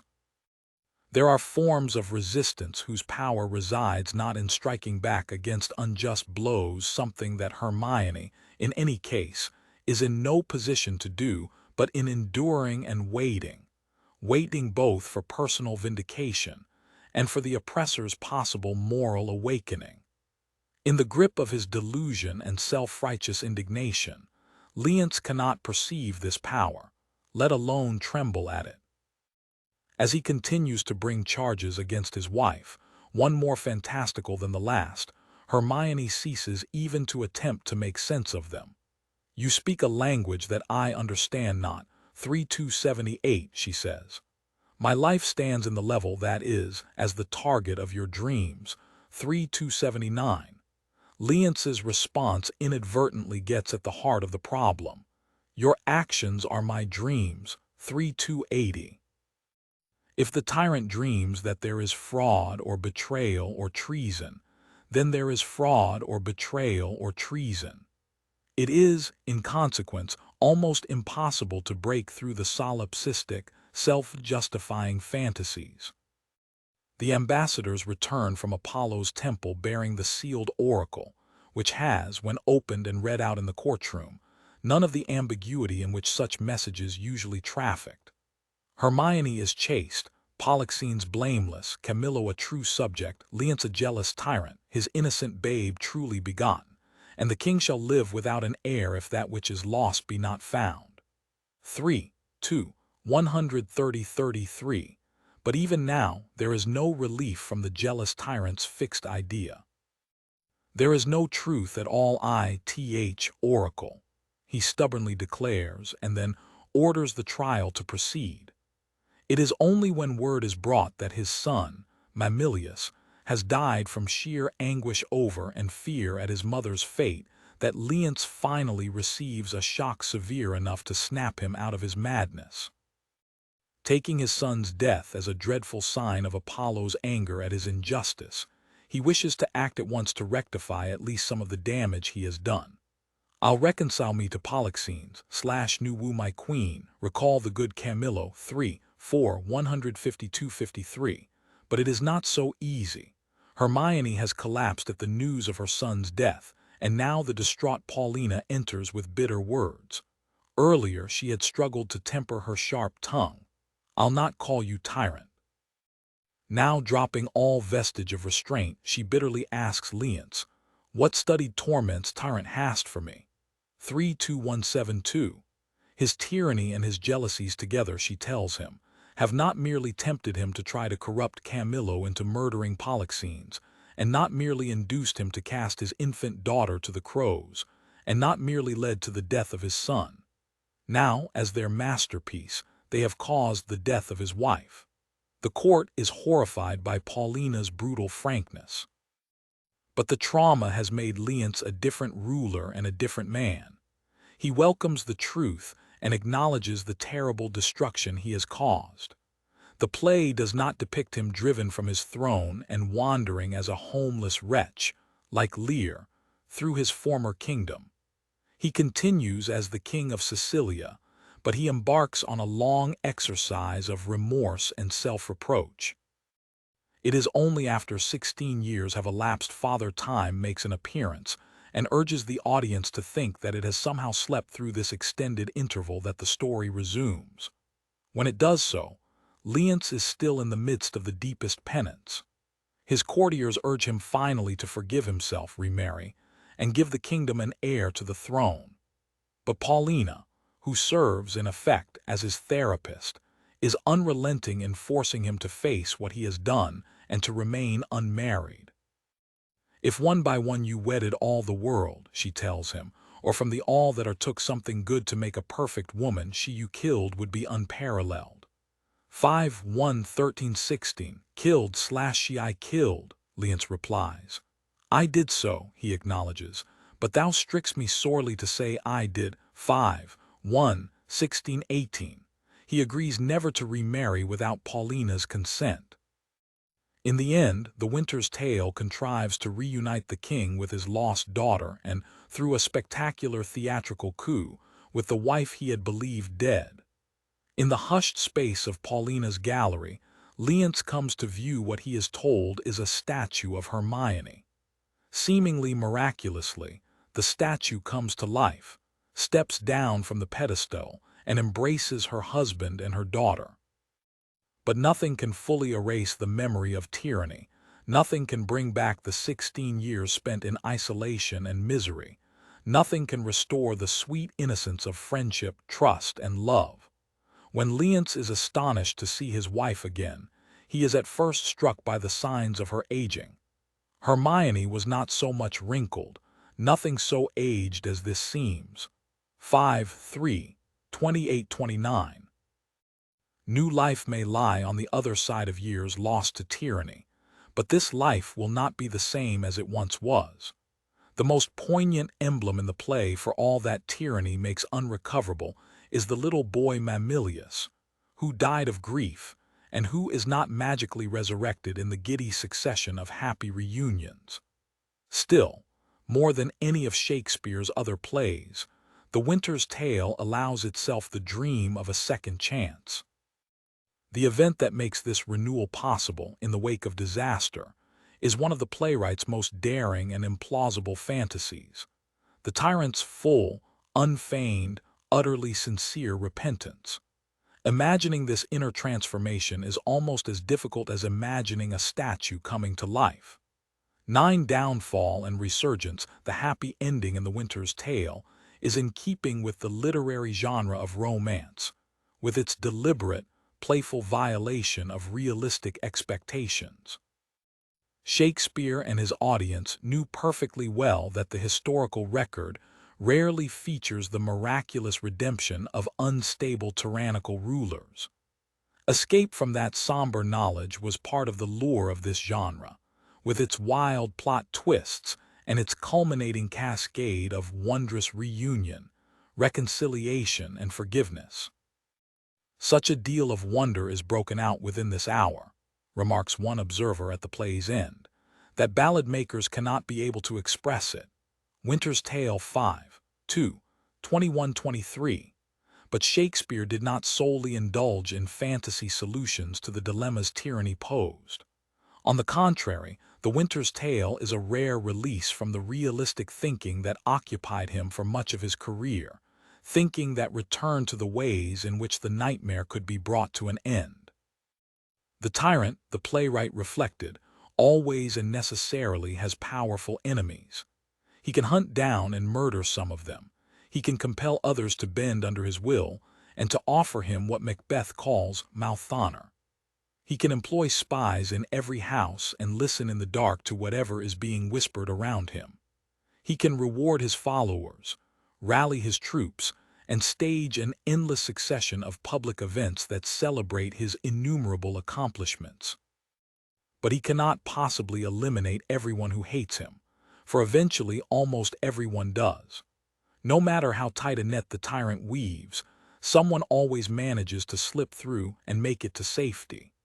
"Thou must not stay," says the Roman general Titus Andronicus to Lucius, the only survivor of his 25 sons. The tyrant Saturninus has just slaughtered his son's 2 remaining brothers and countenanced the rape and mutilation of his sister. Lucius escapes to the Goths, where he raises an army and returns to kill the tyrant and assume power. "May I govern so," he declares in the end, "to heal Rome's harms and wipe away her woe." Titus Andronicus 5:3, 145-46. Similarly, in Richard Roman III, Queen Elizabeth urges her son Dorset to go, cross the seas and live with Richmond in Brittany. "Go," she pleads, hie thee from this slaughterhouse." Richard Roman III 4, 1, 41-43. His brother, his uncle, and his 2 half-brothers have been killed by the tyrant, along with innumerable others, but Dorset succeeds in joining Richmond, who leads the forces that topple the hated tyrant. The victor, making a similar pledge at the play's end to heal the nation's wounds, offers a prayer.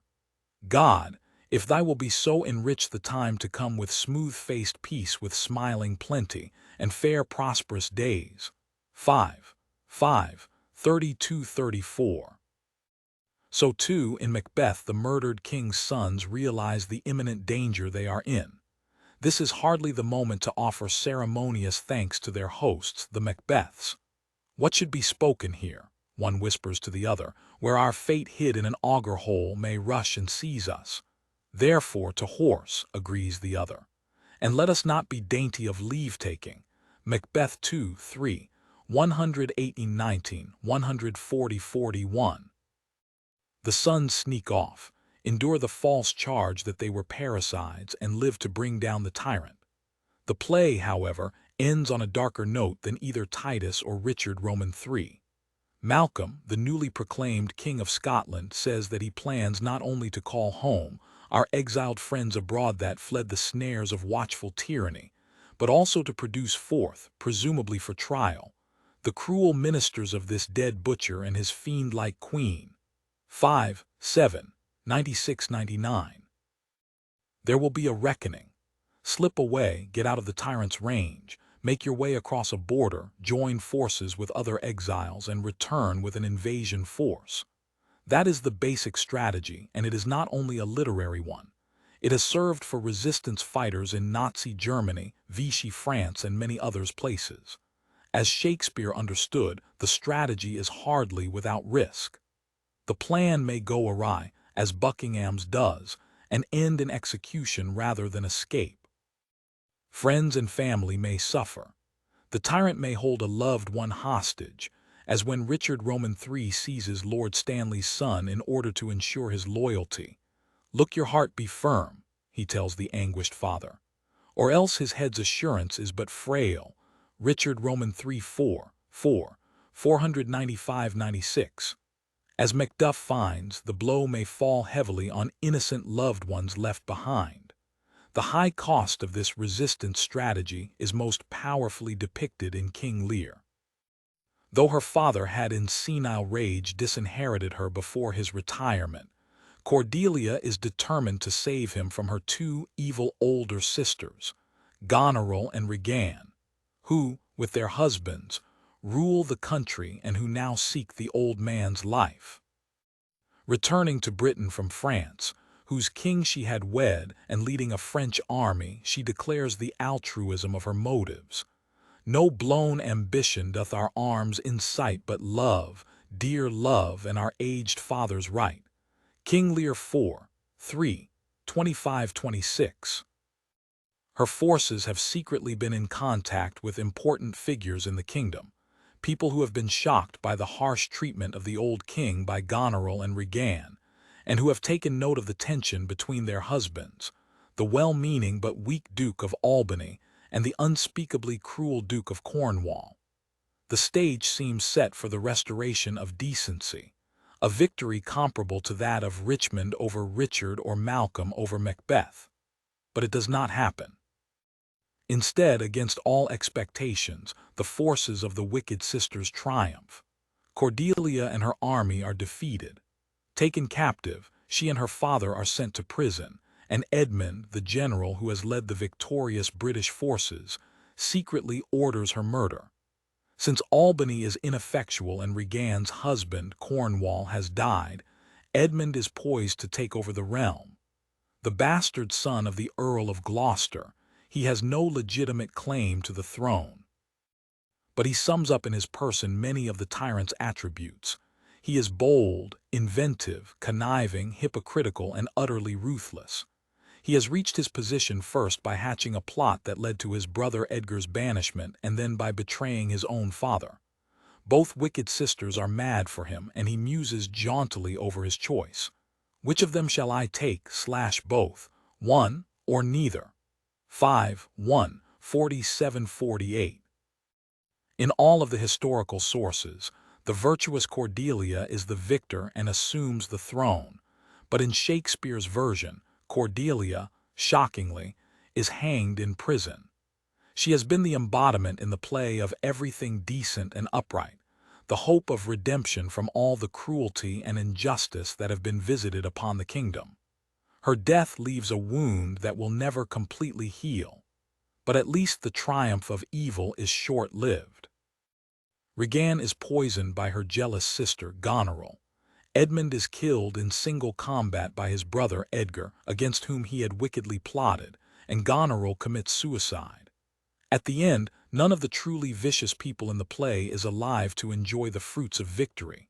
Still, their deaths cannot not erase the tragedy of Cordelia's loss or the unspeakable grief of her father, who dies heartbroken by what has transpired. And my poor fool is hanged. No, no, no life. Why should a dog, a horse, a rat have life and thou no breath at all?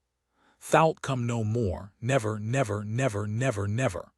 5:3, 281-84. Shakespeare insists here, more poignantly and urgently than anywhere else in his work, on the irreparability of the losses that tyranny leaves in its wake. There is no equivalent to Richmond's proud declaration in Richard Roman III, "The day is ours, the bloody dog is dead." Richard Roman III 552, or to Macduff's "Behold where stands/th usurper's cursed head. The time is free," Macbeth 5:7-84-85. When in King Lear a messenger announces, "Edmund is dead, my lord," Albany replies, "That's but a trifle here," King Lear 5:3-271. Shakespeare did not think that tyrants ever lasted for very long. However cunning they were in their rise, once in power they were surprisingly incompetent. Possessing no vision for the country they ruled, they were incapable of fashioning enduring support, and though they were cruel and violent, they could never crush all of the opposition. Their isolation, suspicion, and anger, often conjoined to an arrogant overconfidence, hastened their downfall. The plays that depict tyranny inevitably end at least with gestures toward the renewal of community and the restoration of legitimate order.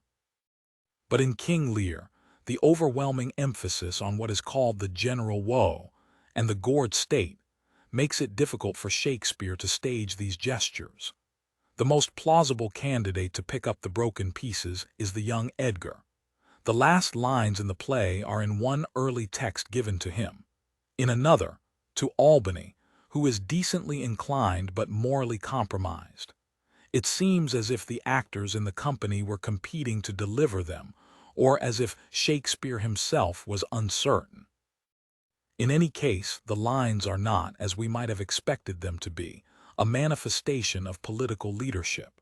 They are rather the expression of the traumatic aftermath of the kingdom's ordeal.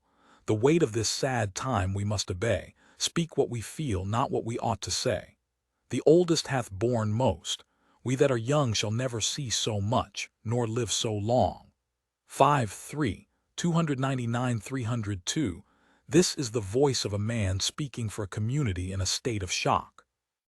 In Richard Roman III, the main opposition to tyranny forms around the Earl of Richmond. In Macbeth, around the king's son Malcolm. Both assume power at the end. There is no comparable figure in King Lear. Instead, and astonishingly, the moral courage is glimpsed in a very minor character far below the society's social radar, and whose name we never learn.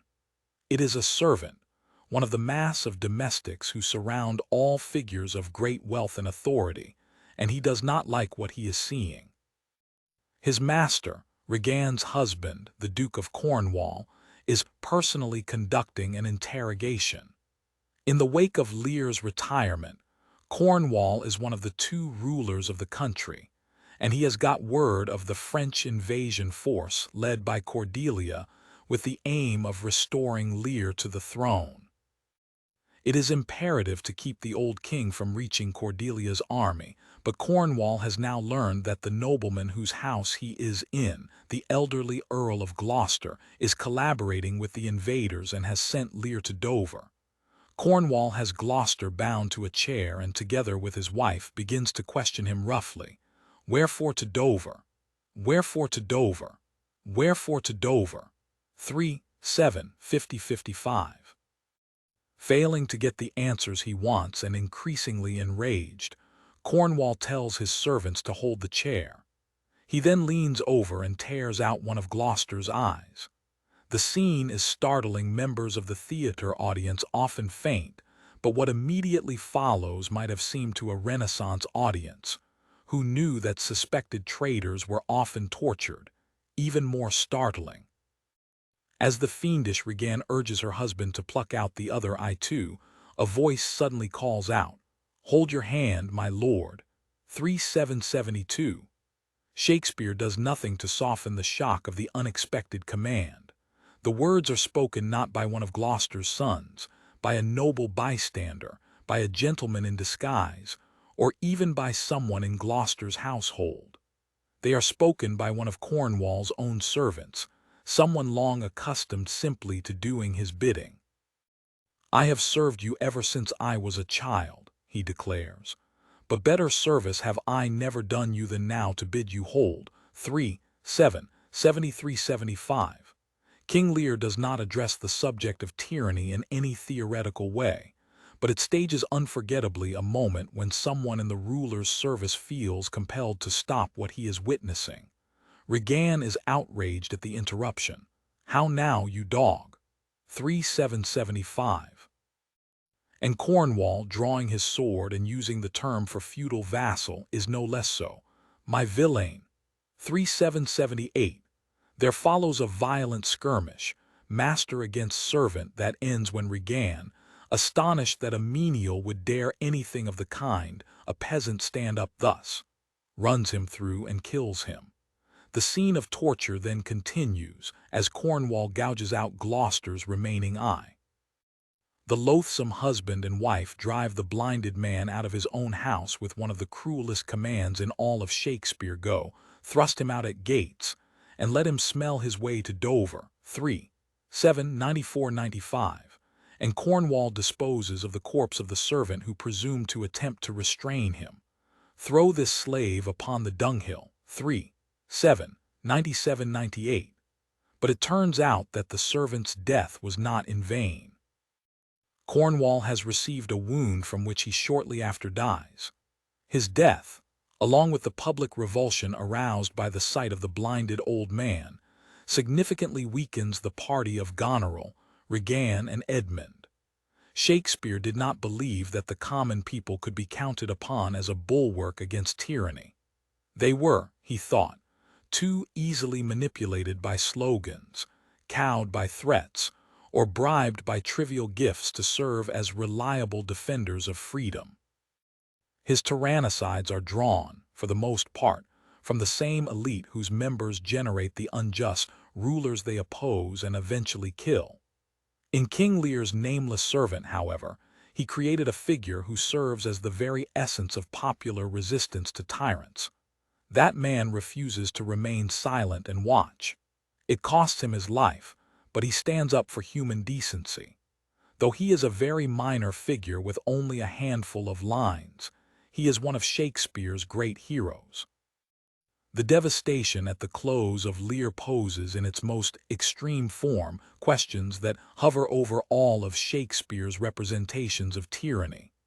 How can alert and courageous people not merely escape from the tyrant's grasp, in order to fight against him and try to topple him, but prevent him from coming to power in the first place? How is it possible to stop the devastation from happening? In Richard Roman III, the hate-crazed Queen Margaret, hovering around the court of King Edward like a dark nemesis, tries to warn the Duke of Buckingham, whom she exempts from her hatred, to beware of Richard. Take heed of yonder dog. Look, when he fawns, he bites, and when he bites, his venom tooth will rankle to the death. Have not to do with him, beware of him. Sin, death, and hell have set their marks on him, and all their ministers attend on him. Richard Roman III 1-3, 288-93. But the Duke dismisses her warning and serves instead as one of the prime enablers in Richard's rise to power, until he himself falls beneath Richard's axe.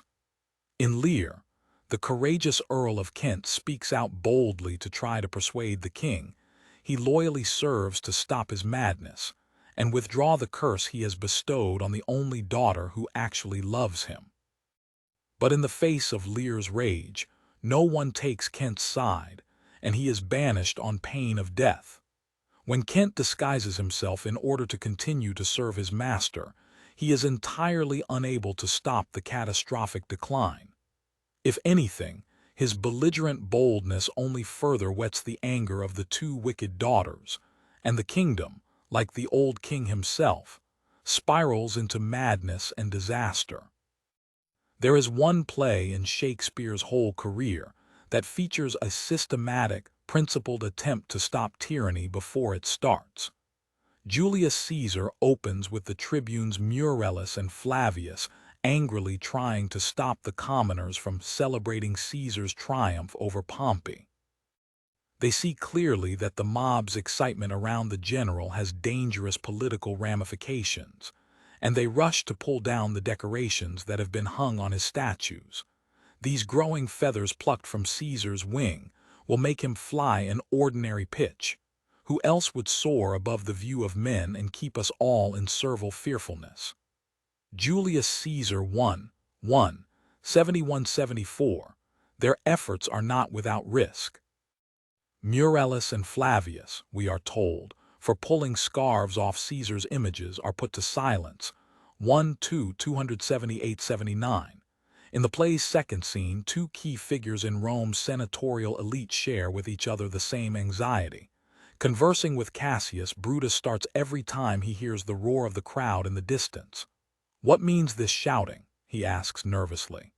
"I do fear the people choose Caesar for their king." 79-80.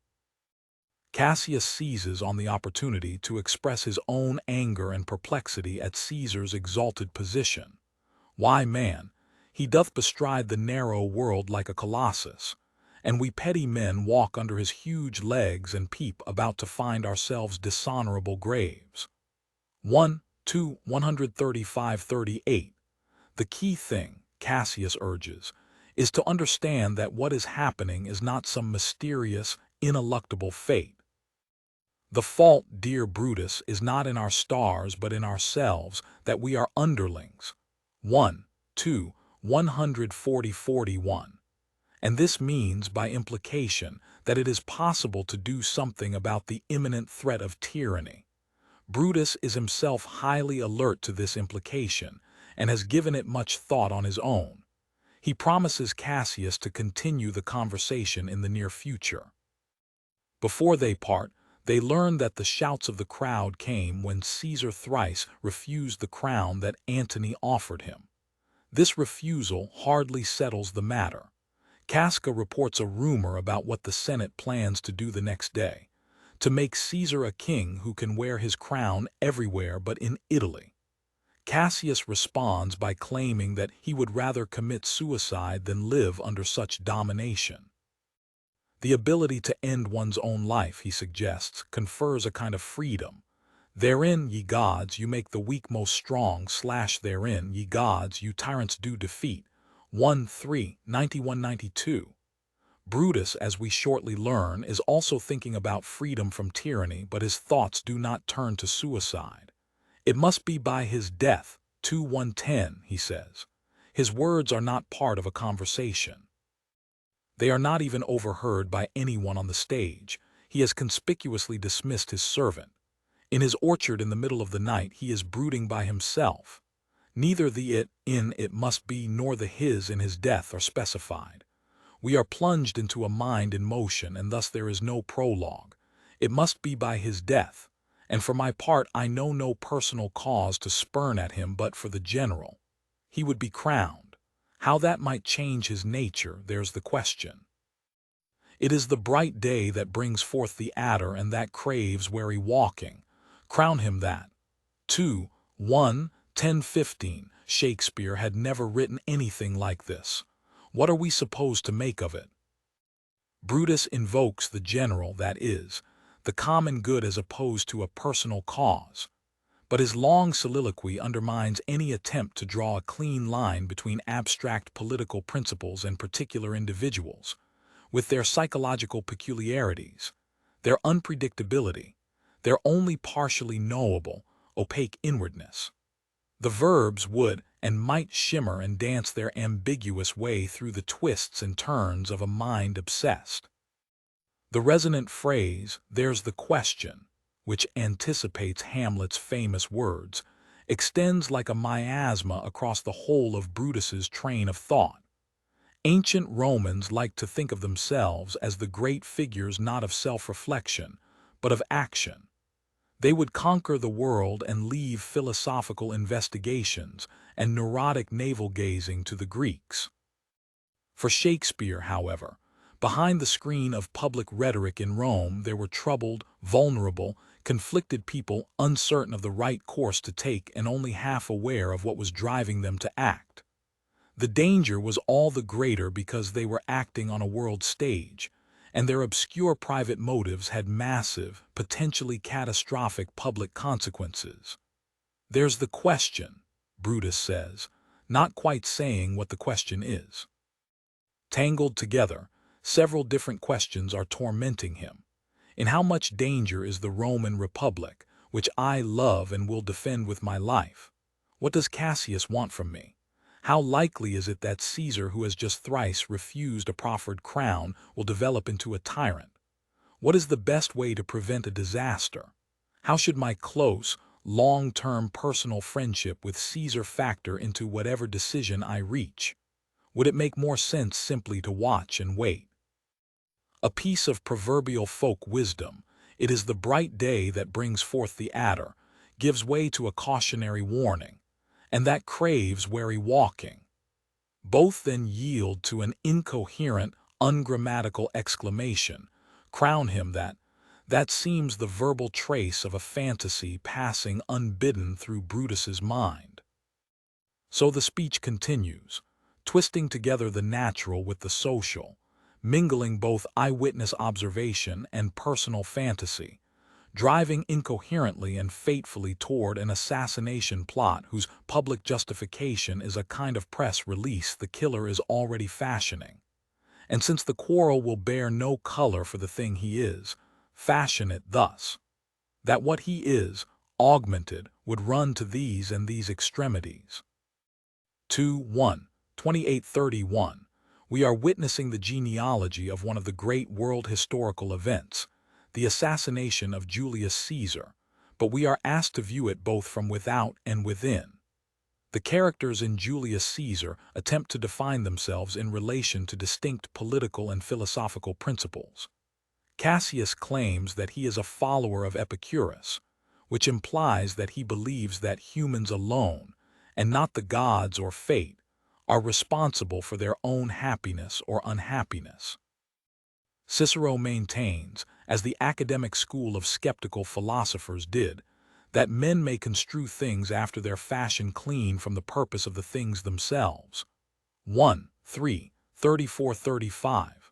Brutus is a stoic, coolly indifferent to portents and omens. Later in the play, though he has already learned that his wife is dead, he feigns ignorance so that he can demonstrate his absolute self-mastery. Why fare well, Portia? 4:3189. But the calculated demonstration already calls into question the authenticity of the principle, and the play repeatedly undermines anything that looks philosophically coherent. None of the characters, certainly not Julius Caesar, Antony, or Cassius, embodies a stable position, let alone an abstract ideal. Brutus comes closest, and in the play's final moments Antony eulogizes him as the noblest Roman of them all, 5:568. But these are the public pronouncements of the deeply cynical victor, and we have already seen from the inside how murky, confused, and conflicted are Brutus's thoughts. Nevertheless, in the midst of the uncertainty that besets every choice, it is necessary to decide what to do, and Brutus decides to kill Caesar. Believing that only this drastic step will save the Republic, he lends his immense prestige to the group of conspirators, each of whom has his own tangled motives for action, and at the crucial moment on the Ides of March, he joins the others in thrusting his knife into the body of his friend. "Stoop, Romans, stoop," Brutus tells his fellow assassins in the wake of their deed, "and let us bathe our hands in Caesar's blood up to the elbows and besmear our swords. Then walk we forth, even to the marketplace, and waving our red weapons o'er our heads, let's all cry, peace, freedom, and liberty." 106:11. Now and for generations to come, as he imagines it, they will be celebrated as the saviors of Rome. Their cause is just, and he is confident that it will be recognized as such precisely because they are not cynical politicians but men of noble ideals. Except that it does not work out this way.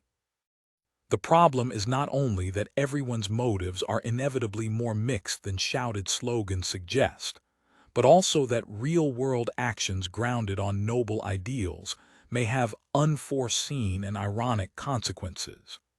Brutus dreams that such ideals as honor, justice, and liberty can somehow exist in pure form, untouched by base calculations and messy compromises.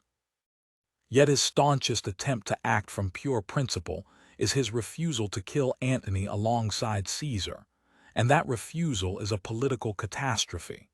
For Antony is not merely one of Caesar's loyal followers. He is a brilliant demagogue whose famous speech over Caesar's corpse, "Friends, Romans, countrymen, lend me your ears," 3:271, sparks the civil war that brings down the Republic, the very institution the conspirators wish to save.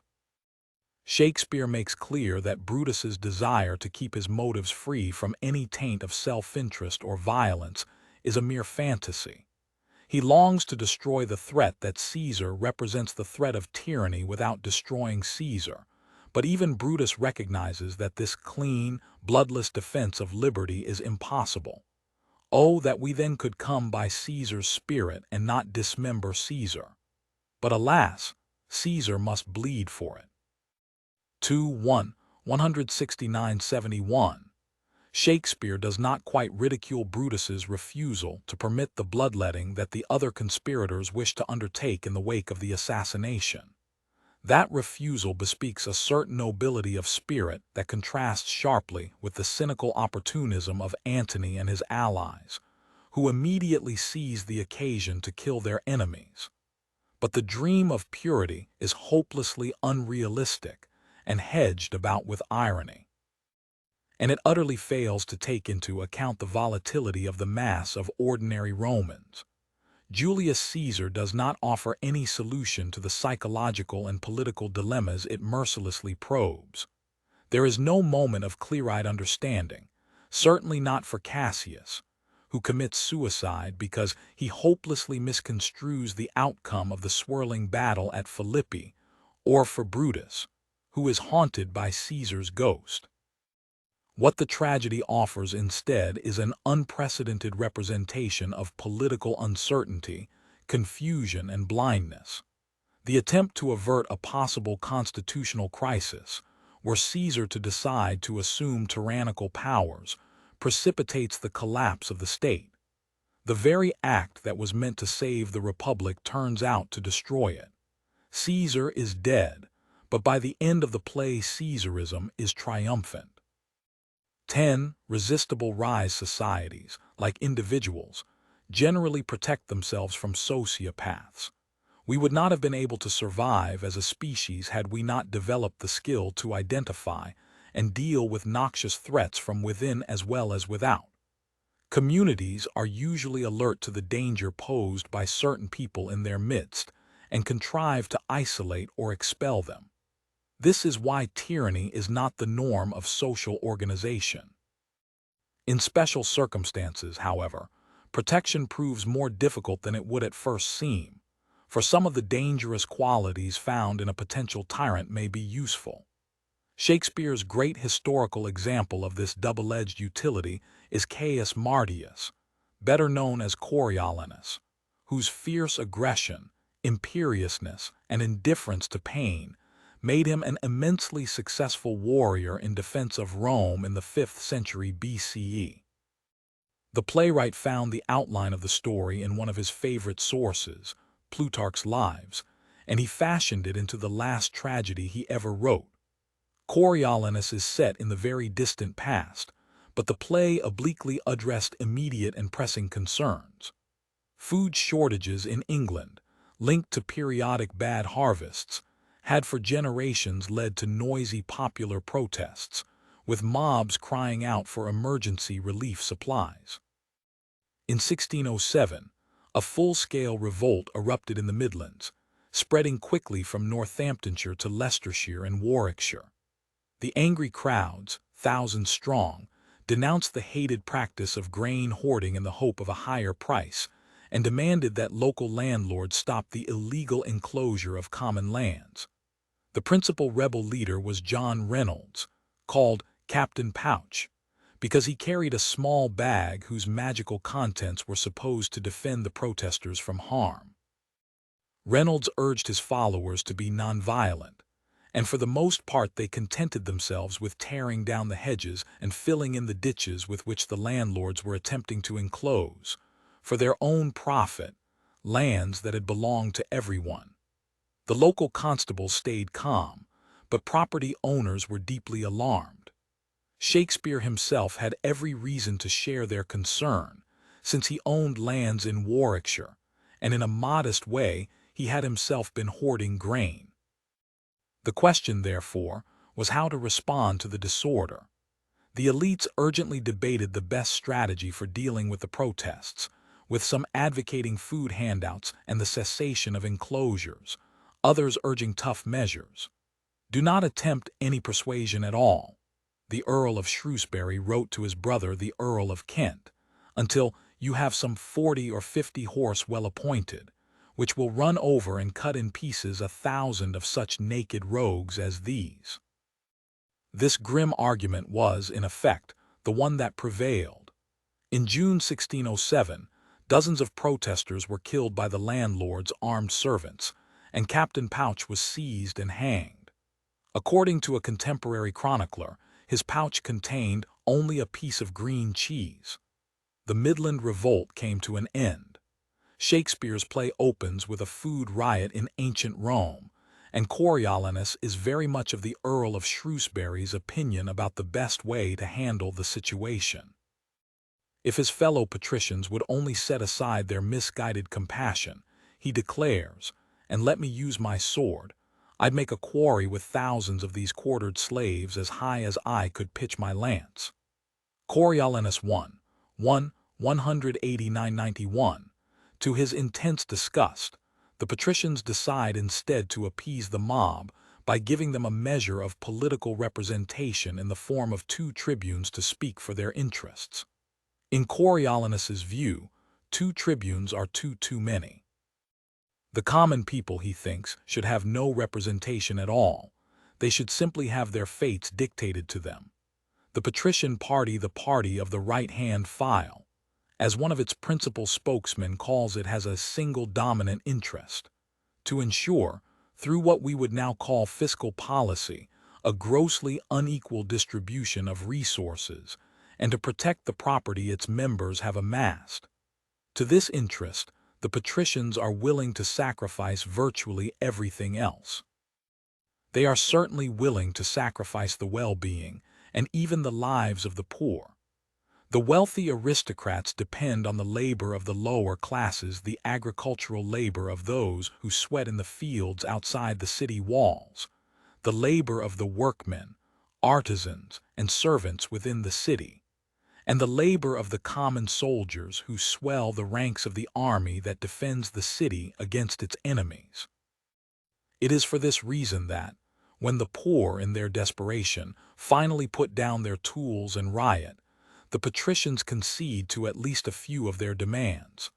But even this concession is not an actual acknowledgement of dependence. On the contrary, the elite perceive the poor, and the urban poor in particular, as a mere drain upon the economy, a swarm of idle mouths demanding to be fed. After all, most of the land and what it produces, along with the houses, the factories, and almost everything else, belongs to the patricians. To them, looking down from the top of this mountain of possessions, the poor, who own virtually nothing, seem like parasites. So too the patrician soldiers, trained from childhood in the arts of war, well-armed, mounted on fierce war horses, shining in battle and honored with medals. They see the poor who merely drag up the siege equipment, carry the gear, and try to shield themselves from the deadly rain of arrows as a pack of cowards. The closest any of the patricians come in Shakespeare's play to acknowledging obligation to the poor is a highly emblematic moment in which Coriolanus, having captured the enemy city Coriolis, from whose conquest he derives his honorific title, asks his commanding general for a favor. "Take, 'tis yours," the grateful general says. "What is't?" Coriolanus replies that he had been billeted in Coriolis at a poor man's house. "He used me kindly." 1:9:79:81. His host has now been taken prisoner by the Romans. Being led off to whatever fate the conquerors had in store for their captives, the man spotted his erstwhile guest and cried out to him, but at that moment of recognition, Coriolanus rushed off to do battle against the enemy captain. Wrath o'erwhelmed my pity.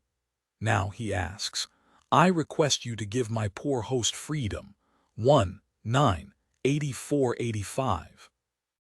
The general is moved. "Were he the butcher of my son, he should be free as is the wind."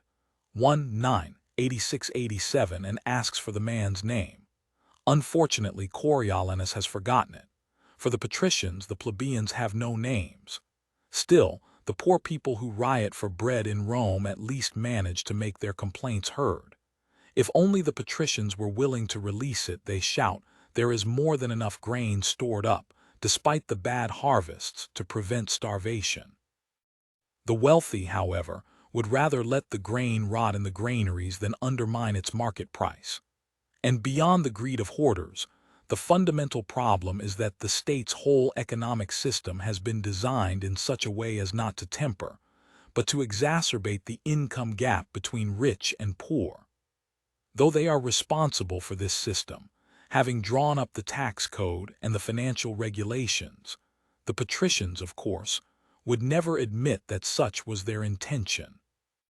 In their genial spokesman, Menenius Agrippa, Shakespeare draws a deft portrait of a successful conservative politician, altogether in the camp of the rich, but adept at presenting himself as the people's friend. Exuding his deep sympathy for their plight, he reminds the rioters, "My good friends, mine honest neighbors," 1:155, as he calls them, that the patricians can hardly be held responsible for the bad weather that has caused the famine. Violence will achieve nothing. He counsels patience and prayer, along with trust in the charitable care that the wealthy always take for those less fortunate than themselves. "They ne'er cared for us yet," a heckler in the crowd shouts. "Suffer us to famish, and their storehouses crammed with grain. Make edicts for usury to support usurers. Repeal daily any wholesome act established against the rich, and provide more piercing statutes daily to chain up and restrain the poor." 1:1, 72-77. The charges leveled here by the anonymous citizen are trenchant and coherent. We are not in the world of Jack Cade and his drunken mob baying for blood. Another voice in the crowd even offers a theory, bitter yet plausible, of why those who have more wealth than they need or could possibly use would complacently allow others to go hungry. "The leanness that afflicts us," he notes at the scene's opening, "the visible fact of our misery, is as an inventory to particularize their abundance." 1:1, 17-18. The spectacle of so many poor make the rich feel even richer. Menenius counters with a celebrated fable, an allegorical tale of a rebellion against the belly by other parts of the body. These body parts did all the hard work, such as seeing, hearing, and walking. The belly, they complained, did nothing but sit around and eat. Of course, as the fable goes on to suggest, the belly, far from being idle, is really the storehouse and the shop of the whole body. It works constantly, though invisibly, to distribute essential nourishment to every part. The patrician senators of Rome, Menenius insists, are precisely this distribution point. They turn out to be the source of every good thing in the lives of the people. You shall find no public benefit which you receive, but it proceeds or comes from them to you, and no way from yourselves. 1:1, 142-45. In this account, it is entirely proper that everything flows first into the coffers of the wealthy, properly digested by them. It then trickles down in appropriate amounts to everyone else. Whether the hungry rioters would have been persuaded by this fanciful apologia for elite consumption is left unclear. At this point, Menenius's friend Coriolanus appears, and the conservative politician suddenly drops the pretense of folksy affection for the masses. The martial hero does not traffic in any such pretenses. Refusing to put on the kinder, gentler mask of the politically adept conservatives, he speaks out instead in the voice of an alternative right-hand file that, far from dressing its policies in genial fables, is itching to unleash a massacre. He might have carried out his threat had not news arrived of an impending attack on Rome by its chief enemy, the valses. The news makes him happy, not merely because war is his vocation, but also because it will, with any luck, sweep away the lives of a significant number of the rabble. "I am glad on't," he exults, "for now we shall ha means to vent our musty superfluity." 1:1, 216-17. For this fierce warrior, the poor, those who are now on the dole, are like scraps of food that have turned moldy. The best thing is to get rid of them and open the windows. The merciless psychology and politics of the fatherless Coriolanus all seem to derive from his mother, the formidable Volumnia. "When yet he was but tender-bodied and the only son of my womb, when youth with comeliness plucked all gaze his way, when for a day of kings, entreaties a mother should not sell him an hour from her beholding," she boasts, "I was pleased to let him seek danger where he was like to find fame." She raised her son to focus, as she does, on a supreme goal, military glory. "To a cruel war I sent him." 1:3-5-12. Volumnia's passionate concern for her child's renown and fame has something ghoulish about it. The only son of her womb, as she puts it, is an object, a mirror in which she sees her own importance. Nothing else about him matters. She has no maternal interest in protecting her son's tender body. On the contrary, she glories in the scars he bears from his encounters with Rome's enemies. To her, war wounds are beautiful. The breasts of Hecuba when she did suckle Hector looked not lovelier than Hector's forehead, when it spit forth blood at Grecian sword contemning. 3740. Everything about the perversity of her son's upbringing is concentrated in her strange transformation of the image of a mother breastfeeding a baby into the spectacle of blood spurting from a gash. In a macabre scene, Volumnia and Menenius, who is a kind of adoptive father to Coriolanus, excitedly share the news of his latest accomplishments, which is to say, his latest wounds. "Where is he wounded?" Menenius eagerly asks. "I'th shoulder and I'th left arm, too, 132-36, Volumnia replies. She is already thinking ahead to the political advantage the injuries will confer upon her son when he offers himself as a candidate for consul, Republican Rome's highest office. There will be large cicatrices to show the people when he shall stand for his place. The two old people continue their grotesque inventory. Volumnia: he had before this last expedition 25 wounds upon him. Menenius: now it's 27. Every gash was an enemy's grave. 136-45. It hardly seems like they are describing a human body. When the noise of trumpets signal Coriolanus's approach, his mother describes her son in terms more suitable for a weapon. Before him he carries noise, and behind him he leaves tears.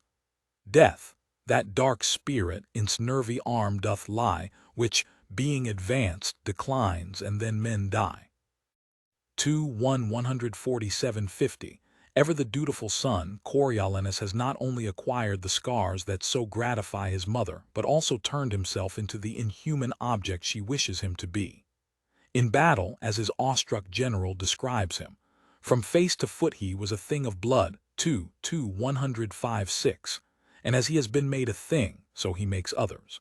For him the common people are slaves, rabble, curs, scabs.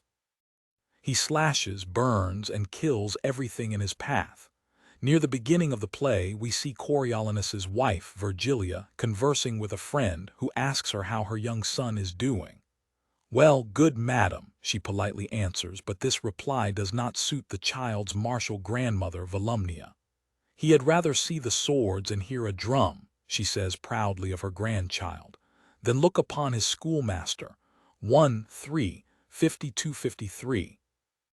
This tiny glimpse back into the values of Coriolanus's own childhood is immediately reinforced by the friend, who goes on to relate an anecdote that she knows will please the grandmother. "I looked upon him Wednesday half an hour together." 55-56. What a confirmed countenance, a determined expression the promising little grandson had. "I saw him run after a gilded butterfly, and when he caught it, he let it go again, and after it again, and over he comes, and up again, catched it again. Or whether his fall enraged him, or how 'twas, he did so set his teeth and tear it.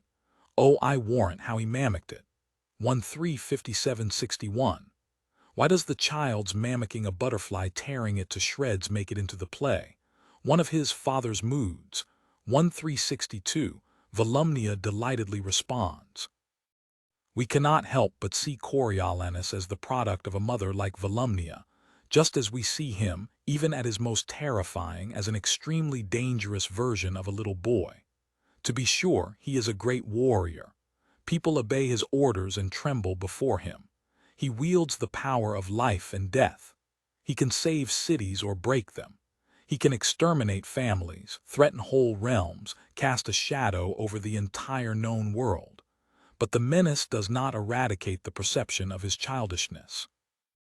In civilized states, we expect leaders to have achieved at least a minimal level of adult self-control, and we hope as well for thoughtfulness, decency, respect for others, regard for institutions. Not so Coriolanus.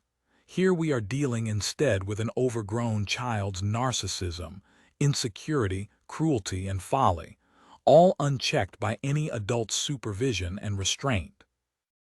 The adult who should have helped the child achieve maturity has either been completely missing or, if present at all, has reinforced the child's worst qualities. The suite of traits brought forth by his upbringing: a proneness to rage, a merciless penchant for bullying, an absence of empathy, a refusal to compromise, a compulsive desire to wield power over others, helps to explain Coriolanus's success in war. But the question on which the plot turns is what happens when such a personality seeks to wield supreme authority not on the battlefield, at the head of the Roman army, but in the state. After acquitting himself brilliantly in battle, Coriolanus comes home to immense and well-deserved popular acclaim. "I have seen the dumb men throng to see him," a messenger reports, "and the blind to hear him speak. Matrons flung gloves, ladies and maids their scarves and handkerchiefs upon him as he passed. The nobles bended as to Jove's statue, and the commons made a shower and thunder with their caps and shouts." 249:55. He is the city's savior. This is the perfect moment, as his mother and other leaders of the patrician party grasp, for Coriolanus to stand for election as consul. To be sure, his political views are quite extreme, and he voices them without restraint, but the wealthy now regret the concessions they made under the pressure of the urban riots. As consul, Coriolanus would be in a position to take back what has been given away. From the beginning, he has voiced steadfast opposition to giving the plebeians any political representation and to creating any safety net at all. "They said they were in Hungary," he remarks contemptuously, describing the starving crowds, sighed forth proverbs that hunger broke stone walls, that dogs must eat, that meat was made for mouths, that the gods sent not corn for the rich men only. 196:99. For him, these are the voices of the musty superfluity. Rome would be better if they were allowed to starve to death. In the wake of the Volscian Wars, even Menenius, who took care to cloak his right-hand file views with a genial air of populism, has adopted a harder edge. There is no longer any reason to compromise with or appease the lower classes. "You wear out a good wholesome forenoon in hearing a cause between an orange wife and a faucet seller," he says, mocking the tribunes. "More of your conversation would infect my brain," he sneers, as he parts from them, being the herdsman of the beastly plebeians. 62:63-85-86. There is a new tone in Roman political life, one that is meaner and that flirts with violence. Volumnia thinks that now, when the political opportunity has arisen, her son will adapt to circumstances, enter politics, and solicit the votes of the common people. But he initially refuses to do what his mother asks. After all, it was she, as Coriolanus points out, who taught him to call those very people woolen vassals, things created to buy and sell with groats. 3:2-9-10, that is, for pennies. It was she who made him, from earliest childhood, into the inflexible, angry, proud destroyer that he is. In resisting the call to compromise, he is being true to himself, which is to say true to his upbringing. It is only under her relentless pressure that he agrees very reluctantly to stand for office. There are other candidates for consul, but the war hero Coriolanus is the overwhelming favorite. His candidacy sails through the Senate.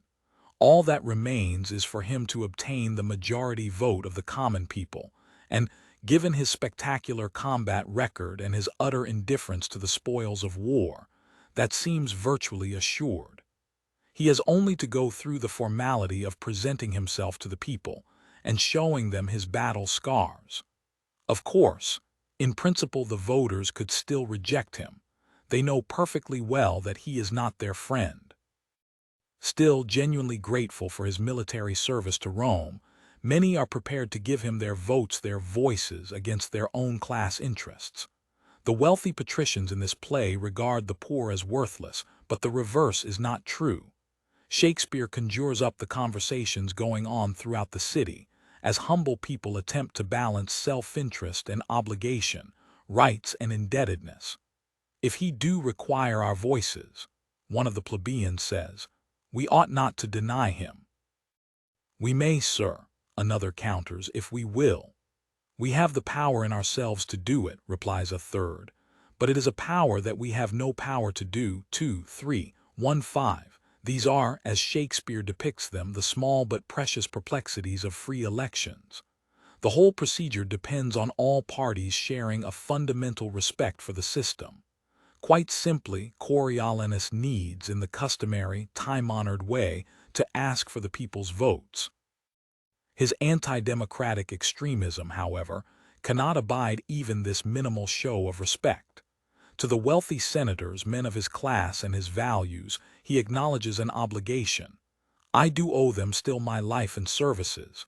2, 130-31. To the common people he refuses to recognize any bond at all. Here is where the people's tribunes, the hard-bitten professional politicians Sicinius and Brutus, prove their mettle. Shakespeare is not in the least sentimental about their motives or methods. Cynical, conniving, and manipulative, they are career politicians, bent principally on protecting their own positions. The people they represent are easily swayed. At one moment cheering the war hero Coriolanus, at the next they are shouting, "Down with him," and calling for his execution or exile. They seem hopelessly confused. Nonetheless, what the tribunes make the people see is the plain truth. The patrician party, of which Coriolanus is the champion, is in fact their enemy.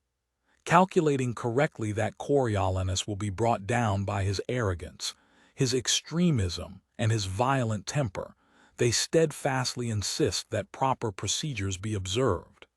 The candidate will not be exempted from the obligation to solicit the popular vote. Intensely eager to have their champion elected to the consulship, the patricians plead with Coriolanus to moderate his pride and go through the charade of addressing the people. "You must desire them to think upon you," Menenius tells him. "Think upon me," Coriolanus fumes. "Hang 'em. Pray you speak to 'em, I pray you," the frustrated Menenius urges, in wholesome manner.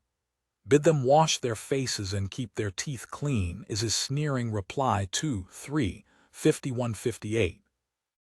Nothing tempers Coriolanus's obnoxiousness, and yet the play is oddly sympathetic to him, at least compared with the others of his class. The patricians urge him to set aside his most deeply held convictions for the purpose of getting elected. They want him to lie and to pander and to play the demagogue. Once he is securely in office, there will be plenty of time for him to resume his actual stance and to roll back the concessions that have been made to the poor. It is the most familiar of political games. The plutocrat, born into every privilege and inwardly contemptuous of those beneath him, who mouths the rhetoric of populism during the electoral campaign, abandoning it as soon as it has served his purposes. The Romans had boiled it all down to a conventional performance, comparable to a well-coiffed politician's donning of a hard hat at a rally held at a construction site. The candidate for office would set aside his richly dyed robes and, entering the marketplace, put on a threadbare white garment, the napless vesture of humility.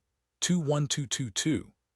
Then, if he had any battle scars, he would show them like a resume and solicit the people's votes. Coriolanus finds the whole charade disgusting. He makes an effort to do what his party pleads with him to do, but his gorge rises at it. He tries, as he puts it, to counterfeit the bewitchment of some popular man, that is, to imitate the charismatic style of a successful politician. His attempt to practice the insinuating nod, 2-3, 93-95, however, is so fake, so manifestly against his whole being, that it fails. At first the people are inclined to give him the benefit of the doubt and to promise him their votes, but they come away from the marketplace rally with the queasy sense that they have been mocked. It is easy enough for Brutus and Sicinius, reminding the crowd that Coriolanus ever spake against your liberties. 2-3, 171-72, to turn their queasiness into second thoughts, regret, and a withdrawal of support. The whole sequence is a lesson in bare-knuckles politics, as Shakespeare understood it. What seems settled can quickly come apart. It looks, for a moment, as if the patrician senators have won. As they had advised him to do, Coriolanus has stood in the marketplace and successfully solicited the requisite number of voices. But there is one last step, a largely pro forma official confirmation of the vote. With their backs to the wall, Brutus and Sicinius use this procedural formality to force the whole process to grind to a halt. The tribunes are as calculating and deceptive as the elite against whom they are fighting. Tyranny cannot be stopped, Shakespeare must have thought, if the democratic opposition is so high-minded that it is powerless to counter the political conniving that leads up to a seizure of power. Coriolanus's wealthy allies urge him to cloak his actual views in order to be elected. The tribunes urge the people to cloak the role that they, the tribunes, have played in eliciting and organizing the last-minute shift. Lay the fault on us. 23225. They slyly suggest. The voters should claim that their leaders pressured them into supporting Coriolanus, but that now, reflecting on his inveterate enmity and his mockery, the people have revoked that support. When the voters follow these instructions, Coriolanus is enraged and gives full voice to the hatred of democracy that the elite desperately wished him to hide until the election was over. Attempts to soothe the multitude, he fumes, only encourage rebellion, insolence, sedition. 3-168. The poor are measles. Letting them get anywhere close to power is inviting infection. His friends try to shut him up. Though these are views they may share among themselves, they do not wish to make them public. But Coriolanus will not stop. There cannot, he declares, be two authorities in the state. Either the patricians rule over the plebeians as they should, or the whole social order will be turned upside down. You are plebeians if they be senators. 3-198-99. As for the social safety net, the distribution of free food in order to prevent starvation, it has only nourished disobedience, fed the ruin of the state. 3-114-15. After hearing this rant, the tribune Brutus asks, reasonably enough, why shall the people give one that speaks thus their voice? 3-115-16. For once, thanks to Coriolanus's complete lack of restraint, everything is out in the open.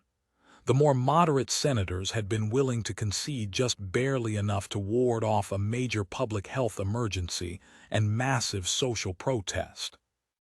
Although they contrived to constrain the popular vote, they allowed at least a semblance of representation. But for Coriolanus, who cannot abide the hypocrisy and temporizing of his own class, that just barely enough is far too much. His modest proposal, let the poor starve. Famine will reduce the number of drones, and those who survive will be less inclined to ask for handouts. Those handouts, he thinks, only make the lower classes less self-reliant. The entire welfare system is a kind of drug. What is needed, he openly declares, is for the patricians to have courage enough to take away what the plebeians think they want, but what is actually, he believes, hurting them and hurting the state. This means eliminating not only the free food, but also the whole institution of tribunes who give the poor a political voice. It is not enough to restrict popular representation in effect, to practice the Roman equivalent of voter suppression, intimidation, redistricting, and the like. Coriolanus proposes something far more radical. Pluck out the multitudinous tongue, he urges. Let them not lick the sweet which is their poison. 3-152-54. Essentially, he wants to tear up the Roman constitution. The tribunes immediately charge Coriolanus with treason. They demand that he be arrested as a traitorous innovator, a foe to public weal. 171-72. And the truth is that his radical proposals threaten the elite whose carefully constructed ideological cover they tear open as much as the plebeians. On both sides more respect, begs Menenius, when the two opposed parties come to blows. The conflict, one of the senators says, threatens to unbuild the city and to lay all flat. Sicinius counters, "What is the city but the people?" And his followers take up the phrase like a slogan, "The people are the city, the people are the city." 177-94. Civil war now looms, and regardless of the military might of Coriolanus and the patricians, sheer numbers favor the enraged populace. T's odds beyond arithmetic, the patrician general Cominius soberly observes. Could he not speak 'em fair? Asks the frustrated Menenius, to whom it falls once again to try to appease the mob. 31238-56. This time he undertakes to bring Coriolanus back to the marketplace, to submit himself to the law and answer the charges against him. Persuading him to do so is no easy task. In this attempt, Menenius is joined by Volumnia, who shares his frustration that the stiff-necked Coriolanus could not dissemble just long enough to be elected. "Lesser had been the taxings of your dispositions," she tells her son, "if you had not showed them how ye were disposed ere they lacked power to cross you." 2023. Coriolanus's response is, "Let them hang," to which his mother adds, "Aye, and burn too." 23-24. But cursing the people will not solve the problem. The only intelligent course of action, she says, is for Coriolanus to do what in effect the elite have always known how to do, to speak to people, not by your own instruction, nor by matter which your heart prompts you, but with such words that are but roded in your tongue, though but bastards and syllables of no allowance to your bosom's truth. 52-57. Just lie. Everyone shares this view, she assures him. Your wife, your son, these senators, the nobles. 3265.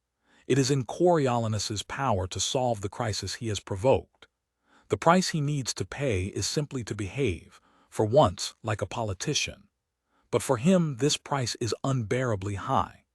Everything in Coriolanus's being the fierce integrity and pride and spirit of command he has imbibed from his mother rebels against playing so degrading a part. And the conflict is all the more unbearable because it is precisely his mother who now urges him to debase himself. "I prithee now, sweet son," she tells him, "as thou hast said my praises made thee first a soldier, so to have my praise for this, perform a part thou hast not done before." 107-10. Volumnia understands perfectly well that her son's sense of his manhood is at stake, and that he has shaped his whole identity from the beginning by trying to please her.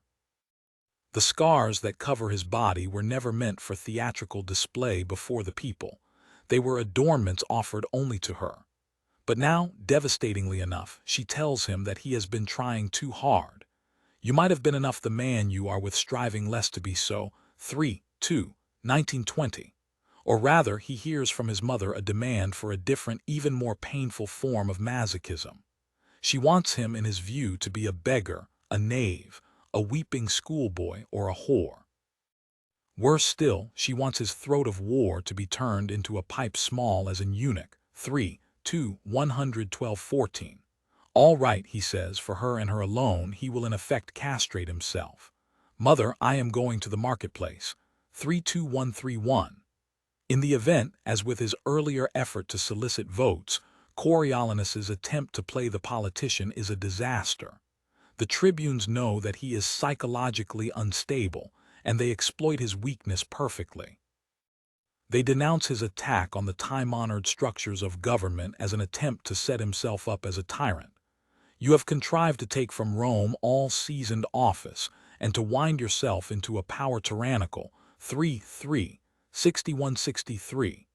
Therefore, they declare, "You are a traitor to the people." The charge of treason is enough to send him back into an uncontrollable rage, and the result is a sentence of banishment from the city. Having brought about what they set out to accomplish, the wily tribunes beat a strategic retreat. "Now we have shown our power," one of them says. "Let us seem humbler after it is done than when it was a-doing." 4:2-3:5. But though the play always shows them to be crafty, it does not prove them to be far from the truth. Coriolanus had indeed urged the patricians to disenfranchise the lower classes. If he had been elected consul, he would certainly have attempted to do just that. And even in the wake of his banishment, the threat is not over. A Roman spy, meeting his Volscian contact, reports that the nobles are in a ripe aptness to take all power from the people, and to pluck from them their tribunes forever. 4:3-1921. What is baffling about this upper-class plotting is that Rome, after Coriolanus's banishment, has never seemed more prosperous for everyone. Instead of protests and rioting, the common people are a model of tranquil contentment. One of the tribunes remarks cannily that this peace and quietness makes Coriolanus's patrician friends blush that the world goes well, who rather had, though they themselves did suffer bite, behold dissentious numbers pestering streets than see our tradesmen singing in their shops and going about their functions friendly. 4:6-5:9. It is a perverse but familiar pattern. The party of privilege argues that it needs authoritarian power so that it can preserve order in the state. Coriolanus speaks for his class when he tells the people that only the noble senate, under the gods, keep you in awe, which else would feed on one another. 177-79.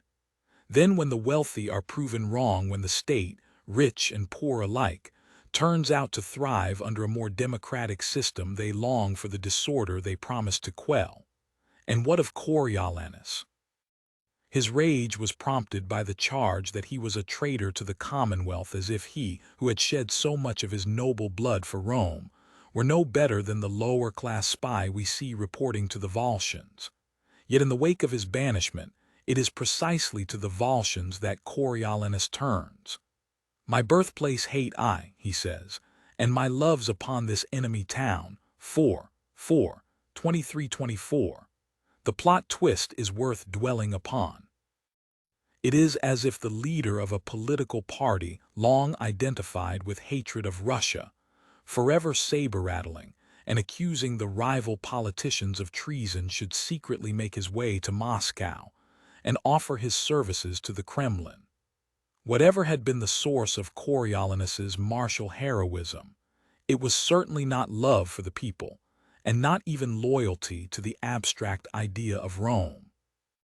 He had once felt a bond to his fellow patricians, but in his view his social class has forsaken him, allowing him, by voice of slaves, to be whooped out of Rome. 4:5-76-77. His bitter words provide a clear view into his vision of his homeland. The common people, whose votes he was supposed to solicit, are all slaves. The dastard nobles are cowards who refused at the crucial moment to make the streets flow with blood to prevent his humiliating banishment.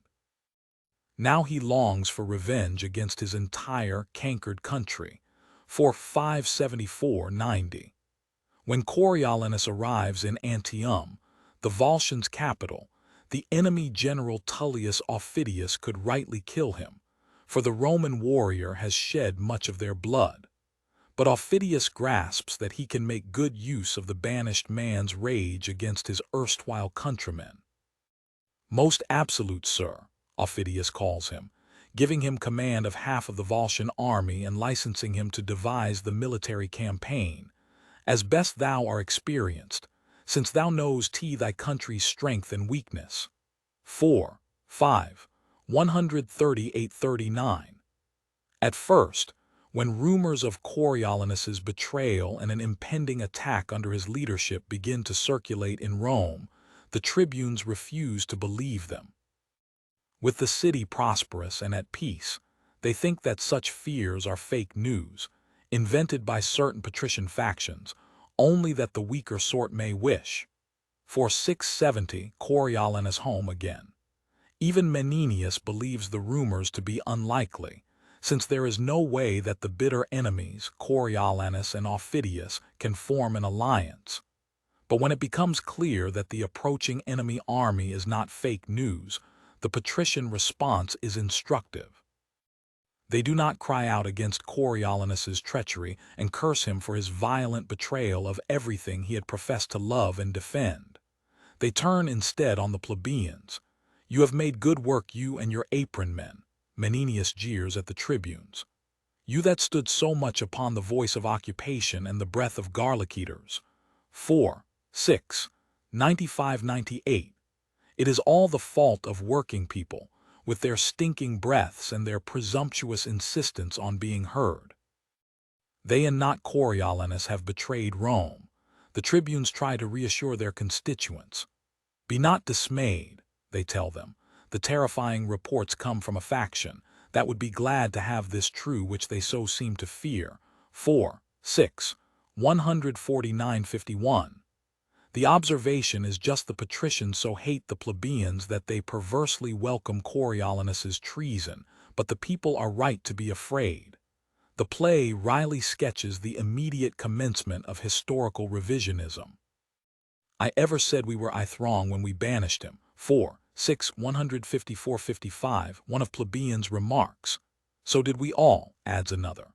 The climactic fifth act of Shakespeare's play confirms the lack in Coriolanus of any loyalty to Rome, to the patrician party, even to his friend Cominius or his surrogate father Menenius or his wife Virgilia. "Forgive my tyranny," he tells his wife, "but do not say for that, forgive our Romans." 5-3, 43-44. He is dead set against compromise. At the head of the Volscian army, he is encamped at Rome's gates like an implacable god of destruction, poised to burn the city to the ground, cut the throats of the men, and haul the women and children off to slavery. That he does not do so depends entirely on the intercession of his mother. Volumnia shocks him by kneeling down to him, at once begging and berating him. It is, she says, as if a Volscian and not she had given birth to Coriolanus. This fellow had a Volscian to his mother. 53178. Against this appeal he is unable to remain firm. "O mother, mother, what have you done?" 5-3, 182-83. He spares the city and opts instead for a peace treaty. Rome is saved, but for Coriolanus there is no triumphant return to his homeland. He had, after all, been on the brink of annihilating it. He opts instead to go back to Volscian Antium, though he knows that his situation is a precarious one. "You have won a happy victory to Rome," he tells his mother. "But for your son believe it, oh, believe it most dangerously, you have with him prevailed." 5-3, 186-88. Aufidius, who has no desire to share power and credit with his erstwhile enemy, begins at once to plot Coriolanus's destruction. He needs to act quickly because the Roman general is popular with the Volscian people, to whom he has delivered, as he puts it, peace with honor. Before he can deliver the signed peace treaty to the Volscian Senate, Aufidius interrupts him. "Read it not, noble lords, but tell the traitor in the highest degree he hath abused your powers." 5-6, 83-85. As with the Romans, so with the Volscians, Coriolanus hears himself accused of treason. Once again the word makes him explode in rage, but this time there will be no negotiation by his patrician friends and no mitigating sentence of banishment. Aufidius reminds the Volscians of where their true civic loyalty lies, or rather, he reminds them of their losses. "Tear him to pieces," the crowd shouts, as each of them recalls someone whom Coriolanus has destroyed. "He killed my son, my daughter, he killed my cousin Marcus, he killed my father." The last words Coriolanus hears, as the conspirators close in upon him with their swords, sum up his cruel legacy. "Kill, kill, kill, kill, kill him." 5-6, 120-29. At the play's climax, what saves Rome from Coriolanus's destructive power is the tyrant's own personality. the psychological damage that has made him what he is finally undoes him. There's no man in the world, Volumnia says, more bound to's mother, 5-3, 158-59. The grateful senators urge the people to celebrate Coriolanus's mother as the city's heroic savior. But well before the final scene at the gates, the city had been protected from tyranny first and foremost by its tribunes, the career politicians who roused the people into action. Ignoble and self-serving, these functionaries, akin to the much-maligned professional politicians of democratic congresses and parliaments everywhere, nonetheless stood up to the bullying warrior chief and insisted on the rights of ordinary people, artisans and grocers, workmen and porters to reconsider their votes. Without their stubborn insistence and their crafty maneuvering, Rome would have fallen into the hands of a man who affected one sole throne without assistance. 4-6, 33-34. Though no statue is erected in their honor, it is they who are the city's real saviors. It was all a long time ago, in a society with a very different political system, one that lacked the constitutional protection of free speech and the basic norms of democratic society. When Shakespeare was a child, a wealthy Catholic, John Felton, was drawn and quartered for posting a copy of a papal bull and for asserting that the Queen had never been true Queen of England. A few years later, a Puritan, John Stubbs, had his right hand chopped off by the public executioner for writing a pamphlet that denounced the Queen's proposed marriage to a French Catholic. The pamphlet's distributor was similarly maimed. Comparably severe punishments for acts of speech and writing that were adjudged criminal by the authorities continued all through the reigns of Elizabeth and James. Shakespeare no doubt attended some of the ghastly spectacles. Along with marking the boundaries of acceptable expression that it behooved him to observe, they revealed a great deal about the human character at moments of insupportable pain and suffering. They revealed, as well, much about the fears and desires of the crowd, precisely the passions that were the playwright's stock in trade. His power as an artist derived from the people. He set himself the goal not to be a coterie writer, finding a niche in the household of a sophisticated patron, but a popular entertainer, luring the masses to part with their pennies in exchange for deep thrills. 20. Those thrills frequently bordered on transgression, hence the constant calls by moralists, ministers, and civic officials to close all the theaters down. But Shakespeare understood where the danger lay. He certainly knew that it was treason by writing, printing, preaching, speech, express words or sayings, to affirm that the sovereign is a heretic, schismatic, tyrant, infidel, or usurper of the crown. And he knew that for a playwright, any critical reflections on powerful contemporary figures or on contested issues were at once alluring and risky. His colleague Thomas Nash fled from an arrest warrant for sedition. Ben Jonson languished in prison on similar charges. Thomas Kidd died shortly after being tortured in the course of an investigation into his roommate, Christopher Marlowe. Marlowe was stabbed to death by an agent in the Queen's Secret Service. It was important to tread carefully. Master of the oblique angle, Shakespeare prudently projected his imagination away from his immediate circumstances. And avoiding imprisonment was not his only motive. He was not an embittered malcontent, set on undermining the authority of this lord and that bishop, let alone challenging his sovereign or stirring up sedition. He was on the way to making himself a wealthy man, with steady income from playhouse receipts, real estate investments, commodity trading, and occasional quiet money lending. Disorder was not in his interest. His works bespeak a deep aversion to violence even, or perhaps especially, so-called principled violence directed against established leaders. But his works bespeak, as well, an aversion to the government-sanctioned platitudes rehearsed in texts like the Homilies on Obedience. reactionary commonplaces parroted by orators at public events like elections and executions, and expatiated on by time-serving priests eager to snatch a superior benefice.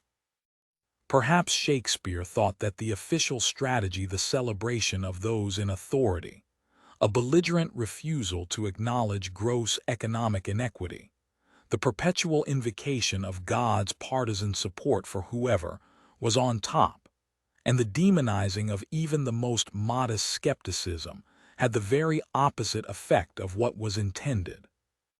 For it only reinforced a sense that the whole system of values, who is honorable and who is base, what counts as goodness and what is branded as evil, where the boundaries are drawn between truth and lies, was a monstrous fraud.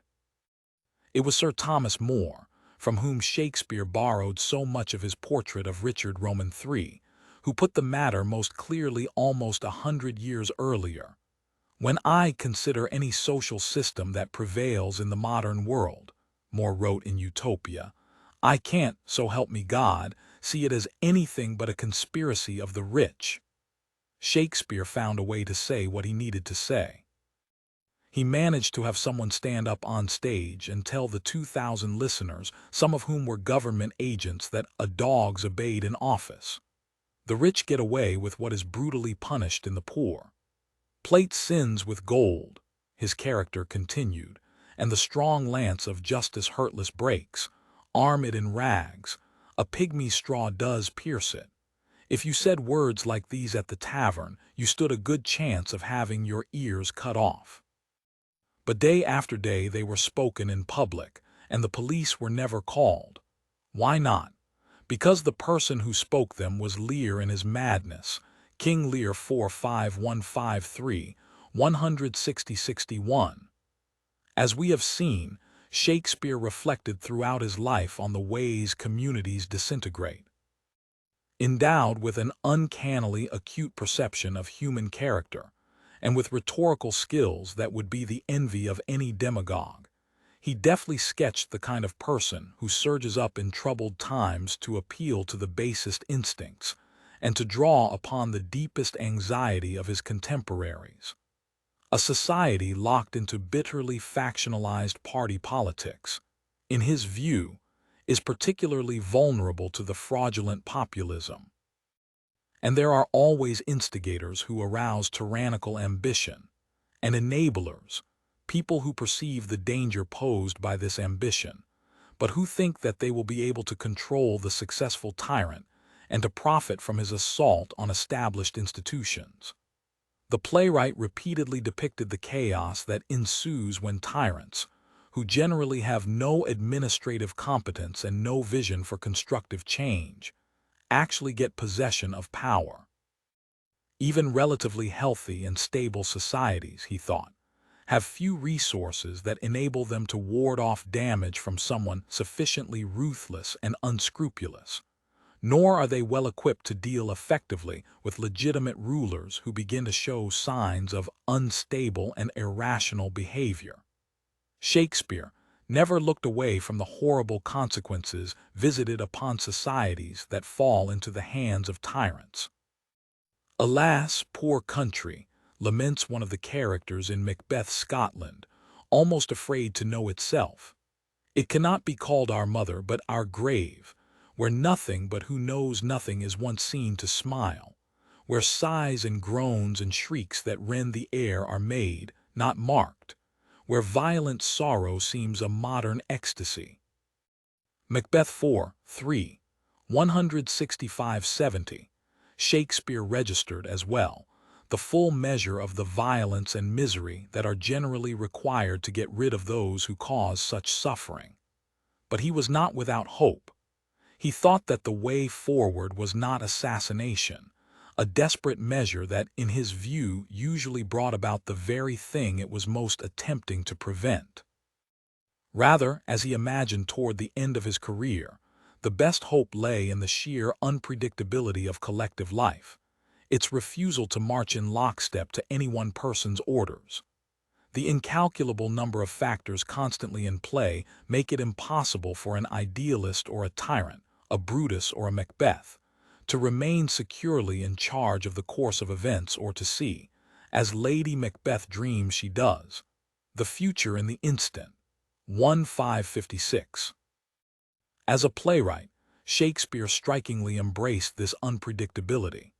He wrote plays that intertwined multiple plots, jumbled together kings and clowns, routinely violated generic expectations, and conspicuously ceded the control of interpretation to actors and audiences.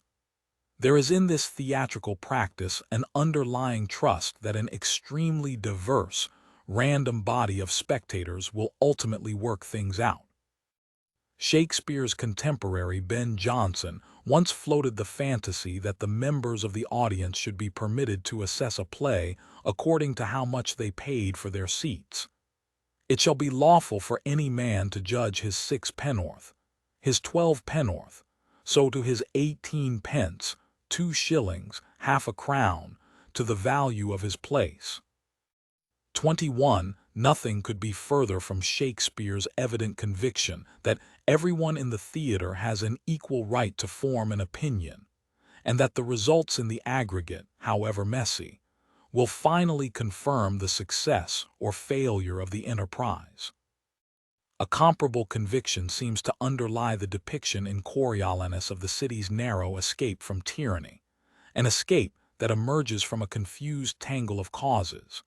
The autocratic hero's psychological instability, his mother's persuasive power, the small measure of agency conferred upon the people, the behavior of the voters and their elected leaders. The playwright knew that it is easy to become cynical about these leaders and to despair about the all-too-human men and women who place their trust in them.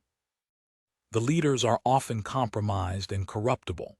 The crowd is often foolish, ungrateful, easily misled by demagogues, and slow to understand where its real interests lie. There are periods, sometimes extended periods, during which the cruelest motives of the basest people seem to be triumphant. But Shakespeare believed that the tyrants and their minions would ultimately fail, brought down by their own viciousness, and by a popular spirit of humanity that could be suppressed but never completely extinguished. The best chance for the recovery of collective decency lay, he thought, in the political action of ordinary citizens. He never lost sight of the people who steadfastly remained silent when they were exhorted to shout their support for the tyrant, or the servant who tried to stop his vicious master from torturing a prisoner, or the hungry citizen who demanded economic justice. What is the city but the people?